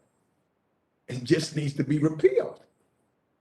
It's not for anything else. It doesn't need a sunset. It needs to be repealed. It's our duty to consider and vote on authorizations to use military force. We simply can't keep avoiding that responsibility. I repeat again, the 2002 AUMF is not needed for any current operations. That's what the 2001 AUMF is for. If the president needs authorization for a future operation, he should come to us in Congress. And we should consider that issue on its own merits. That's how it's supposed to work. The president can take defensive action without Congress.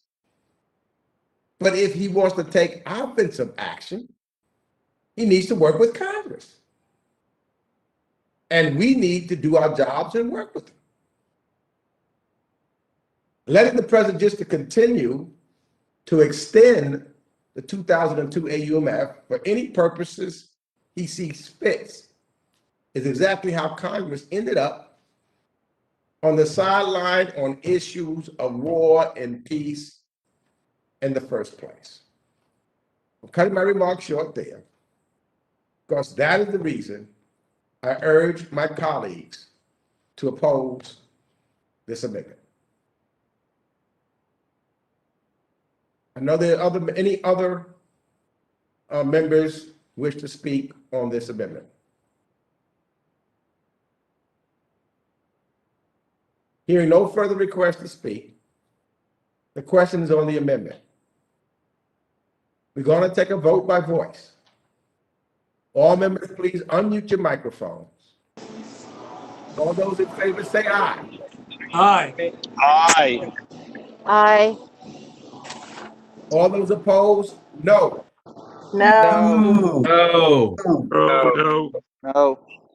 In the opinion of the chair, the noes have it, and the amendment is not agreed to. And without objection, the motion to reconsider is laid upon the table. Mute me for a second.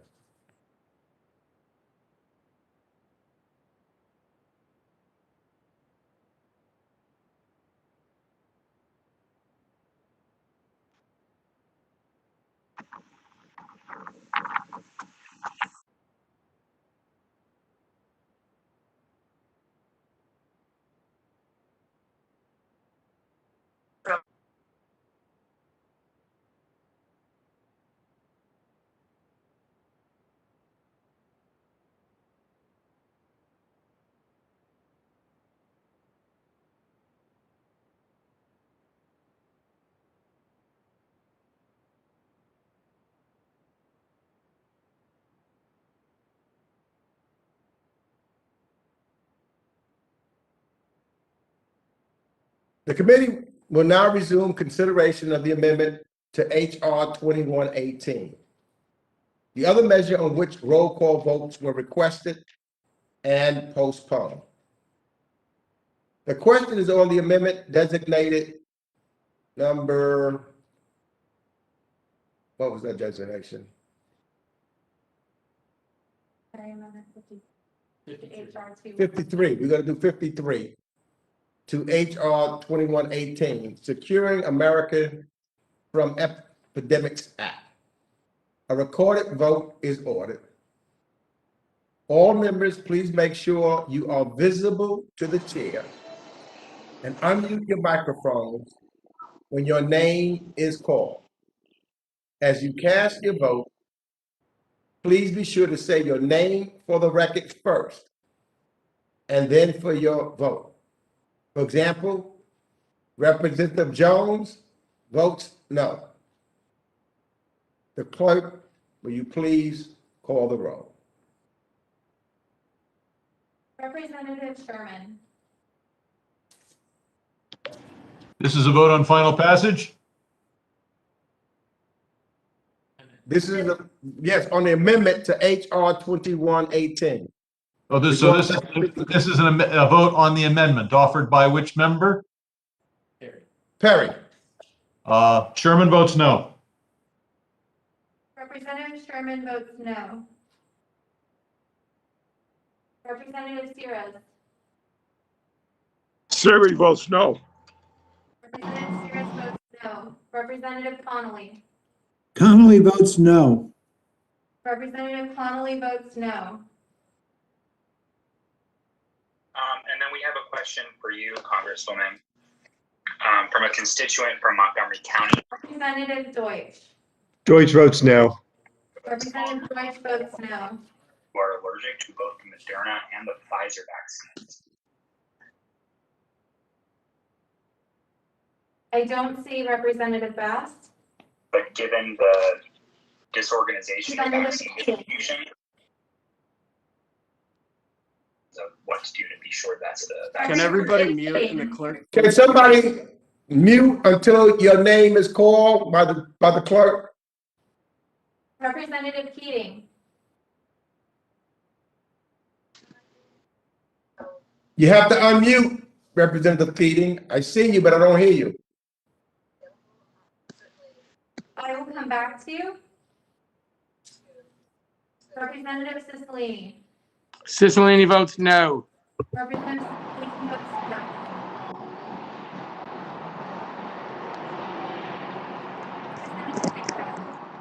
Representative Barra votes no. Representative Barra votes no. Representative Castro. Castro votes no. Representative Castro votes no. Representative Titus. No. Let's do it again. Titus votes no. Representative Titus votes no.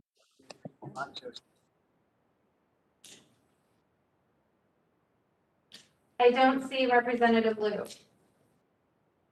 Oh, there you are, sir. Representative Blue. How did the chair vote? The chair has not voted, sir. It's the- Perry amendment The number. almost chair voted no. It's a vote on the Perry amendment. No. Representative Blue votes no.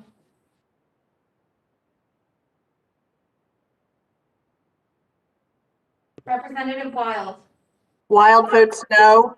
Representative Wild votes no. Representative Phillips. Phillips votes no. Representative Phillips votes no. I don't see Representative Omar. Representative Allred. Allred votes no. Representative Allred votes no. Representative Levin.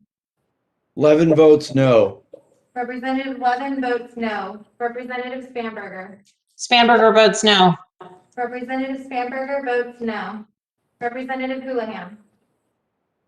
Houlahan votes no. Representative Houlahan votes no.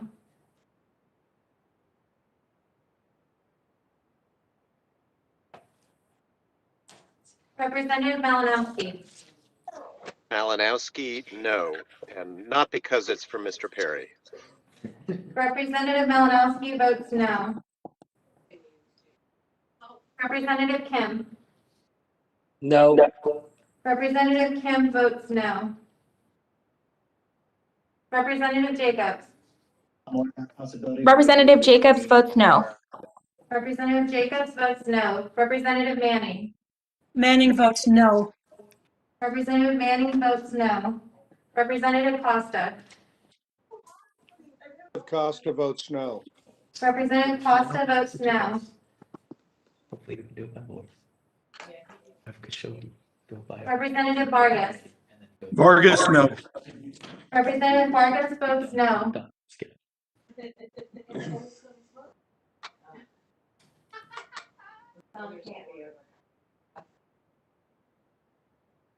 I don't see Representative Gonzalez.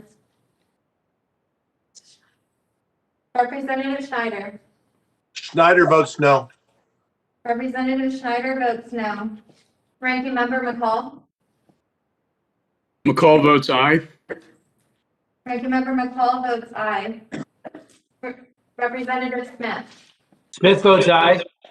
Representative Smith votes aye.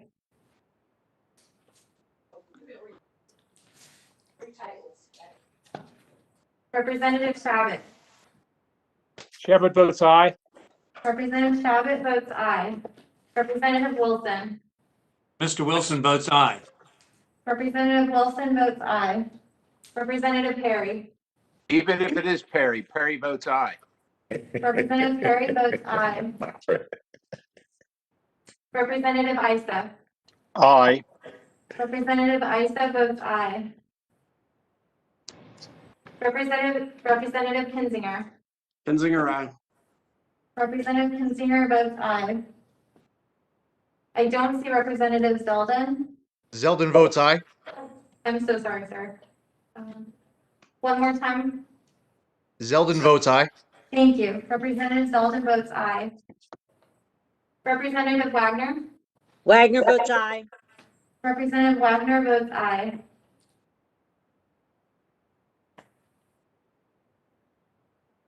Representative Mast. Representative Mast votes aye. Representative Mast votes aye.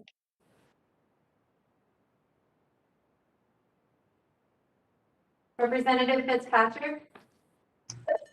Fitzpatrick votes aye.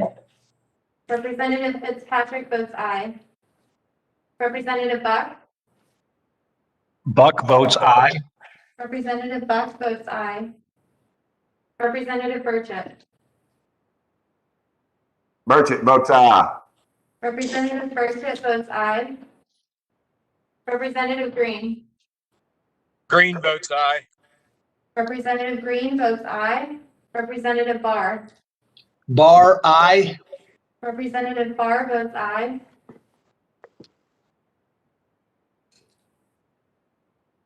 I don't see Representative Stubbe.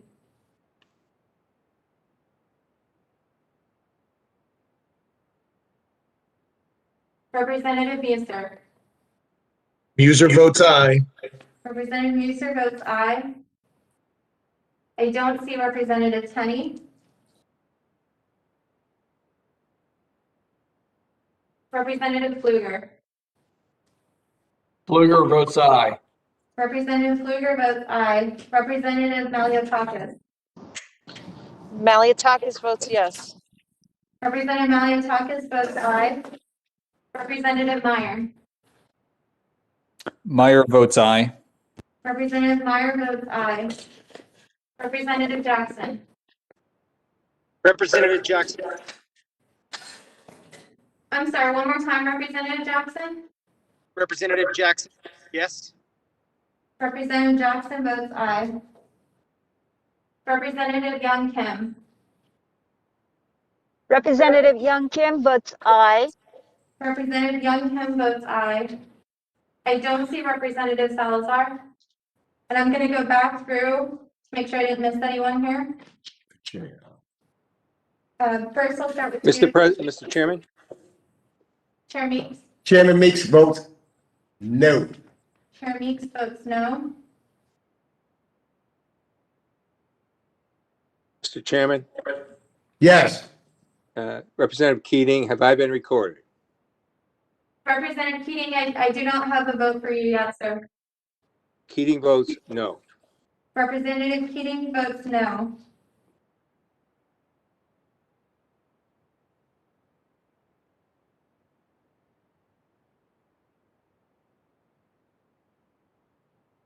Have all members been recorded? One moment, please, sir.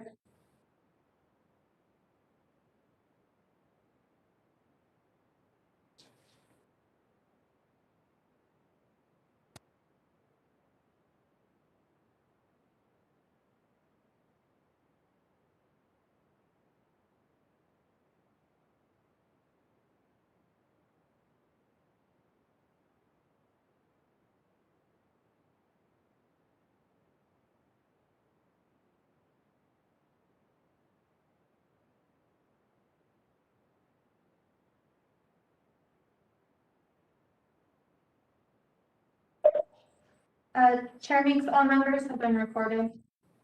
The clerk will report the tally.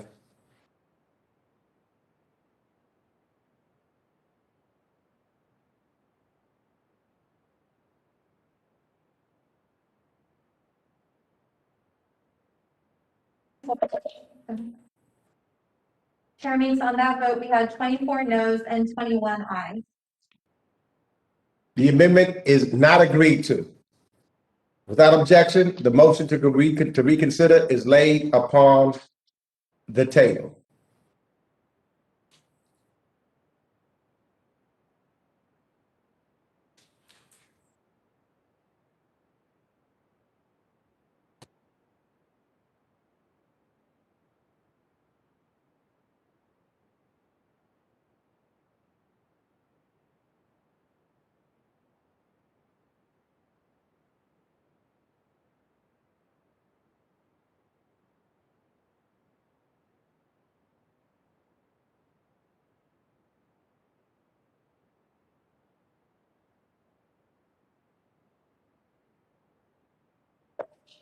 The question is to report H.R. 2118, Securing America from Epidemics Act, to the House with the recommendation that the bill do pass.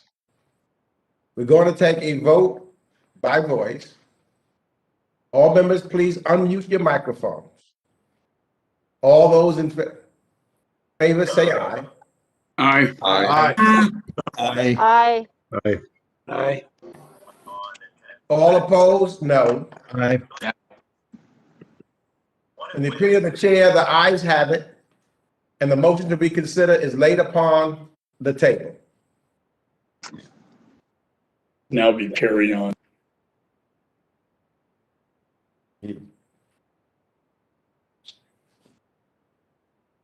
Okay.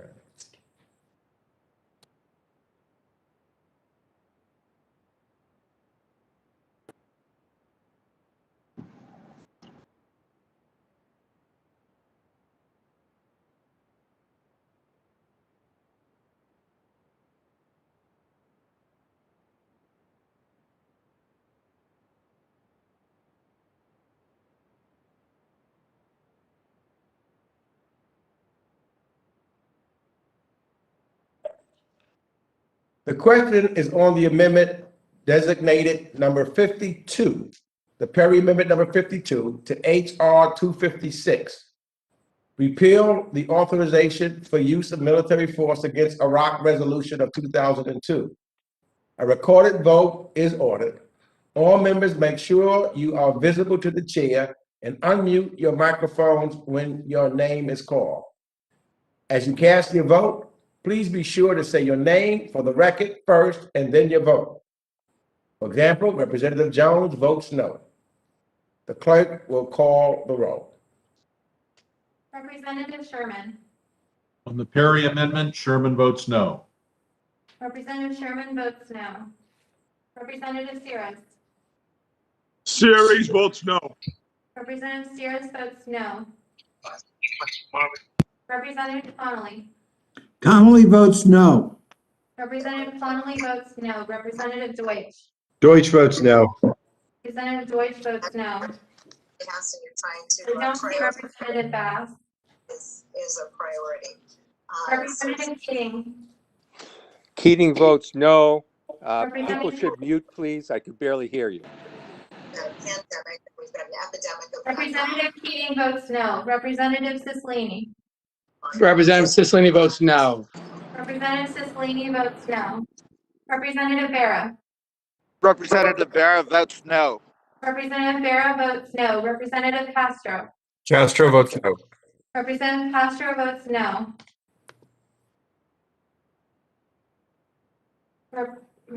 Representative Titus. Titus votes no. Representative Titus votes no. Representative Liu. Lou votes no. Representative Liu votes no. Representative Wild. Wild votes no. Representative Wild votes no. Representative Phillips. Phillips votes no. Representative Phillips votes no. Representative Omar. I'm sorry, I don't see Representative Omar here. Right, Representative Allred. Allred votes no. Representative Allred votes no. Representative Levin. Levin votes no. Representative Levin. Representative Spanberger. Spanberger votes no. Representative Spanberger votes no. Representative Houlahan. Houlahan votes no. Representative Houlahan votes no. Representative Malinowski. Malinowski, no. Representative Malinowski votes no.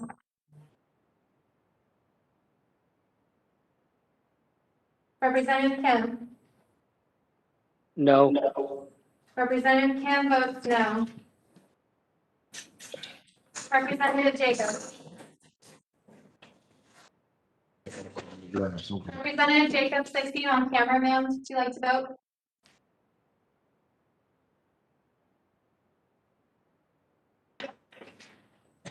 Representative Jacobs, would you like to cast your vote? Representative Jacobs votes no. Representative Jacobs votes no. Representative Manning. Manning votes no. Representative Manning votes no. Representative Costa. Representative Costa votes no. Representative Costa votes no. Representative Vargas. Vargas, no. Representative Vargas votes no. I don't see Ms. Representative Gonzalez.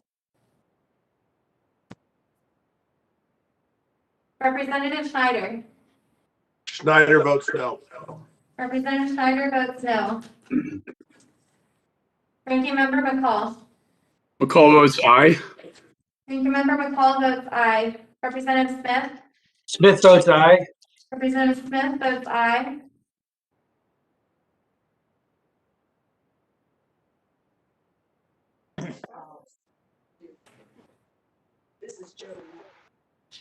Representative Shabbat.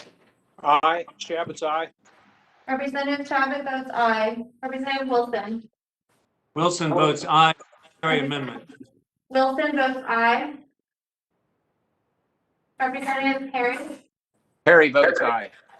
Representative Perry votes aye. Representative Isa. Representative Isa, I see you on camera, sir. Representative Isa votes aye. Representative Isa votes aye.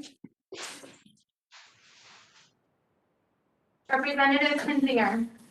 Kinzinger, aye. Representative Kinzinger votes aye. Representative Zeldin. Zeldin votes aye. Representative Zeldin votes aye. Representative Wagner. Wagner, aye. Representative Wagner votes aye.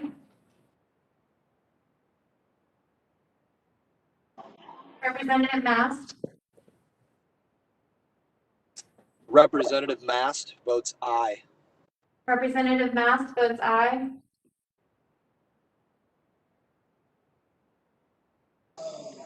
Representative Fitzpatrick. Fitzpatrick votes aye. Representative Fitzpatrick votes aye.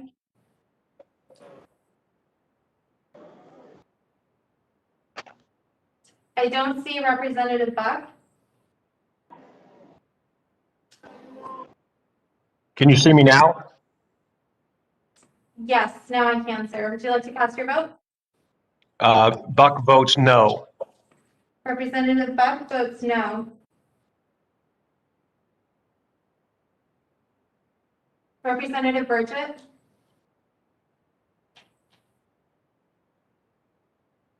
Representative Burchett, you're muted, sir.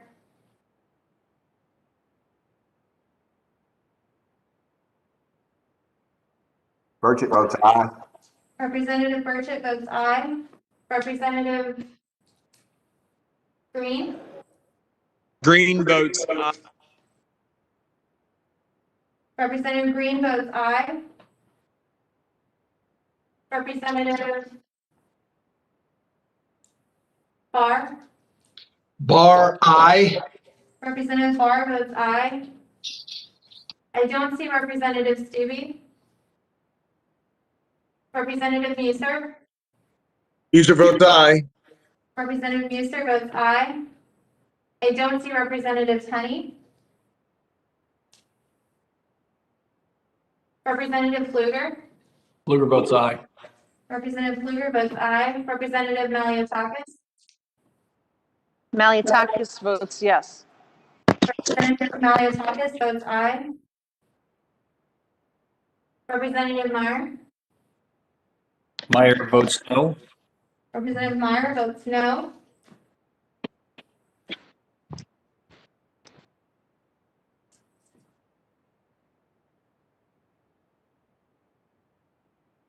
I don't see Representative Jackson. Representative Jackson, Oh, you see me? sorry, I do now. Would you like to cast your vote? Yes, Representative Jackson votes yes. Representative Jackson votes aye. Representative Young Kim. Representative Young Kim votes aye. Representative Young Kim votes aye. I don't see Representative Salazar. Chair Meeks. Chair Meeks votes no. Chair Meeks votes no. Have all members been recorded? No, sir. Congressman Gonzalez, Vicente Gonzalez votes no. Representative Gonzalez votes no. Have all members been recorded? Any members wishing to change their vote? Will the clerk please report the tally?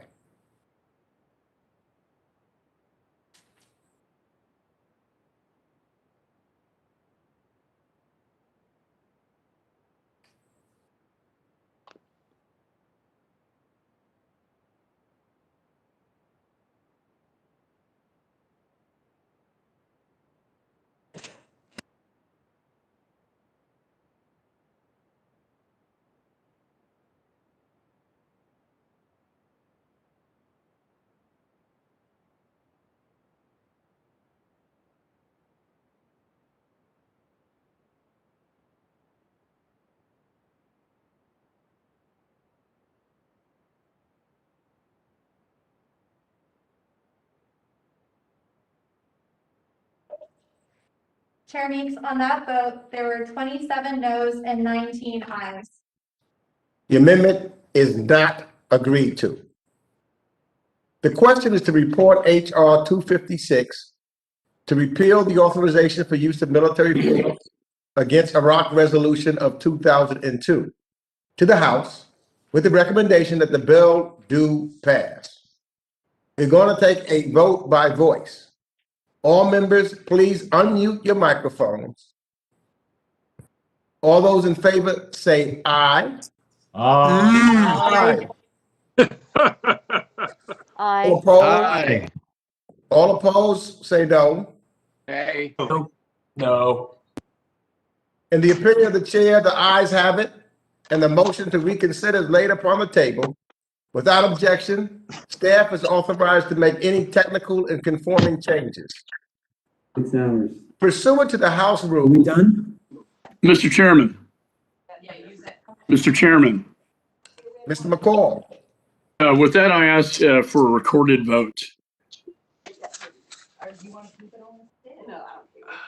The question to report H.R. 256 to repeal the authorization for the use of military force against Iraq resolution of 2002 with the recommendation that the bill do pass. All members, please turn on your video so you are visible to the chair and wait to unmute your microphone until your name is called as you cast your vote. Please be sure to say your name for the record first and then for your vote. The clerk will please call the roll. Representative Sherman? Sherman votes aye. Representative Sherman votes aye. Representative H.Res? Siri votes yes. Representative H.Res votes aye. Representative Connolly?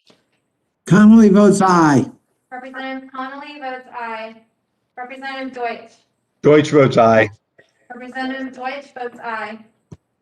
I don't see Representative Bass. I'm here. I vote aye. I'm so sorry, ma'am. Do you see me? Yes, ma'am, I do. Representative Bass votes aye. Representative Keating? Yes. Representative Keating votes aye. Representative Cicilline? Cicilline votes aye. Representative Cicilline votes aye. Representative Barra? Representative Barra votes aye. Representative Barra votes aye. Representative Castro? Castro votes aye. Representative Castro votes aye. Representative Titus? Titus votes aye. Representative Titus votes aye. Representative Liu? Lou votes aye. Representative Liu votes aye. Representative Wild? Wild votes aye. Representative Wild votes aye. Representative Phillips? Phillips votes aye. Representative Phillips votes aye. I don't see Representative Omar. Representative Allred? Allred votes aye. Representative Allred votes aye. Representative Liver? Voting. Votes aye. Representative Levin votes aye. Representative Spanberger. Spanberger votes aye. Representative Spanberger votes aye. Representative Houlahan. Houlahan votes aye. Representative Houlahan votes aye. Representative Malinowski. Malinowski, aye. Representative Malinowski votes aye. Representative Andy Kim. Aye. Representative Andy Kim votes aye.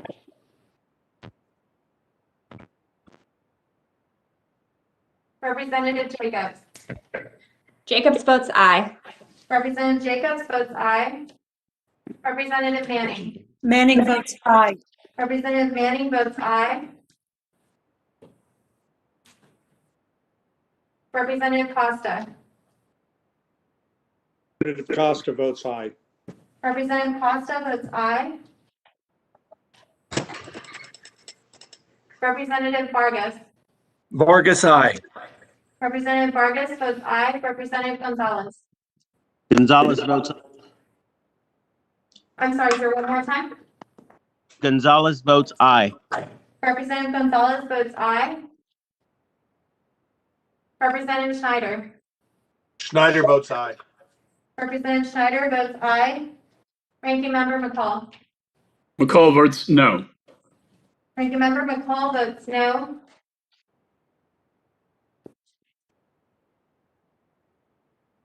Representative Smith. Smith votes no. Representative Smith votes no.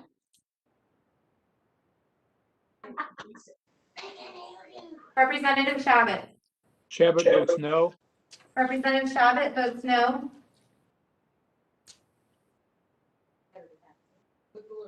Representative Wilson. Wilson votes no. Representative Wilson votes no. Representative Perry. Perry's no. Representative Perry votes no.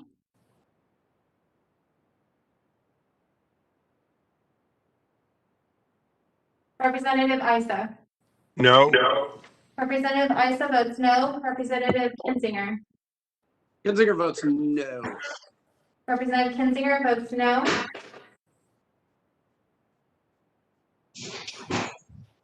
Representative Zeldin. Zeldin votes no. Representative Zeldin votes no. Representative Wagner. Wagner votes no. Representative Wagner votes no. Representative Mast. Representative Mast votes no. Representative Mast votes no. Representative Fitzpatrick. Fitzpatrick votes no. Representative Fitzpatrick votes no.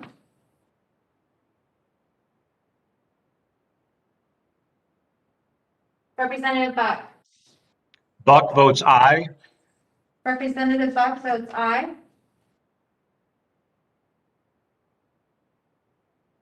Representative Burchett.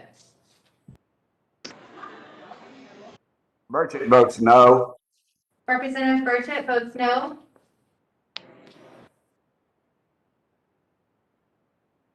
Representative Green. Green votes no. Representative Green votes no. Representative Barr. No. Representative Barr votes no. I don't see Representative Stubbe. Representative Muser. User votes no.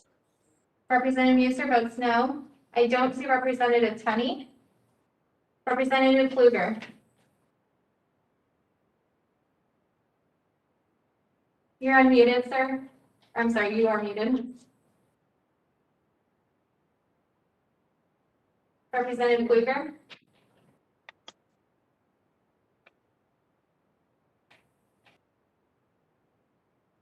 Representative Pfluger. Your audio's cut out, sir. I'm going to keep going, but we'll have staff reach out. Okay, let the record show that Representative Pfluger did a thumbs down sign. So Representative Pfluger votes no. Representative Maliotakis. Maliotakis is no. Representative Maliotakis votes no. Representative Meyer. Meyer votes aye. Representative Meyer votes aye. Representative Jackson. Representative Jackson, no. Representative Jackson votes no. Representative Young Kim. Representative Young Kim votes no.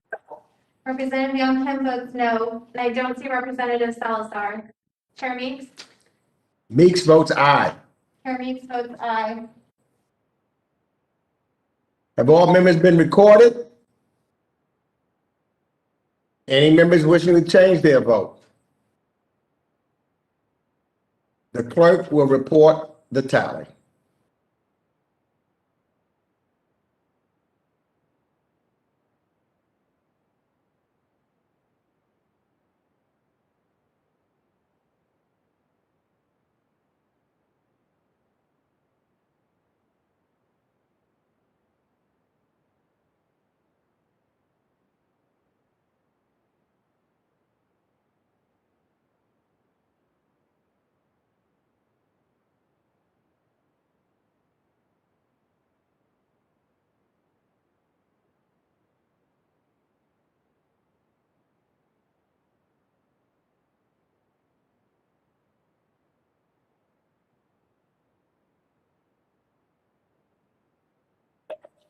The clerk will report the tally. Chair Meeks, on that vote, there were 28 ayes and 19 noes. The ayes have it, and without objection, the motion to reconsider is laid upon the table. The measure is ordered favorably reported. Without objection, staff is authorized to make any technical and conforming changes. Pursuant to House rules, members will have 2 calendar days to file with the clerk of the committee supplemental, minority, additional, or dissenting views for inclusion in a report to the House on any of the bills ordered reported by the committee today. This concludes our business today, and I want to thank Ranking Member McCall and members of both sides of the aisle for all of their contributions to and assistance to today's markup. It is a markup that I think that we had some very good debate, and I look forward to continuing to work together to make America stronger. I now adjourn this markup.